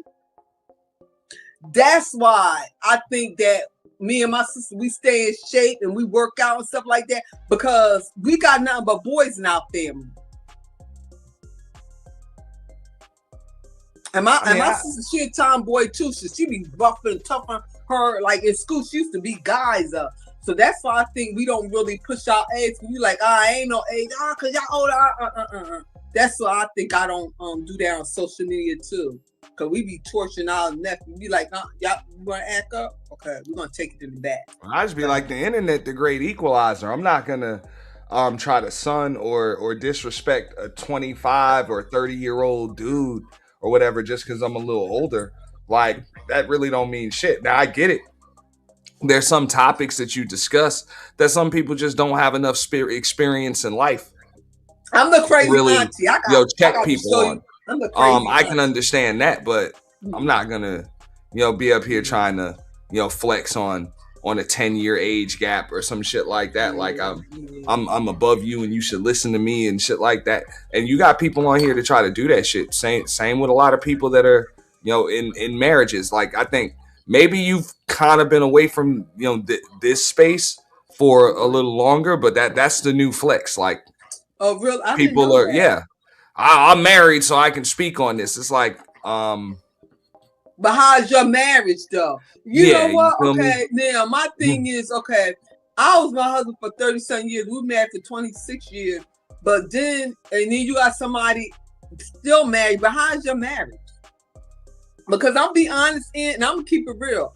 I didn't know nothing about no social media until after my divorce. I ain't know nothing about Facebook or whatever. My daughter had to, matter of fact, my brother who dead, he helped me do my Facebook page because my godson was looking for me. I didn't know nothing. I was so in tune with my household, my husband, my kids or whatever. I ain't know nothing. I ain't had no time for no social media. Me neither. Me neither. Who was that just came on the panel? That's Trinity Time Travel. Hey, Trinity, how you doing? And you don't never speak to nobody in the doggone. I'm gonna start speaking to you in the chat. She was up here banging a fucking drum set earlier. You hear me, Trinity? Did she hear me? She did hear me. I gotta check her mic. Yeah, she all the way up, so I don't know if she hears you. She can hear me.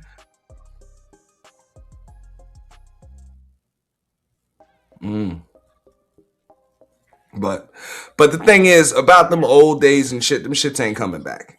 Unfortunately. I've accepted it. This shouldn't have to come back.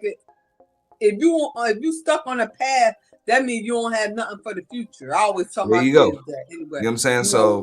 Nah, we ain't in the past. We in, because they always tell my mom. Like at some point, yeah. I'm like, look, folks do have to accept that.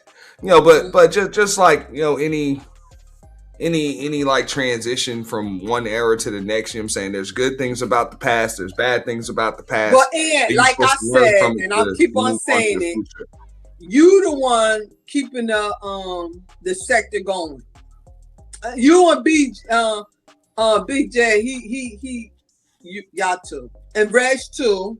Reg, yeah, y'all faithful, Reg. I gotta go over there and pull up on Reg. And then guess who channel I was on last night? Warren. He went live. I don't know why I'm not getting them damn notifications. Like I'm not getting the notifications. That's what I said. Warren getting live. I said I'm gonna start doing a recap on our sector. That's what I'm gonna start. I'm like, and Nene, I hope she, and different ones that I'm not subscribed to, or I am, and they're not giving me. I can't say different one probably is in this sector. Like Art, him. I do still get like notifications. They always. I like those guys. I like. For Art New Style, I'm still getting notifications for that, but I don't really go over there because like and Charles and them. I like Charles, Art, and BGS. I like them. Yeah. I mean, I was never really fond of the conversations that go on over there. But they're not that bad, and they're not that bad. Let me tell you something. Once you get to know them, they're not that bad. I mean, look, I know all of them. I've been on some of the panels before, but that's from years ago. I wasn't fond of the conversations back then, so I'm not. I'm still not going to engage in them now because they kind of like the same conversation. But this stuff like the angry man. Yeah. Angry man, remember? Angry man, no disrespect to them. You know what I'm saying? They still doing their thing. Yeah. So you don't see me doing. It's no content about them and nothing like that. It's just I'm not gonna have the same conversation every day, for years.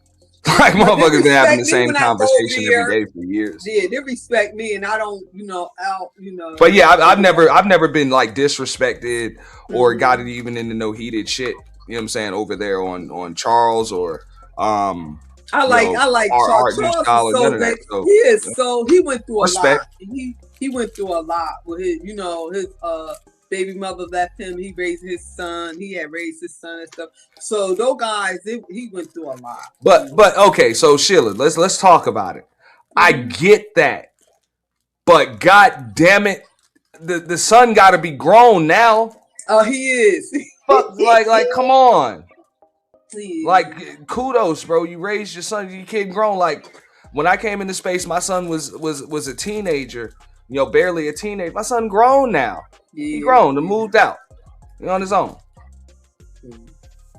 So maybe he really loved her. Maybe she was like, maybe she was like me, like, but get off the fucking internet. Go get a and go nice, out on a fucking date. A nice looking guy, and all them nice looking guys. Go out on a goddamn date. Don't sit around trauma bonding and circle jerking with a bunch of lonely ass niggas like that. That's not healthy.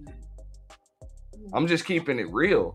Like, I'm I bring some girls to this sector. I'm bringing some street girls to this sector. Heartbreak, trials, tribulations, shit like that. That shit part of life. Like, we all go through it in some way, shape, or form. I get it, and I'm not speaking on Charles in particular because you told me that story. I ain't really know much about the details, so I'm not going to comment on that. But I'm just saying in general. Yeah, okay, your girl hurts your fucking feelings. You had to raise your kid. I get it. It's not easy. I've done the single dad thing. It's not easy, but it's still doable. You did it. Kudos to you. Now what the fuck are you gonna do? Go out, go touch grass and clap ass. Like, what the fuck, bro? After my divorce, let me tell you something. When you young, I had my first one when I was 21, married young or whatever. When you after you divorce, it's like, you so free. All the things you want to do, you could do now. Because when you got to keep a certain image. Well, every time somebody tell me they got a divorce, I say congratulations. Yeah, I had a divorce party. Yeah. I celebrate. I had me a divorce party. Yeah, touch grass and clap ass, but. Quit crying, Nick. I said that in the chat. I can't see the chat. Candy said I need to put that on the t-shirt. Okay. For real, because that's the hustle. Man of Tomorrow was up here last week. I haven't seen him in I was in the clouds. He a mess. He was so comfortable in. I ain't never seen him so comfortable on somebody's piano like that. Because, he a mess all by. I had to tell his rag he tell off. I like him though, man. But that was a cool convo they was able to have. Like, nobody was disrespecting each other. I was able to kind of finish out like half my workday while that panel was going on. So I was thankful. That was a good panel. I was in the clouds all that time. Yeah. I was in the clouds. No, I'm glad for that. Like, nobody was cussing each other out. They wasn't arguing. You know what I'm saying? The topic wasn't women. Like, that was a good panel. That was good. That's the way men should be able to fucking talk and converse, even if you might not like. We're supposed to see things a little differently because we're individuals and we got just different perspectives on the same thing. Like, that's just kind of the way it is. So that's cool. But he called it out, and that's some real shit. Like, there's a lot of people that like to hustle the same shit. They want to keep a lot of dudes and women just unhappy, just unhappy and lonely on this bitch because that's how they're able to make money. That's how they're able to, keep viewers and shit like that. But I don't be on it like that. But when I do, I'm like, okay, certain ones, I have my stick and I'll support y'all. But other than that, So I'm not gonna. What up? We got hold up. We got to give a shout out. I got Naker L in the building. Brandon's in the building. What up, man? When the fuck y'all bringing For the Record TV back, man? Brandon, the one used to be with Third and them. Yeah, that's Brandon L. Naker L. Brandon. I haven't seen. Oh God! Wow. He's still around? He right here in the chat. Oh, I can't see the chat. Yeah. Oh, I was thinking about her. I'm like, I wonder how Brandon doing. Oh, Brandon. But for real, like, if look, everybody goes through some shit, but I know when I went through shit long before I got on YouTube, like you talking about what shit, a decade, like 10 years, 10, 11 years before I came on YouTube. Now, in order to go through that shit, like I had friends and family, like real friends and family that's like, yeah, all that shit happened. Now what the fuck are you gonna do about it? That's really like the question. It's like, yo, what you about to do? Like, what you gonna do? But you know what, Ian? Like, quit crying, nigga. Ian, can we fuck you gonna do about it? Ian, can we keep it real now? Yeah. Some people have that gift of gab or whatever. I'm not a really talking person. I'm not a good content creator, but you is though. That's your gift. I have a lot of work. Like, oh, Shelly, you need. I'm like, I think I'm boring with. What's up, Joe Dub? I got Joe W in the building. Shout out to Joe W. Everybody. Oh God, Joe. I know Joey ain't in the building. Yeah. Joe W. Okay. Oh, Joe. Okay. Yeah. I see. I've been at a loop for a while on this sector. I had to bring them up to speed, man. Y'all missed it. I had to go in on the great value Kevin Samuels, the effeminate homeboy hustler. Okay. That's jumping in shit between women, just to get relevant. Pretty fucking pathetic. Pretty goddamn pathetic, fellas.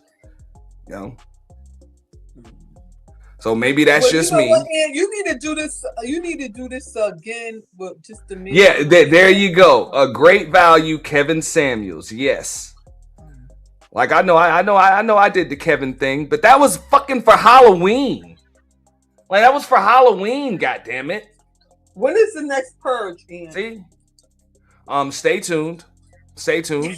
We might make it. Yeah. See. Everybody remember Halloween. I remember. Nah, I did that shit for Halloween. Goddamn it! I had a candle and shit. That's a fucking Halloween costume. These niggas have made a YouTube fucking persona out of that shit. Pretty goddamn pathetic. Okay. You were doing your thing. What? Yeah. What? Okay, I see. No, that shit is pathetic. Like, come on, man. But no, that's the great value, Kevin Samuels. Nah, motherfucker even got a damn. Excuse me, I'm in my PJs. So yeah, please keep your clothes on. You know, keep your clothes on. We're trying to keep the channel. Oh, I got my PJs on. Go ahead. I know you've been moving in the other sectors and stuff, Sheila. Mm-hmm. Yeah, I'm always I've been in the clouds. Can't hear you, Ian. All the DJs. Yeah, it's bad, and I want to thank everybody for not coming in my chat with that shit. But damn, in the chat, I can't see y'all. I can't see y'all in the chat because I'm on my phone. So. Yeah, she do got her T-boss. Y'all gonna be talking junk to me. I can't respond because hey, Creep. Yeah, she looked like she looked like she got a red light special fucking outfit on and shit. Who said that? Red light? What's red light? These pajamas. These are satin pajamas. You know I'm old school. Look, you got to have the satin pajama with the satin sheets and stuff. I'm old school. Go ahead. Hey, it is what it is. But this dude, believe it or not, has a show going. He's got Obsidian on it like every week. So his link is in the chat if you guys want to check out Ask a Brother podcast. It's him, it's Bruiser, and some other dudes, like 2 other dudes or some shit like that. Yeah. Whatever. It was good, Ian. I just want to say I thank you for all the people you showing. I don't know who they be. I never seen this guy before. Well, the thing is, in this sector like that. the only reason why niggas even know this shit is because when people start beefing and scratching, they don't know how to focus on their target. So all types of other either names get dropped, or number two, people start inserting themselves in the shit that doesn't concern them. So that's how these other names and shit start coming up. These motherfuckers have totally like broken all codes on this bitch. Mm. Yeah. They've broken all types of codes on this bitch, man.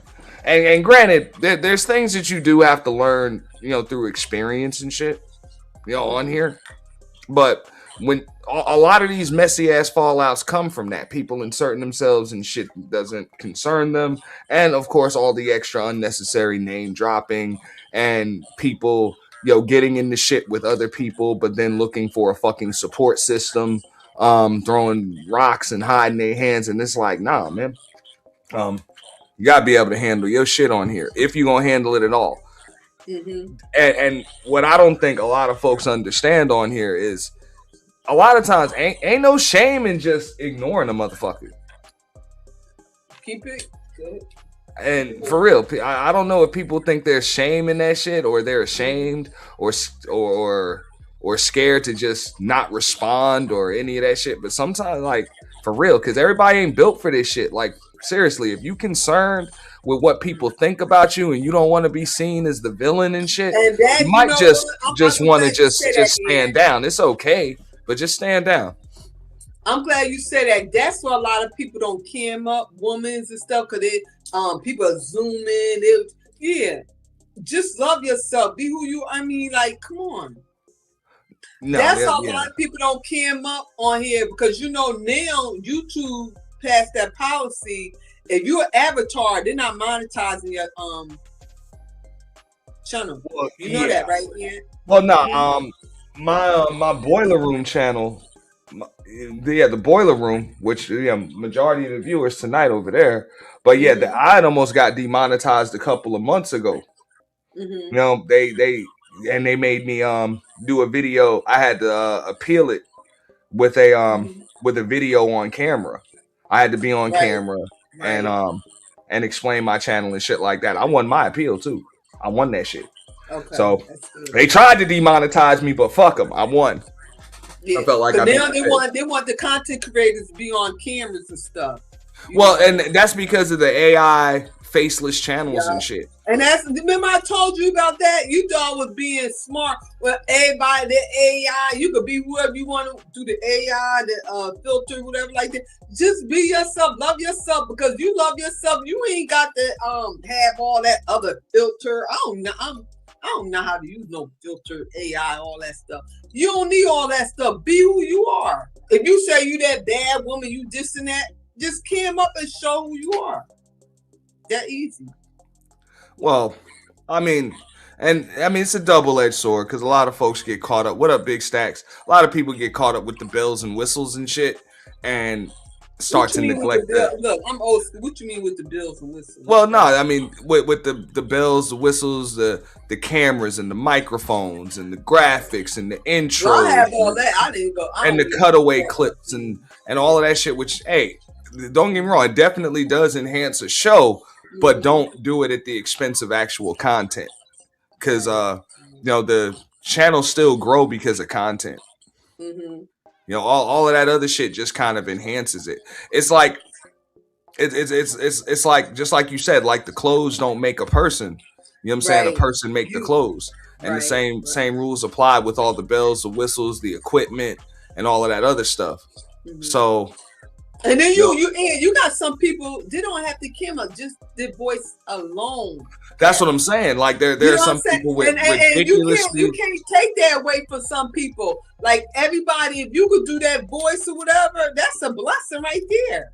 You know some people just have that where they, just like you said, they don't have to come on camera. They have the voice, they have the energy, they have that connection with their audience. Whatever, they're able to just do it like that. So it's still YouTube. You gotta just do you. So right. So whatever works for you. And you had that. Yeah. But nobody tell you had that. But I'm ready to get off because it's getting late or whatever. But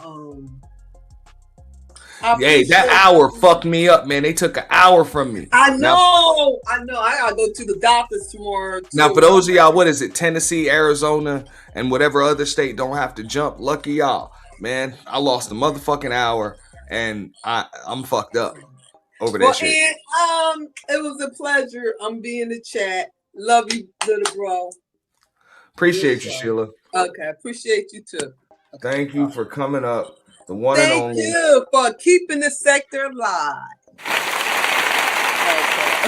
Sheila, the quiet storm, who's no longer quiet. Sheila got a lot to say these days. You know, that is what it is. All right. But some ninjas on here don't ever, cam up. Yeah, but look, like I said, you check out the Ask a Brother podcast, man. Obsidian be motherfucking camming up like all the time now. I'll show y'all. We're gonna get a look at some of this dude's content before we get out of here. But hey, things have changed, man. You see Obsidian camming up every motherfucking time now. Every time. Yeah.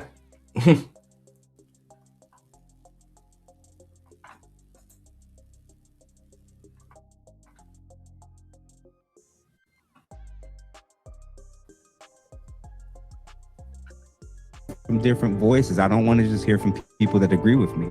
We're about to dive into some even deeper topics. Ask a Brother podcast. Ask a Brother podcast. Welcome to another episode. Reason why my brother Jeff brings that up. Back when Kamala Harris, the Democrat Party, gave her a lot of money to go on the various media outlets, and one of them was Call Her Daddy. My understanding, Jeff, was Call Her Daddy was extant prior to Kamala's run for president. They just didn't pop up afterward. They were around, but they were very small. And that when she ran for president, they infused something like 150 grand into the Call Her Daddy podcast. That's my understanding of it. I could have that wrong, but they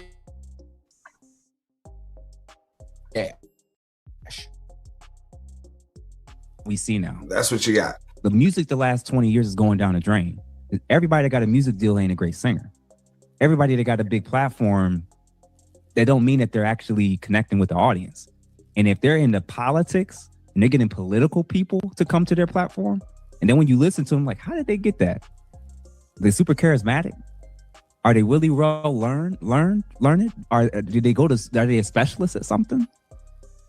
Or did they get the kickbacks like many others did when they did those softball interviews for these political figures? And the point about the manosphere election, Scott Galloway, well, I know you brothers know who he is.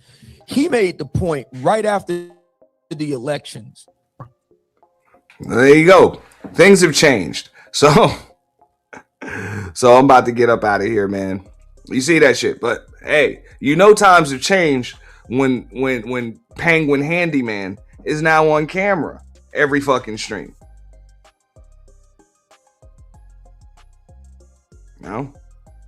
Yeah, the Penguin Handyman. So, but it tells you something. Now, I know they'll probably have something to say. Oh, Obsidian co-signed him. Look, Obsidian is the same dude that said he ain't got no homeboys with trash dick. He's the same dude that was an advocate for motherfuckers buying expensive blow-up dolls and shit in replacement of real life fucking women. Like, so yeah,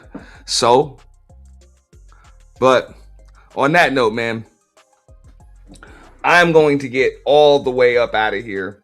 Definitely a pleasure. Everybody that came up, Pastor, Miss Polly, Creative Solutions, L. Nixon, Something to Think About, Really do appreciate everybody coming through. If I didn't mention Sheila E, I'll mention Sheila E again. Nightish, Coach Ferg, and everybody's in the chat. Shout out to Gabe A, Naker L dropping out of the clouds, Joe Dub, Big Stacks, Candy Cane Lane. Appreciate you, Ms. Lane. Appreciate you. Yeah. So let me get up out of here, man. Definitely a pleasure. And everybody that supported, appreciate them super chats. Y'all have a good night, man. I'm out. Peace.